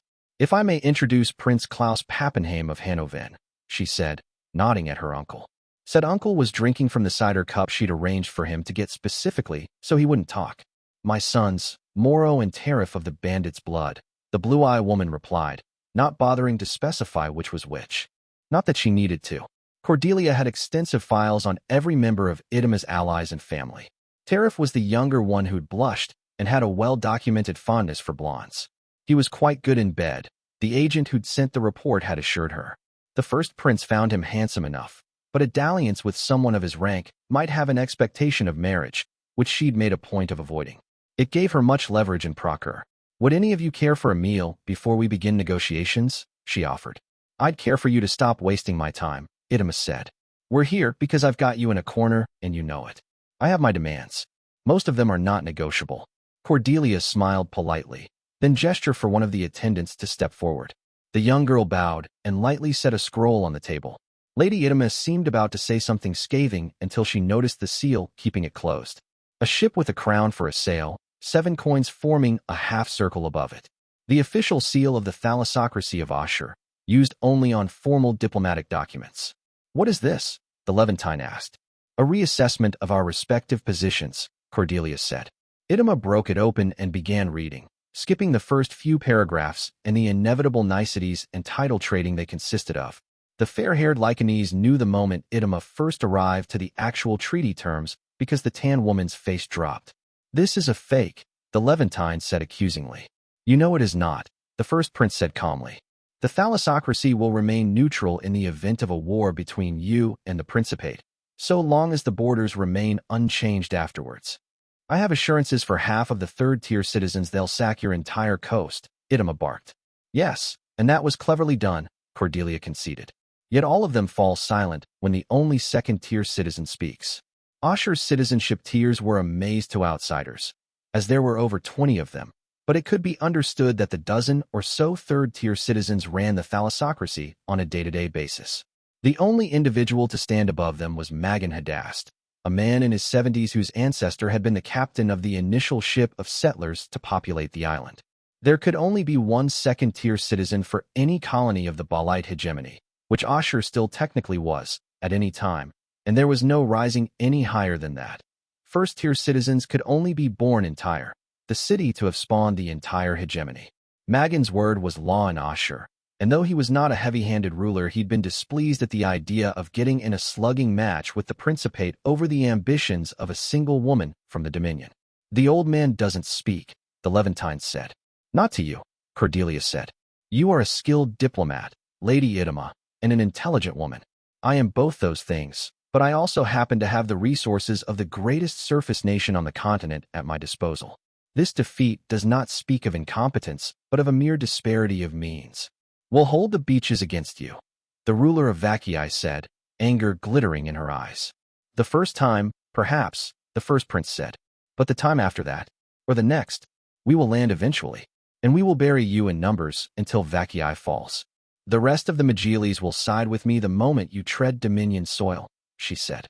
"The rest of the Magiles are already considering which of their relatives should rule Vaccii after the removal of your dynasty." Cordelia explained gently. "I am not invading Levant, Lady Idima. I am ending a threat to Procure. And you'll just leave after you take back your old principality, will you?" Moro sneered. Cordelia met his eyes and smiled kindly. "I do not want a war, Lord Moro," she said. "I am not the one who crossed borders and sacked towns. Frankly, the loss of so much life needlessly appalls me. There's a reason we have the wall in the first place, Proserpine," Idima said. "We know your kind." There was a truth in that, Cordelia knew. Many a first prince or princess had looked south and pondered the fresh conquest of old territory, their hands stayed only by the attention of Ashur and the impossibility of taking the Red Snake Wall. "The Principate has done foul things in the past, it is true," she said. "Taking Levant, and then trying to keep it, was one. The occupation of Calais after the Third Crusade was another. The League Wars, Tariff counted out quietly. The humbling of Titans, the Red Flower Massacre. And hadn't they paid grand prices for all those foreign adventures? Just like Dread Empress Triumphant's red-handed madness had directly led to the formation of the Principate after her fall, Procure had given birth to its own enemies. The Principate was more distrusted in Calais than any other nation save for the Empire. The Gigantes killed Proserpines on sight south of Valensis, and old Arlazite warmongering was the reason there was a League of Free Cities at all. Cordelia believed the Principate had grown as large as it would ever be. All that further wars would accomplish was set the rest of the continent against them, and they could not. afford that. Alamans and Arlesites principalities had the luxury to believe the might of Procure was unchallenged, safe in their southern domains. But Cordelia knew differently. She was like an ease, from the tip of her toes to the crown of her head, and all of her people knew one truth as sure as they knew their own breath. Evil is real. It is not a story or a lesson. It is a piece of creation as true as rain or music. Evil is on the other side of the mountain, of the lake, and when spring comes it will march for your home. And it will never, ever stop unless you make it. When I became first prince, Cordelia said, I gained another title, Warden of the West. Your kind have claimed to be wardens of our land for a long time, Idema said with a hard look. I do not think that it was that title should mean, the fair-haired woman said. Not anymore. Gods, Lady Idema, we were so busy squabbling over a crown that we allowed praise to conquer an entire kingdom. That is not what the Principate should be.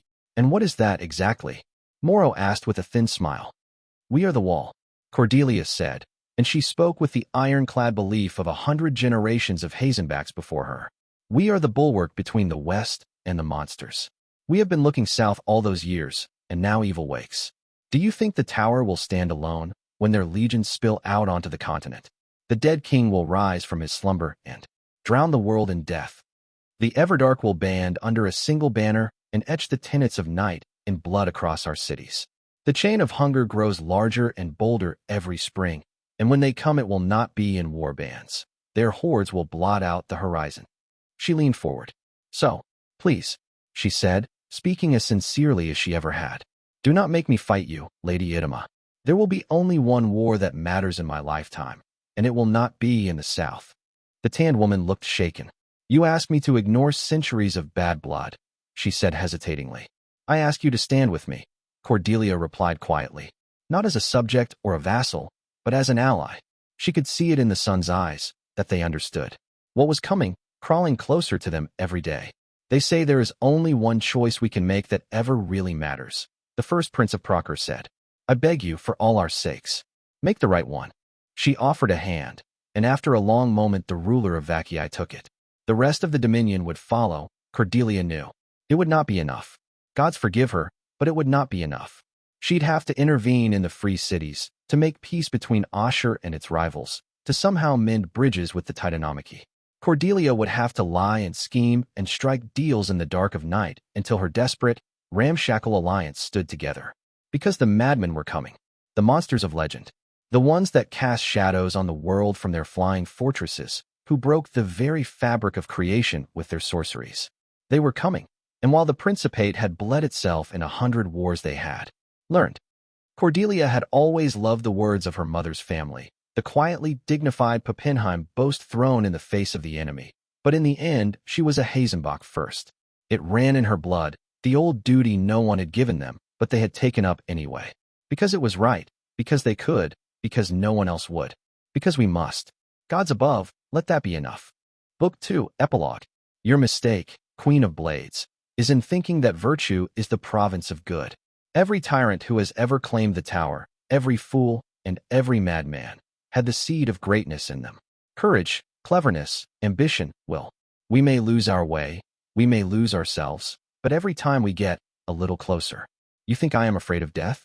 I am a droplet in the tide that will drown creation. I take pride in this, even in my hour of failure. Empresses rise, empresses fall. But the tower? Oh, the tower endures. Last words of dread Empress Regalia the First. It's an ugly thing, isn't it? There was truth in that. So many tales had been woven around the throne of praise that the lies could no longer be told from the truth, but there was no denying the thing was ghastly. Stone and iron welded together brutally by a man without a single artistic speck to his soul. The first warlock had many talents, it was said in the records, but creation was not one of them. The pile of stone was squat and rough, the back of the seat slightly crooked towards the left, and the iron used to keep it together had dripped onto the floor when heated. After Triumphant had brought down the tower on her killers in a final act of spite, it had been found intact. Not a single loose stone had so much as touched it. The people who dug up the room had all gone mad and killed themselves within a week of unearthing it. The throne of praise was not for the sight of meek souls. It should be, Amadeus said. They had a firmer grasp on the truth of what we are, back then. An empire cobbled together out of warring tribes and kingdoms who had failed to unite even in the face of the invading Mizans. A lie agreed on by Tagreb and Sonic, by the orcs and the goblins, that the peace forced upon them by the foreigners could survive their leaving. Praise was not Mtethwa or Tagrebi word. It was old Mizan, ripped from the hands of the enemy and held aloft as a trophy by the first Dread Empress. Maleficent had known, he believed, all the peoples of the empire should be remembered the clang of shackles every time they spoke of their nation.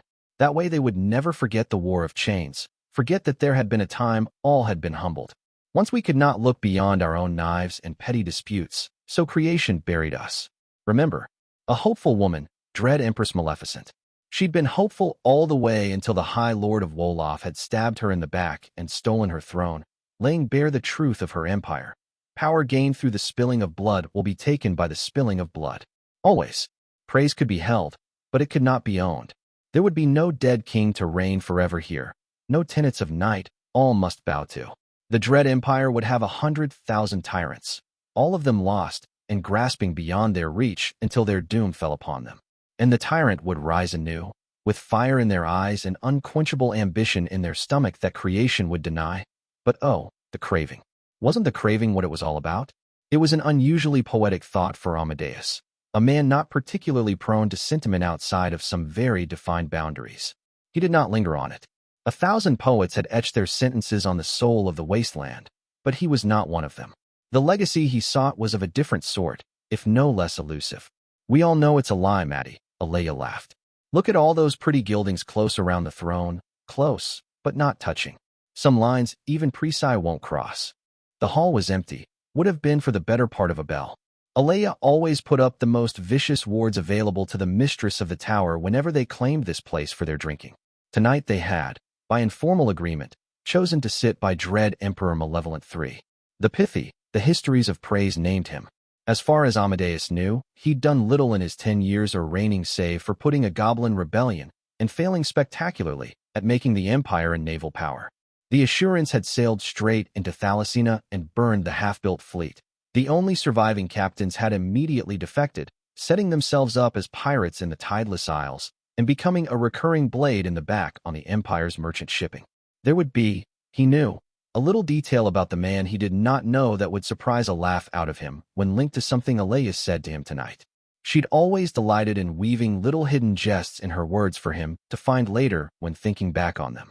She'd been like that even the sentinels had come for her at her father's inn, before the soft but deadly games of the Seraglio had honed that skill into a blade that cut as often as it teased.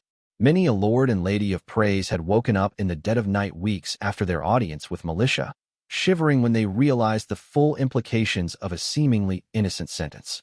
Amadeus took the bottle when the Dread Empress of Praise offered it, tossing back a gulp of terrible wine and grimacing at the taste. Gods, I'm not sure why we keep drinking that swill, he said. Nostalgia, Militia mused. Of all the spirits made on Calernia, though, I will concede that the ones made in the Green Stretch are the worst. By far.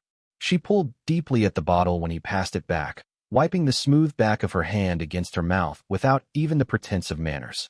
Times like this, Amadeus could still glimpse the girl he'd known. The one with the laughing eyes and the burning ambition, still unhardened by the dark days ahead of her. And yet, save for a few conversations by moonlight, he'd never known much of that girl. It was the promise of militia to come he had truly struck a friendship with. The half-tread path between smiling Alea and the hard-eyed Dread Empress who would rule over the wasteland. It tastes like dirt and lack of prospects, he said after taking another drink. Alea snorted. If one of her courtiers had ever seen or heard her do something so undignified, they would have thought their senses to be lying before they believed it to be truth. It still warmed him, after all these years, that she trusted him enough to allow that small part of herself that belonged only to her to flicker into life in front of him. Truly, she said, the taste of home. She raised the bottle in a mocking salute to the throne. To the Green Stretch, Amadeus toasted. And the most glorious mud in all of creation. The tone was sardonic, but the memories ran deeper than that. Back to a time where they had been nobodies in the breadbasket of a failing empire. Him thinly clad in a name he'd put on as a deserter's cloak. Her, as the great beauty of a town so small, it was not on all maps. They'd rise, hadn't they? Gone further than they had any right to. Not that right ever mattered much to either of us. It actually costs more to have it brought to the tower than to buy the wine itself, Alea admitted, tone amused. I buy it in crates to satiate my conscience. You have entire crates of this horror somewhere in the tower? Black said, truly, your arsenal is a fearsome one. Thunder crackled outside just after he spoke, lending his words a strangely ironic weight. There was always a storm of sorts around the tower, raging or preparing to rage. Wixa had informed him the rapidly shifting weather patterns across the wasteland were linked to the phenomenon, though Amadeus had not inquired further after making sure that link could not be exploited to control said weather. Pity that. The desertification of the wasteland would never be entirely undone, but it could have been mitigated with the right tools.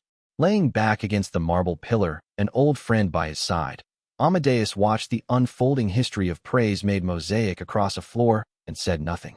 Hazenbach has flipped Asher, Alea finally said, and the amusement was gone. He did not ask if she was sure.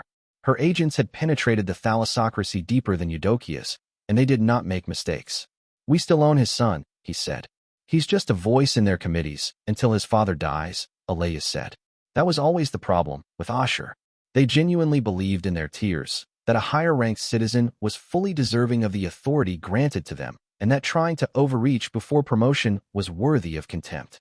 The Baalite hierarchy had sunk so deeply into their society that even centuries after the hegemony had become irrelevant to the larger affairs of creation. Eclipsed by younger and greater powers, the tears were still held as sacrosanct.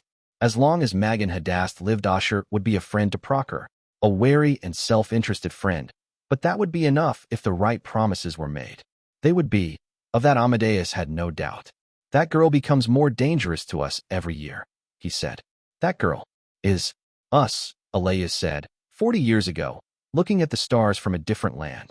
The dark-haired man did not reply immediately, silenced by the accuracy of the thought. They'd always known that there would be a price to pay for what they had done in Procher, for the lives he'd had assassin take, and the war's militia had kindled with gold and soft words. The first prince was finally coming to collect. Did he regret it? No, the thought came immediately. It had been a strategic imperative for the Principate to be paralyzed during the conquest if it was to succeed.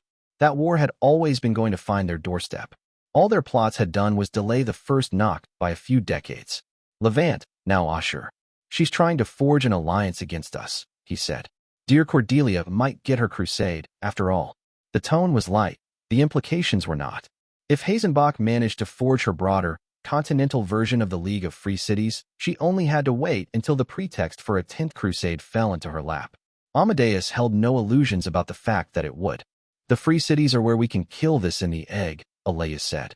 The more that war spins out of control, the more Hazenbach's allies would be tempted to ignore her overtures of peace in order to get involved and claim their cut of the spoils.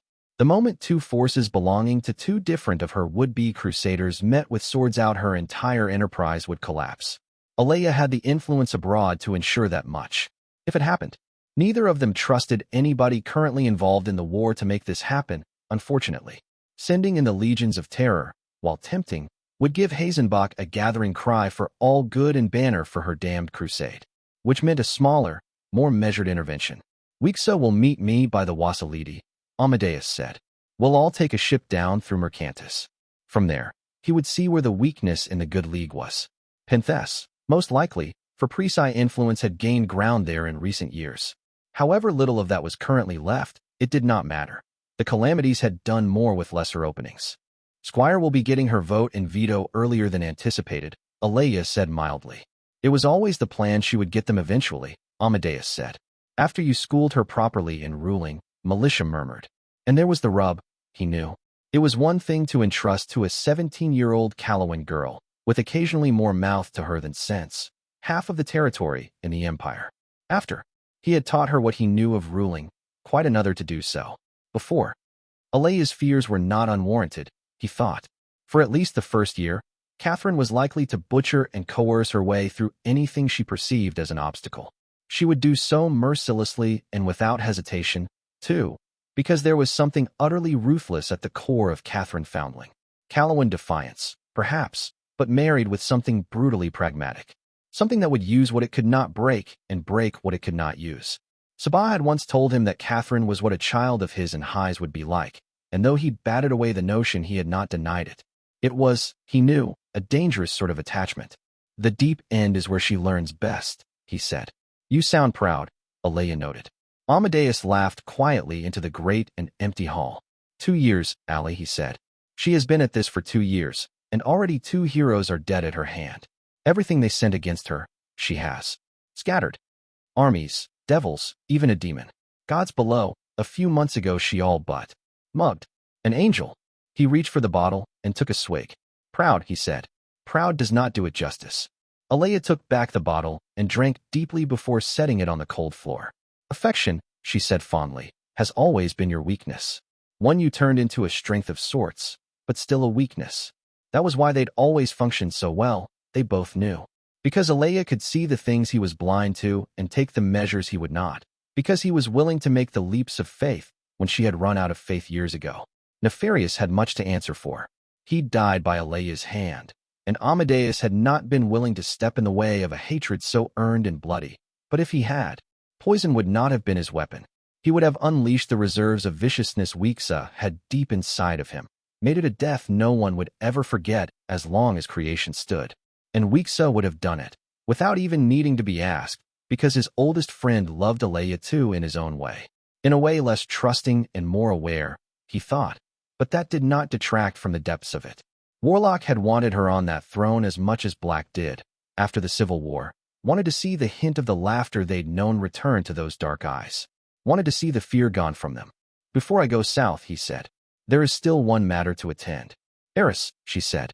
She has defied imperial authority twice, Alea, he said. First with the demon, then again at Lys. She was planning on capturing the Hashmalam. For what purpose, I do not know. I do, Malicious said. And I trusted your apprentice to unmake that plan. She needs to die, Amadeus said bluntly. Loudly, badly, publicly. I don't understand why she's still alive at this point. We've done worse to people of blood, as old for lesser offenses. The dread Empress of Praise took the bottle and brought it to her lips. She drank for a long time, and when she leaned back against the pillar her smile was a dark thing. It's not about Eris, Maddie, she said. It never was. It's about her mother. Amadeus' brow rose, but he did not interrupt. Tasia Sahelian. Alea spoke, relishing the words. High Lady of Wolof. A tick, Maddie. A tick I could not get rid of, and who bound others to her schemes. And now I am about to break her. A game that Broad would have had surface stirrings, Amadeus knew, and calmly his mind revised every major event to have happened in the last 5 years in the light of what she had just said. The gold, he said after a long moment. The reparations you levied on her, you knew she'd pay. You never thought it would make her withdraw the Orc tribute petition. One move at a time, for the last decade, I have slowly emptied her coffers, Alea said, still smiling. Inconsequential laws she paid the fine to break. Tariffs raised on goods she needed. Bribes offered she needed to match. And down went the treasure of Wolof, one Aurelius at a time. She still has coin, Amadeus said.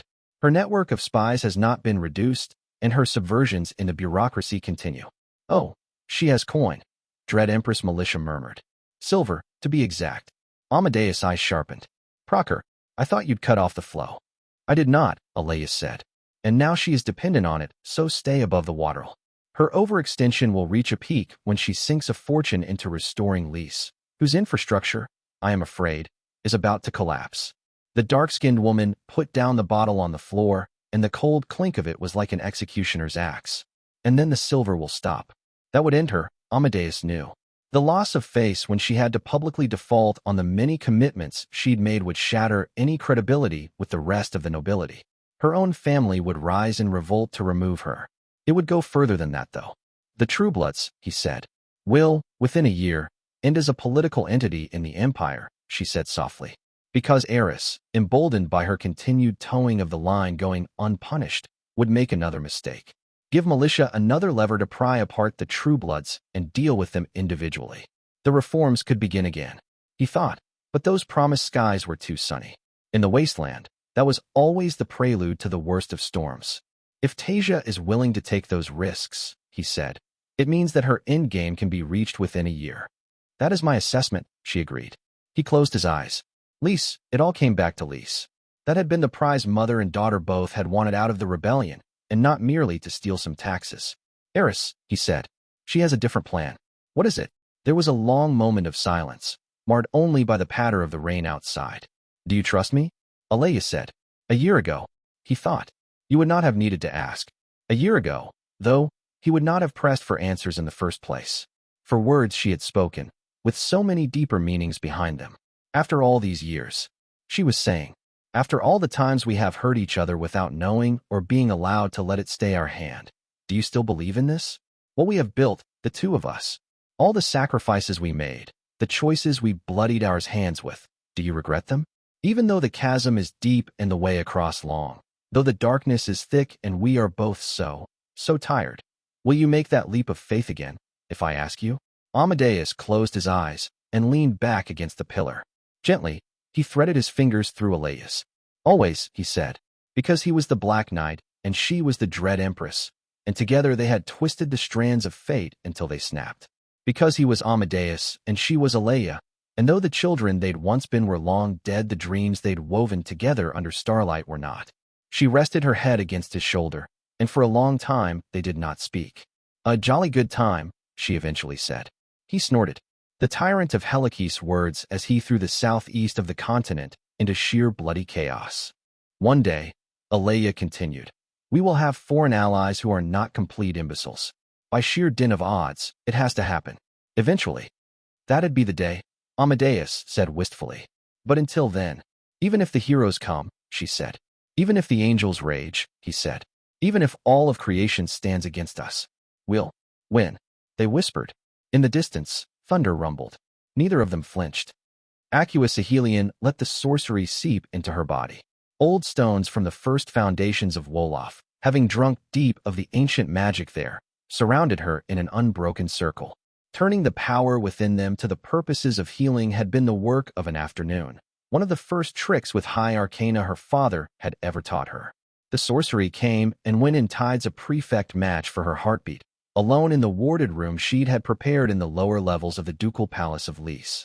She would have to sit there on her chair of lightning-struck oak for a full bell to finish healing the last of the wounds inflicted on her. So Eris closed her eyes and thought. Sleep would have been so very restful, but it was no longer the kind of luxury she could afford. Not now, when her plans truly began. Not now, when the enemy prowled around her seat of power in search of weakness. Foundling has unleashed her twisted little goblin again, the one with the thief's name. The wretch was officially out on maneuvers, but he'd really been haunting the roads in and out of Lys. There'd been no lack of targets. Even after her loss of face, Eris' allies were legion. They were coming to her city now, flocking to make a darker mirror to the Empress Court in a tear. Not all of them made it. Twice already an entire party had disappeared without trace in the night. Both of them had been headed by members in good standing, if not high authority, of the True Bloods. Aisha Bashara was picking the prey, she knew, surgically removing the most reliable of Akua's allies before they ever made it to the protection of her walls. It wouldn't be enough. Word has spread, and now the Preci were coming in larger, heavily armed groups. More than a single cohort of goblins, however brutal, could handle. Not for the first time in the last moon's turn, Eris' thoughts turned to the city she ruled over, to the battle that had taken place there and the infinitely more important events that had unfolded behind it. She could admit it, in the perfect privacy of her own thoughts. Lys had been a disaster. Out of her 10-odd objectives when the 15th had left Marchford, only one had been met, forcing support for her bid as governess. That was it. As for the others, the Hashmalam, instead of being trapped in a dimension she owned as fuel for the next part of her plan, had been essentially bullied into resurrecting Foundling. Resurrection. The sheer effrontery of that, she reluctantly had to respect. The Squire was still an ignorant thug, but she was an ignorant thug who'd spat in the eye of the heavens. A little of what it meant to be Preci had sunk into Catherine Foundling, whether or not the other woman wanted to admit it. The lone swordsman was dead, as she had wished, but his death had empowered the Squire in ways she could not yet fully understand. Far from weakening her rival, the killing had added another blade to her arsenal. The devils she'd meant to use to thin the population of Lys, to spill so much blood the grounds would be consecrated to the gods below, to flush out the rebels and make room for her coming allies, had been turned on themselves within half a bell of being unleashed. The sheer amount of contracts she'd permanently lost through that was painful to think about. The demon she'd secured as the blunt tool she would occasionally need, now in the hands of the apprentice, The same man who turned her bindings into a meat grinder as easily as pouring himself a cup of wine. Had she been the kind of woman who shivered in fear, Acua would have it that. The son of Warlock with a demon dating from triumphants. May she never return. Day in his hands was not a notion she cherished. Another asset lost. If she could have turned Masigo to her purposes, the problem would not have been quite as keen, but she had no angle there. Apprentice had, as far as she could tell, no real vices. He did not drink much, ate often but of peasant fare and socialized, but with a few people, all of them either family or members of the 15th. It had been mildly interesting to learn he played shatranj with the adjutant and talked spellcrafting with the Duni senior mage, but there was no lever there. Sex was similarly useless as an approach. As far as she knew, Masigo had never lain with either a man or a woman, or even shown interest in either. She had agents of both genders do everything but show up in his bedroll naked, and the man hadn't even noticed most of the time. Frustrating, especially since Apprentice was the only of Foundling's named contingent it was even slightly possible to bring to her side. Trying that with the orc was a fool's errand. Eris did not sigh, even in this room where no one could hear or see.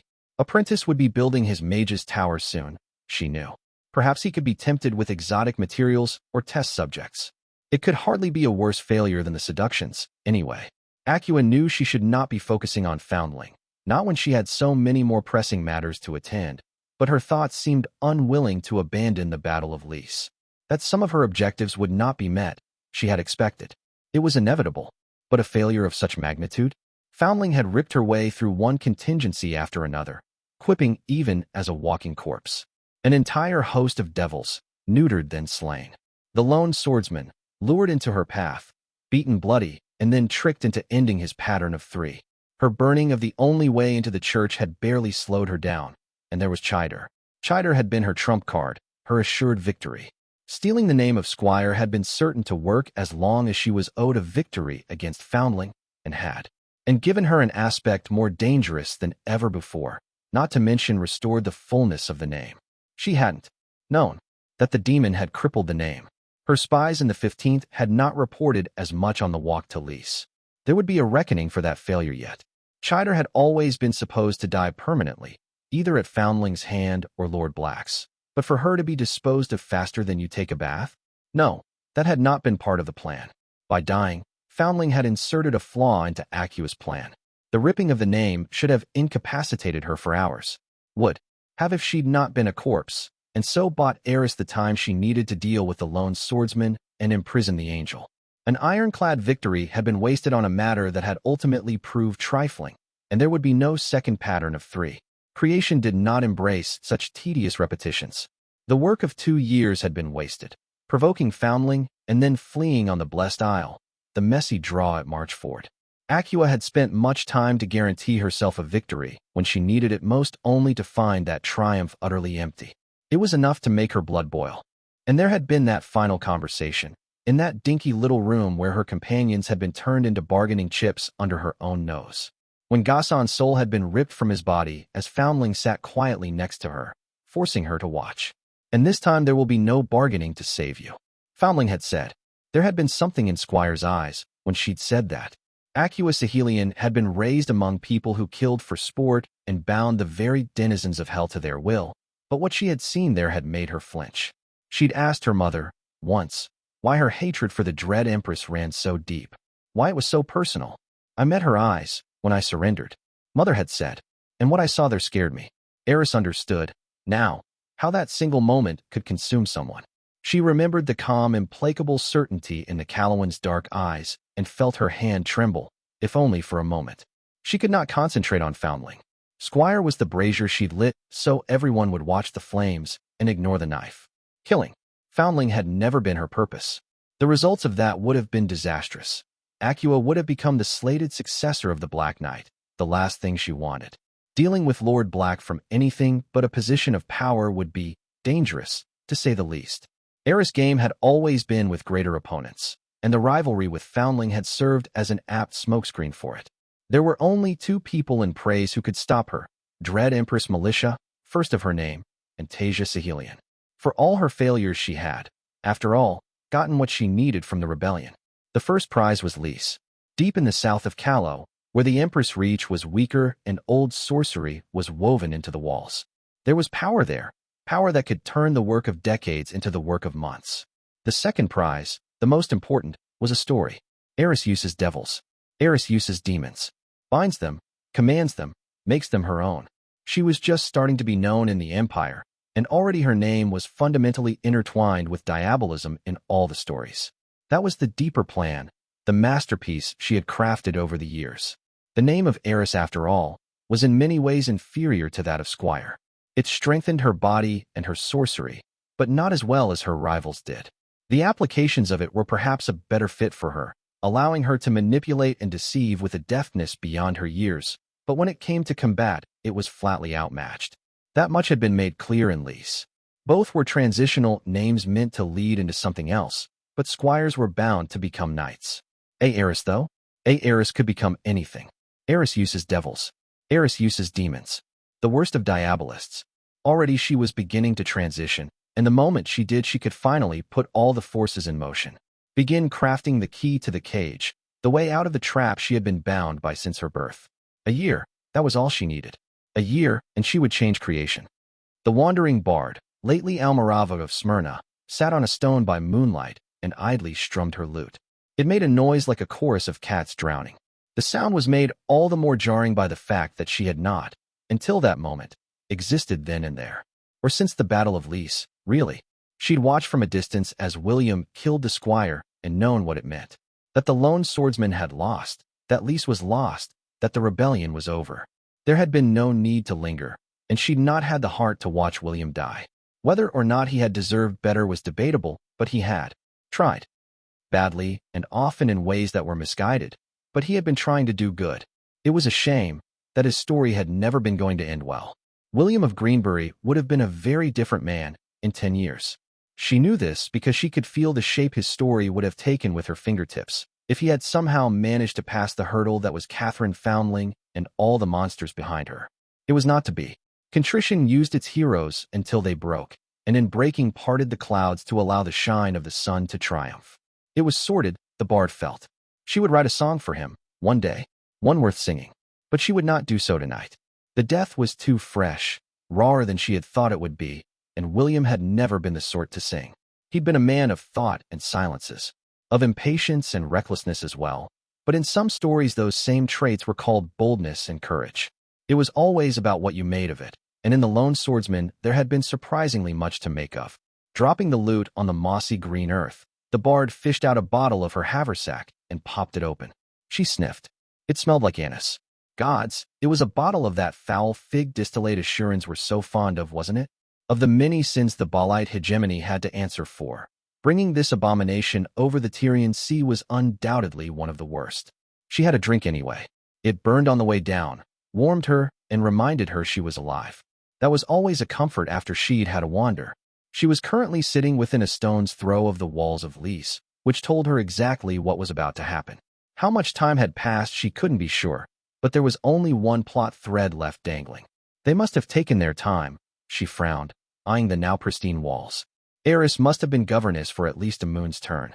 Likely they would be arriving at exactly the right moment to hit the hardest, having followed the instructions there were given to the letter, to the number of heartbeats past, even. The bard drank from her disgusting trial of a bottle again. Her teeth were starting to taste like anise and an ever-expanding alcohol problem. "You might as well come out, boys," she called out. "You're not fooling anyone." The elves did not appear, because appearing had the implication they had not been previously there. They had been. They just decided that creation would not be able to see them. That was the way with the older elves. They decided what rules applied to them. They could not ignore more than one, but that was usually enough. Besides, she would not put anything past these two. They had been old before they'd ever set foot on Calernian soil. Few people would have called the two emerald swords beautiful, she decided. By the standards of humans, their faces were too long and angular, their skin so perfect as to seem almost marble, and those wide eyes filled with so much contempt it was nearly a physical thing. They were tall and slim and terrible to behold, like a coldly shining star. The one on the left was called Dawn and the other Dusk. They were both men, not that she could have figured it out from looking at them if she had not already known. The bard let out an obnoxious whistle. "Two emerald swords, huh?" she said. "The Forever King. Really? Wants her dead."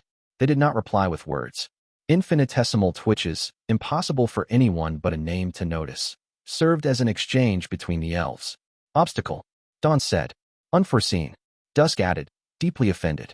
He's a bargain bin prophet, your man, the bard snorted. He thinks a crown and a few dreams means he can read the weaves? Please. Sharp and ugly fury erupted in both of them without changing them in the slightest. Kill, Dusk said. Hero. Dawn reluctantly disagreed. Them's the rules, the bard said. Can't touch a hair on my head so long as your king doesn't give permission. And he would have needed to see me coming for that. She guzzled down more or that sin against the heavens, allowing some of it to trickle down her chin. She wiped it off messily. Disgust twitched across their frames. It was almost too easy to toy with them, really. You're going to use words to talk to me, she said. If you don't, I'll just have to start speaking Elvish, or what's that fancy name you folks give it again? The true tongue. Your language is carrion, Dawn said in lower Measan, as she'd known he would. I will need to rip out my tongue after soiling it so. However, soiling the act of speaking a language not Elvish, it would have been nothing to having a mere human speak their precious true tongue. Even a hero. You're such charmers, you lot, the bard drawled. You know, I had high hopes for your kind when you first arrived. She gestured expansively. Armada of white ships lands under the Everdark. Pretty little elves burn it immediately. You go into the woods and genocide your way through the Diaraith until you own the land. I told myself, old girl, these ones mean business. She grinned sharply. But then you stayed in your golden bloom, didn't you? Closed the borders and ignored the rest of the continent. That was a disappointment, let me tell you. You had such potential. The affairs of mortals are of no interest to the elves, Dawn said. There was no intonation or inflection to the words. They were just spoken, as if by a being made of stone. The emerald sword could be made to speak a human language, but not bother with the frills of it. Not you. Elves, anyway, the bard said. It's why they kick you out, isn't it? The others. The ones that breed with humans, whose kingdom is larger than this entire continent. Lots of room there, but not enough to fit your opinions about lesser races. The kingdom of the Golden Bloom will remain forever unmarred, Dawn said. Oh sure. Pure, pretty as a painting, all that good stuff. The bard paused, then smiled.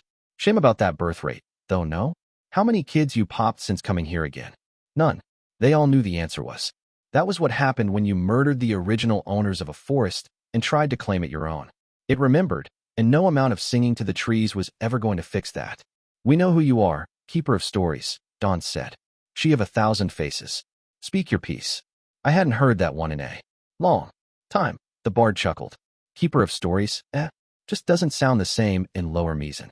I go by the wandering bards these days. They did not reply. They saw no further need to indulge her, she realized with amusement. She gulped down another chunk of her horrible, horrible liquor.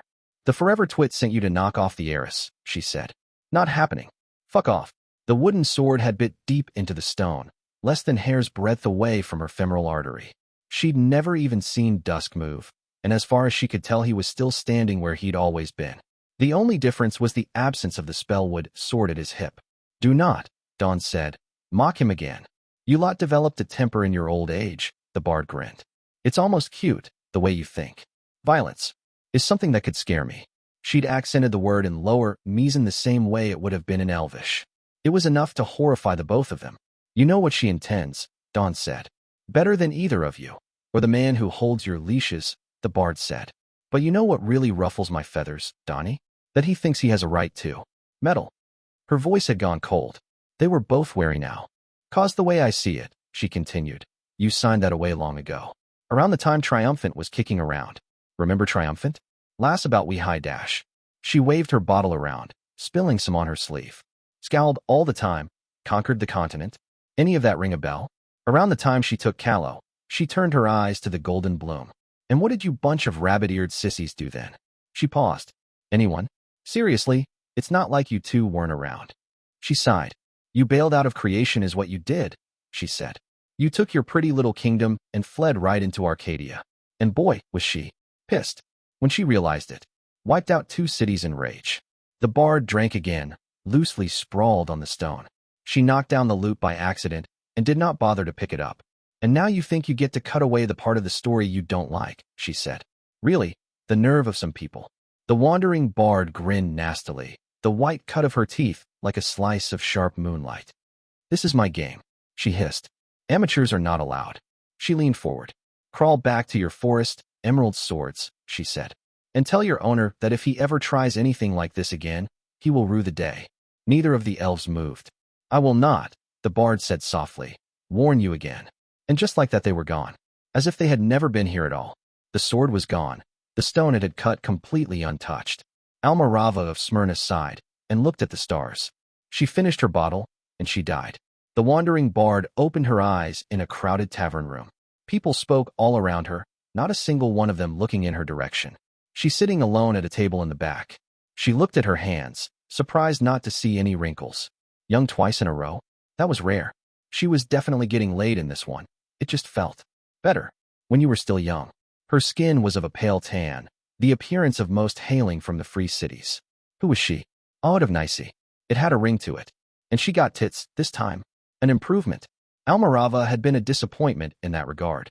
Hair was a bit long and too curly for her tastes, but she'd made do with worse.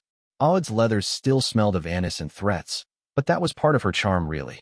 She passed by the bar, snatching the bottle of liquor a dark-haired man had in front of him, and then stealing a cup to pour herself a drink. The man in question was passed out, and she clucked her tongue disapprovingly. Not only was this a lightweight move, by the looks of the sun, it couldn't be past noon. The man behind the bar top shot her an amused look. "That stuff will kill you, sister," he said in trader talk. Aude smiled. "Son," she said, "I've got more lives than a bag of cats." Keeping the bottle, if not the cup, she strode out into the sun. The White Knight was bound to be close, or she wouldn't be there. Contrition, in the end, had not done the trick. Maybe judgment would. Regard. Refuge is not a city so much as it is a cluster of vagabonds, held together by awe of the Lady of the Lake. There are no laws here, save for her whims, and those she inflicts only rarely. The kingdom under seems to consider Refuge a protectorate, though they have no real presence on the premises, and I should not need to remind you of Lady Ranger's infamous ties to the Calamities. The consortium must tread lightly. This is the woman who once hunted the wild hunt for sport, and she has not grown meeker with the passing of years. Varus Ipsimos, agent for the consortium. She'd had to steal a boat in Cleves, for no one had been willing to sell one to her when they'd guessed her destination.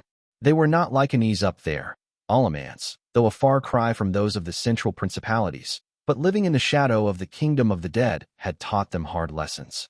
People who tried to cross the tomb, that deep dark lake festering with the animated corpses of monsters and men alike, never left its waters. Their hands joined the thousands of others reaching from the waters to drag fishermen under the deep. The crossing had not been uneventful.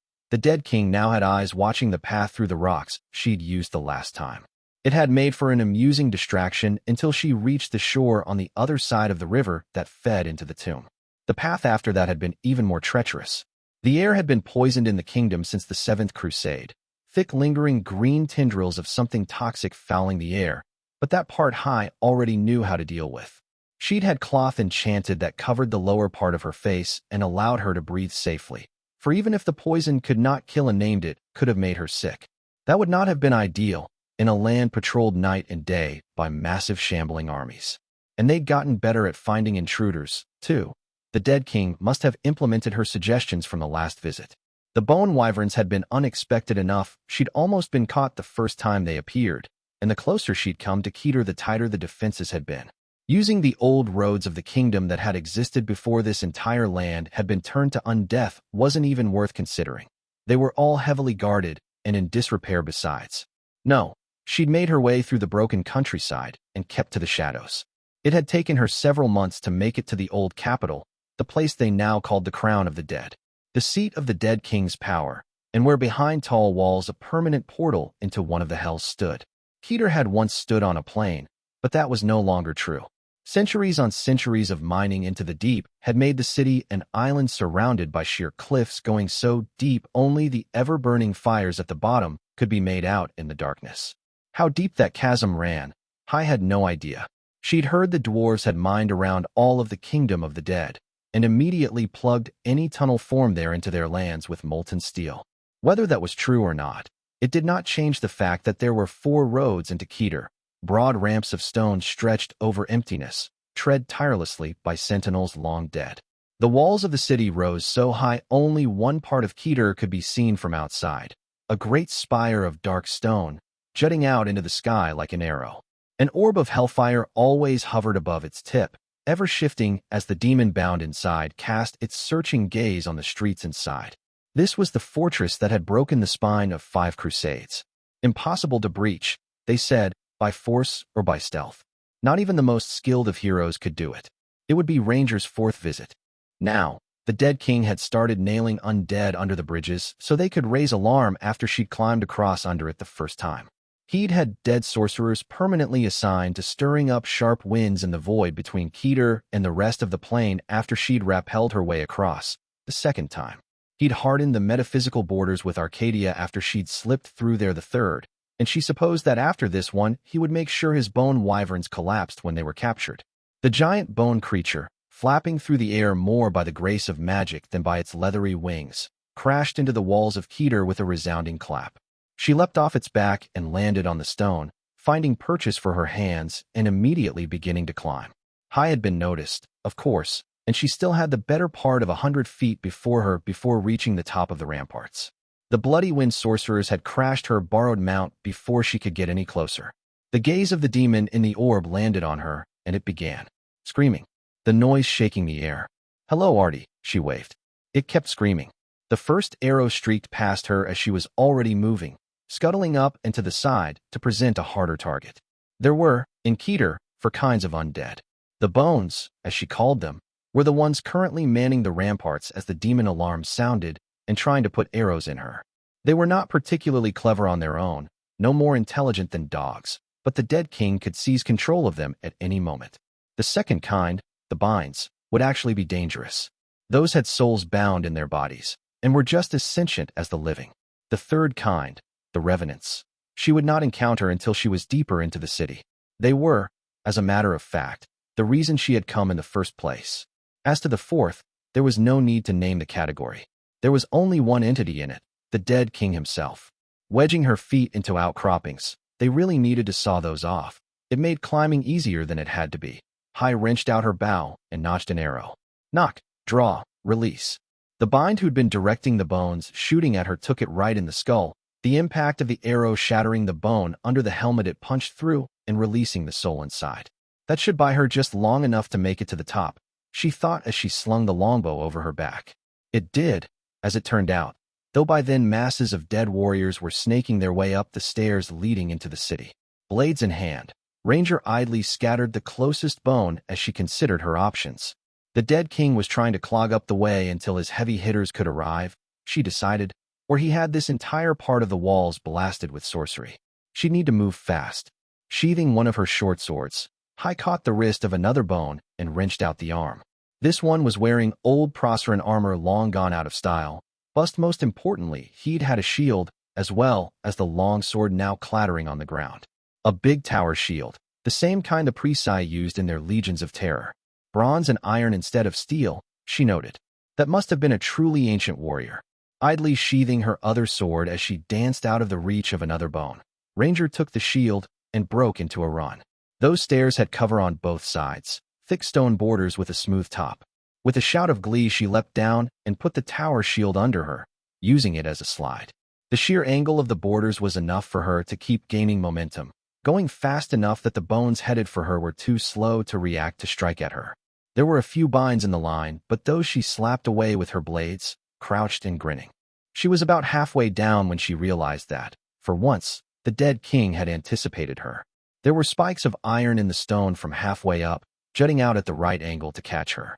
Before the first impact, she leapt off the shield and continued into a run, letting her name strengthen her limbs so she could keep the pace. That round went to the Corpse Lord, then. Having to tap into her name this early meant she'd have less fuel when things got interesting. She leapt again, ducking under an arrow and landing in a roll. Hitting the paved streets of Keter, Crown of the Dead, High Sue eyed the gathering hordes around her. Run? Run. The problem with undead soldiers, Ranger decided, was that they never got tired. She'd been awake for 3 days and night herself, and if not for her mother's blood running through her veins, she would likely be dead in an alley. She'd inherited different things from her parents. In body, she was her mother's daughter, but in mind her father's. Dada had never been one to let common sense get in the way of an adventure, to her mother's mild despair. Being a half-elf had few drawbacks, save for the emerald swords occasionally trying to purge you from existence. But then Mother had taught her a few tricks to deal with their lot. She had, after all, taught most of them. Not that elf-killing tactics would help her much here, Hai thought. Putting down a handful of extremely powerful individuals was a different kind of fighting than scything your way through a horde of weaker ones. Ducking into the shadows at the patrol of binds past her, Ranger waited until she could no longer hear their steps before moving again. This deep into the Hall of the Dead, there were no bones. Calling where she was the basement of the keep would have been inaccurate, for beneath her went so deep inside the earth the furthest levels were flooded with molten stone. She was around the middle, really, and almost where she needed to be. Putting a spring to her step, the Ranger ghosted through the corridors until she reached the wide-open gates of the nameless room where the portal to hell stood. The hall was broad and long, had once been a throne room, but now it was bare save for the sculpted obsidian arch surrounding the wound in creation. That, and the two silhouettes standing by it. One was a man, pale and clad in silver-lined armor. His face could not be seen under the helmet, and the long white cloak did not manage to hide the heater shield and longsword he kept. The other was a woman, tall and massively built. She had no weapons but for the stripes of leather around her knuckles. No armor but a threadbare tunic, and she hadn't even bothered to wear boots. Promising. Both revenants stirred when she strode into the room, walking forward at a pace. "So one of you is one of those fancy monk types from Levant," she said. "And the other some kind of knight? Help me out here." The man unsheathed his sword. "I was the White Knight, once," he said gravely. "Now, we're talking," Ranger murmured. "I was," the woman said, "the Sage of the West." Unsheathing a single sword, Hai offered them a swordsman's salute. "I am the Ranger," she said. "I hunt those worth hunting. Rejoice, for you qualify." Nothing more needed to be said. The fell on her without hesitation, the knight's sword coming for her neck and the sage sweeping her feet. Hai tested a parry against the sword and found the dead hero's strength not overwhelming. She would not need to dodge every time. The sweep she avoided deftly by leaping, leg wrenching out to land a kick on the sage's chin, or would have, had the hero not caught the blow and casually tossed her away. Ranger landed on her feet a dozen feet away, then slowly unsheathed her second sword. This, she reflected, might actually be challenging. She knew from experience that this far in the Dead King would not longer bother trying to drown her in lesser undead, so she could take the time to enjoy herself with these two. The Ranger stepped forward and let her blade sing. The sage was the first to go. She could even now turn her skin harder than steel, the ghost of an aspect to a name she no longer held. But steel was something she'd learned to cut long ago. A hand lost, then a leg, and from there on no amount of fancy magic hand-to-hand tricks was going to save her. The knight, though? The former White Knight was the hardest fight she'd had in a long time. A century, at least. "You have no aspects to tap in," the Revenant eventually said, batting away a probing blow and attempting to bash her face in with his shield. "Unusual." Hai laughed. "You have it the wrong way, Knight," she said. "I'm always tapping into my aspects." She flicked her sword around his and wrenched upwards, forcing the blade out of his gauntlet hand in the exact same way he'd done to her early in the fight. "Learn," she said.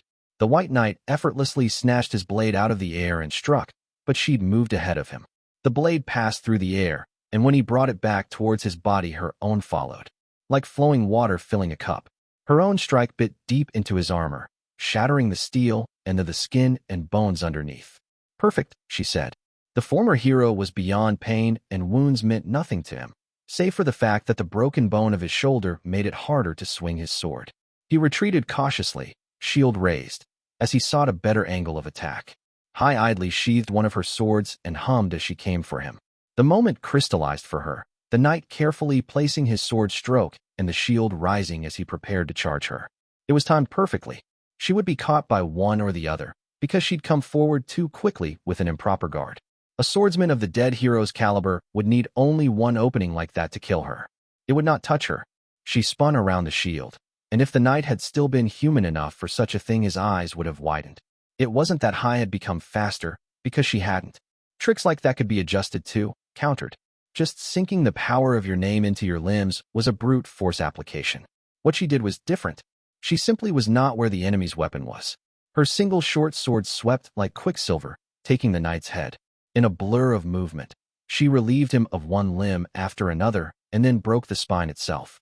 Slowly, the necromancy began seeping out of the dead hero onto the floor. Transcend, she finished calmly. She was out of breath. Ahead of her, the portal flickered. That was as much of an invitation as she was going to get. Sheathing her blade, Ranger idly passed into hell. The other side led into a banquet room, for the dead king owned the gate and the places it led to.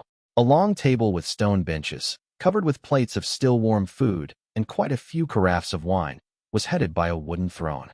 On it sat a dark-haired child, too pale to be alive and too gaunt to even try pretend it was. Really? She said, headed for a roasted chicken. The creepy child route is what we're doing? You have to know that's a horrible cliché. She was starving, so she broke off a drumstick and bit into it with relish. Stop killing my heroes, the dead king said. I only have so many to spare. I'll think about it, Ranger lied. The ancient abomination sighed. The wyvern trick won't work twice, he said. You should also take care of those footholds on the wall. She spoke through a full mouth, grabbing a plate and stuffing it with couscous. The spikes were a nice touch, though. The monster kept a surprisingly good table for a creature that no longer needed to eat. Kingly habit, probably. Why do you darken my hall, Ranger? The dead king asked. Darken your? She snorted. That's rich, it really is. Can't a girl visit an old friend? We are not friends, the lich denied. That's a carafe of my favorite wine, I said, pointing towards the receptacle in question. Coincidence, the dead king said. Ranger sat on the bench, spitting out a chicken bone before she could choke on it. Mama went back across the sea, she said. Finally talked a Balite captain into taking her there to lay my father's bones to rest. You should also go there, the monster said. Far away. Give serious thought to never coming back. I hear what you're saying, Ranger said. I need a hobby. You could leap off a cliff, the dead king suggested. Hai poured herself a cup of wine to wash down the couscous. It's just been so boring lately, she said.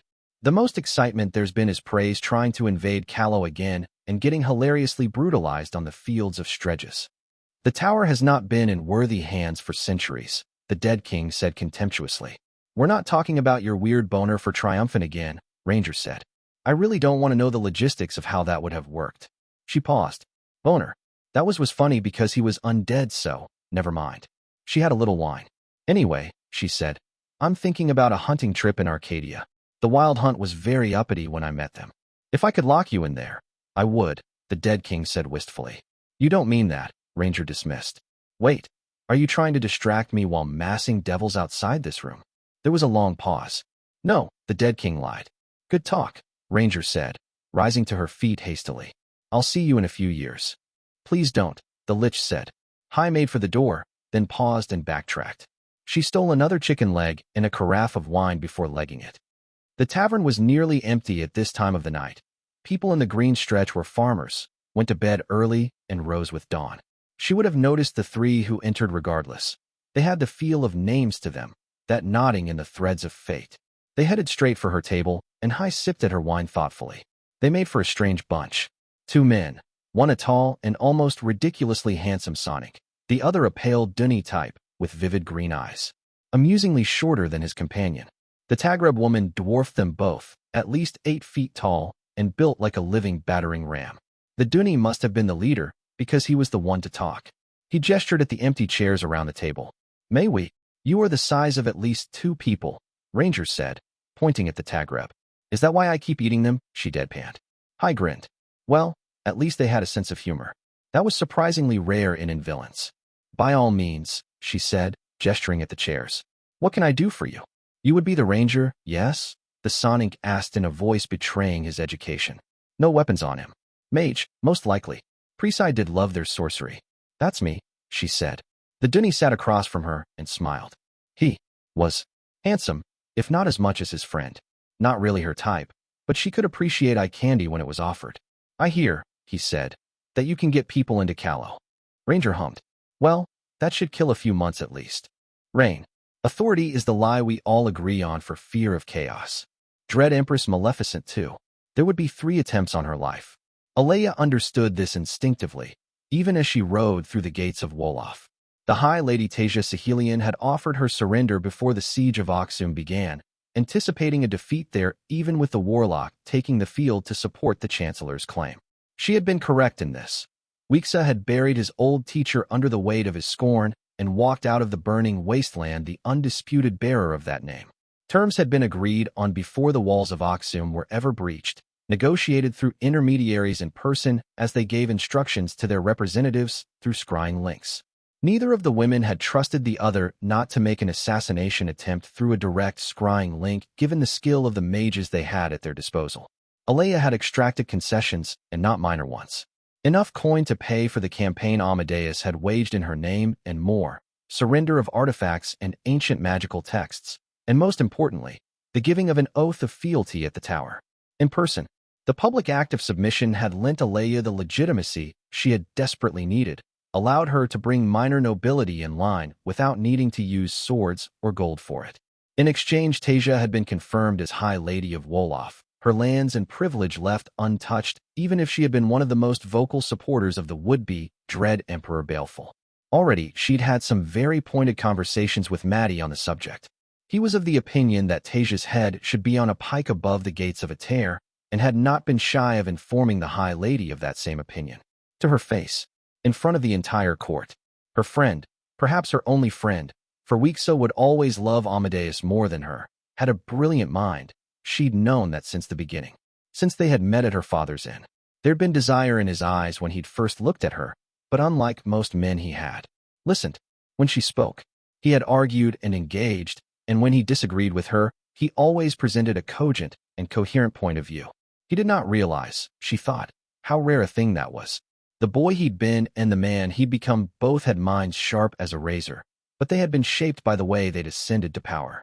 By strife against the heir, the treachery of the Chancellor, and the same rebellion that had seen her become Dread Empress Militia, first of her name. Amadeus wanted to hang every noble in the wasteland and the devouring sands, strip their bloodlines all of lands, and turn the entire empire into freeholds answerable only to the tower. There was an almost seductive simplicity to that thought, of doing away with the vicious aristocrats and the knives they meant for her, but like all simple solutions to complex realities, it would do more harm than good. For one, it would resume the civil war after having stripped them of their only noble allies, and therefore the coin said allies had provided to keep their armies fed and equipped. And then, of course, the cities of the High Lords would have to be taken. Wolof, Okoro, Thalassina, Cotton, Aksum they still held, and Faraman was under the occupation of the tribes, another knot she would have to untie, and soon. Those 4 cities were some of the oldest in praise, and most of them had been accumulating wards and artifacts since Triumphant's fall. There would be no surrender if Alea's armies came to end the aristocracy, even if she was winning. Especially if she was winning. Only desperate deals with Below and the menagerie of horrors they unleashed. It was, she believed, possible to siege and take those strongholds with the armies they had. But the cost of it in lives and resources would ruin praise for a generation, at the very least. Leave the empire weak to the incursions of the Order of the White Hand, always watching from the Blessed Isle. Leave it ripe for another goblin rebellion or the same secession of the clans that had very nearly happened under the Chancellor's rule. Alea would not oversee the collapse of praise as an empire, not to obtain results she could seek through other means. The disconnect, here, was one of perspective. Amadeus, as a named, had fought authority every step of the way, while Alea had worked within it until she could assert control over the establishment. The Black Knight's responses to problem were either assimilation or destruction, while the Dread Empress, especially one without a chancellor, had to take more indirect paths. Amadeus did not want to have authority in praise. He wanted fresh clay he could shape as he wished. And he thought that to make that happen, the aristocracy had to be buried. It would not work. 2 millennia of history, of entrenched cultural mores, could not be washed away with blood. If they killed all the High Lords, lesser lords would seek to take their places. If they killed them too, richer landholders would seek to become nobility. Ambition to rise was the beating heart of Preci identity. It was who they were. Much as she hated the thought, it was not something Amadeus could understand. He was Dunni, had always been an outsider. Would always be. It was hard to embrace a culture that barely considered you to be a person, that castigated you for sins committed by the long-dead Mizans or destroyed Crusaders' occupants. Alea sympathized, but Dread Empress Militia could not afford such sentimentality. And so here she was, riding into the stronghold of High Lady Tasia with little escort save for her sentinels. The same faceless soldiers who had once nailed her father to the floor and dragged her to the tower, and her spy mistress. Ime, once servant to the heir and now one of her most trusted. Old blood, the kind of lineage that would be accepted as a sitting member of the Imperial Council without protest. These things mattered, now that she was no longer the leader of a rebellion. Actions had broader and subtler consequences than they had in those simpler days. There's no archer in range, Ime said, bringing her horse closer as they began trotting down the avenue. Or mage. She would never be that crass, darling. Alea chided her spy mistress. Besides, she knows full well that if one of her retainers takes my life black, we'll torch the city and salt the ashes. She'll try. Something. Militia, the spy mistress said. If she doesn't, she loses too much face with the other high lords. She already has, the Empress said mildly. She never would have seen the blow coming, had she not expected it. Halt, she spoke. The two sentinels froze, one halfway to sinking his knife in her back, and the other still clearing his sword from the scabbard. Interesting that Tasia had found a way to overcome the conditioning and indoctrination all members of the personal guard of tyrants went through.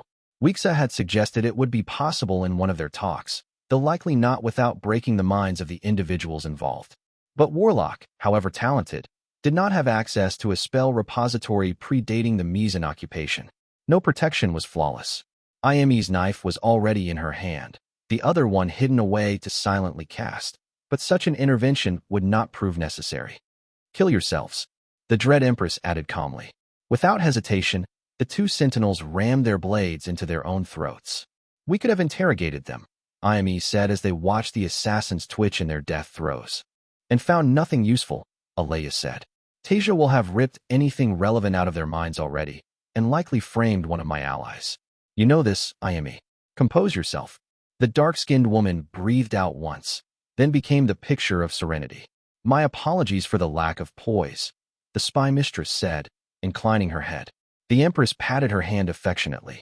They had shared a bed several times, and she would have to see to it Ime did not become overly attached. It would be too glaring of a weakness in a woman of her position. Fondness and friendship were all well and good, but Alea had no intention of ever having a consort. Already forgotten, the Empress said, guiding her mare to resume movement down the avenue. She closed her eyes and smiled. One, Tasia, do not make me wait overlong for the others. It would be most inelegant. The solar where the High Lady Tasia received her guests was one of the oldest structures in the Empire. Once the throne room of the petty kings the Sahelians had murdered to rule over Wolof. Over the centuries, it had become a private reception hall for the rulers of the city. It was, of course, larger than her father's entire inn had been. The light-colored wood paneling, hickory, Alea believed it was called, that covered the walls was from a tree that did not grow within the borders of Praise. It was found almost exclusively in the southern stretches of the kingdom of Callow, a subtle statement of Sahelian power and influence. The encrusted precious stones and gildings that tastefully adorned everything of importance in the hall were to be expected for a family as old and wealthy as this one. But the way arched ceiling had been enchanted was unique even among Presai. It was a perfect reproduction of the sky above a tear, the illusion spells crafted to beautifully. Alea could almost have believed she was looking at the true sky. It is a wonder, truly, the Empress said, sparing it an admiring glance. Tasia smiled, in a way perfectly pitched to carry friendliness without dipping into condescension. The craftsmanship there was as skillful as that of the ceiling. The High Lady of Wolof was beautiful, she thought. Sonic cheekbones, perfect eyebrows, and full lips. Her eyes were fully golden instead of the lesser tinge of younger bloodlines, and her long hair was immaculately braided. Alea's own beauty would leave this one indifferent. A meditation trick the Sahelians had stolen from the watch would ensure that much. It was recorded in the tower that the ruling line of Wolof possessed it, though the exact method was unknown. The city has many ancient treasures, your most dreadful majesty, the woman said. They are, of course, at your full disposal. A comforting thought, Alea said earnestly. It is a regret that will long haunt me, that I stood with the Chancellor, Tasia said. I did not understand what I was facing, your majesty. I do not think any of us did, until the end. Strife is the face of praise, the Empress quoted. One of Scheherazade the Seer's more famous verses. This is true, the High Lady acknowledged. Yet women in our positions must choose our battles carefully. I made a decision in haste, though you have been kind in your chastisement of it. Oh, how talented you are at this. Alea thought admiringly. Since the moment she'd received her, Tasia had been presenting herself as regretful for her actions, yet also experienced, well-connected, and apt at navigating the political currents of the court. Even now, that subtle reminder that they were both women while also vaguely equating their respective levels of authority? Beautifully done. Then she reinforced that she had been made contrite, that Alea had power over her. Gods, the things I could achieve with a woman like you in my service. Not even a bell into this visit, and Tasia had made herself the obvious candidate as chancellor in all of praise. A shame that the High Lady very much wanted her dead. Some of my advisors find me too merciful, she said lightly. I must admit that after my years in the tower, I find the prospect of such relentless violence distasteful. There are more civilized ways of doing things, don't you agree? Your wisdom in this shines brightly, Tasia said. For a heartbeat, Alea saw, her meditation trick had almost broken. You are right to be afraid, my dear. The Empress thought. My predecessors had named, but I have the calamities. None of you understand the depth of that meaning yet. Sipping at the exquisite tea brew her host had provided, the Empress decided that she had reached the correct point in the conversation to pull the leash. Earlier would have been uncouth, but later than this would be diffident. They will not be joining us, I'm afraid, she said. Tasia's face showed surprise, a flawless act threaded with a bit of truth. Your Majesty? The assassins, Alea elaborated, setting down her cup with a nearly inaudible clink. You believe an attempt on your life will be made?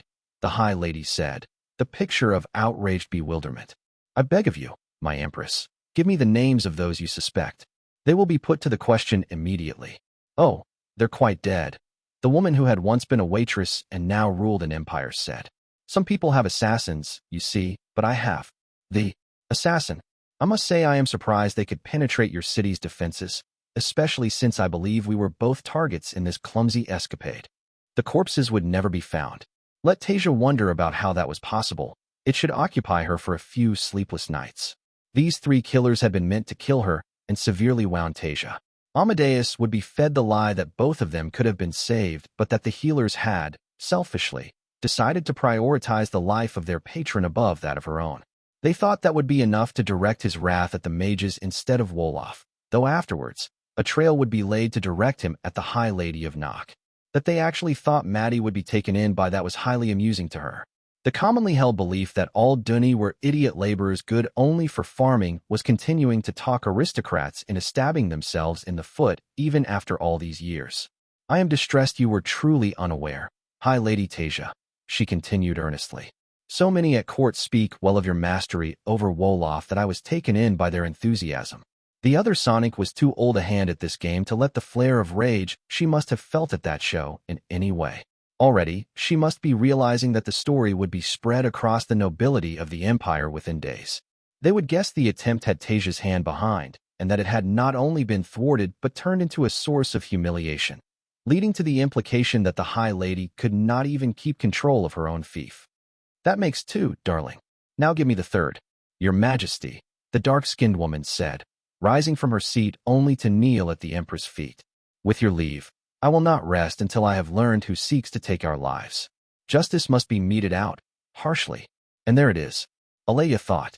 The 3rd knife, the subtle one. You expect to rise my chancellor, to wait patiently until the time is ripe, and take my throne and my servants for your own. Oh, Tasia, she said softly. You really don't understand who you're dealing with, do you? She chuckled. You will not be my chancellor. The calm, finally, shattered. My Empress, she said, face blank. It won't be High Lady Jahira, as you are so deathly afraid of, Militia added. There won't be a chancellor at all. Your Majesty, she said slowly. Claimants have already begun to emerge. They will die, Militia said, as if she was discussing the weather. And keep dying, until the lesson has been learned. There was a flicker of fear in those golden eyes, gone almost too quickly for her to see it. Blasphemy had a way of doing that, in the old bloodlines. To censure a name entirely was without precedent, as far as the Empress knew. Do you know why I chose Militia as my reigning name? She asked. Maleficent III was bandied around by many before the coronation. A dear friend of mine even suggested trustworthy, so that my enemies would not be able to plot without feeling like fools. Tasia remained silent, for this single moment entirely lost. I chose Militia, the dread Empress of Praise said, because it is without precedent, not a legacy. She smiled pleasantly. I will not raise flying fortresses, you see. I will not craft plagues or turn armies invisible. We've tried that, Tasia, and it failed. The Age of Wonders is over. It died quietly, with a whimper, and the rest of Calernium moved on. It is time we did as well. She sipped at her tea again. Now do sit down, darling. You must tell me where you obtained this brew. It is exquisite.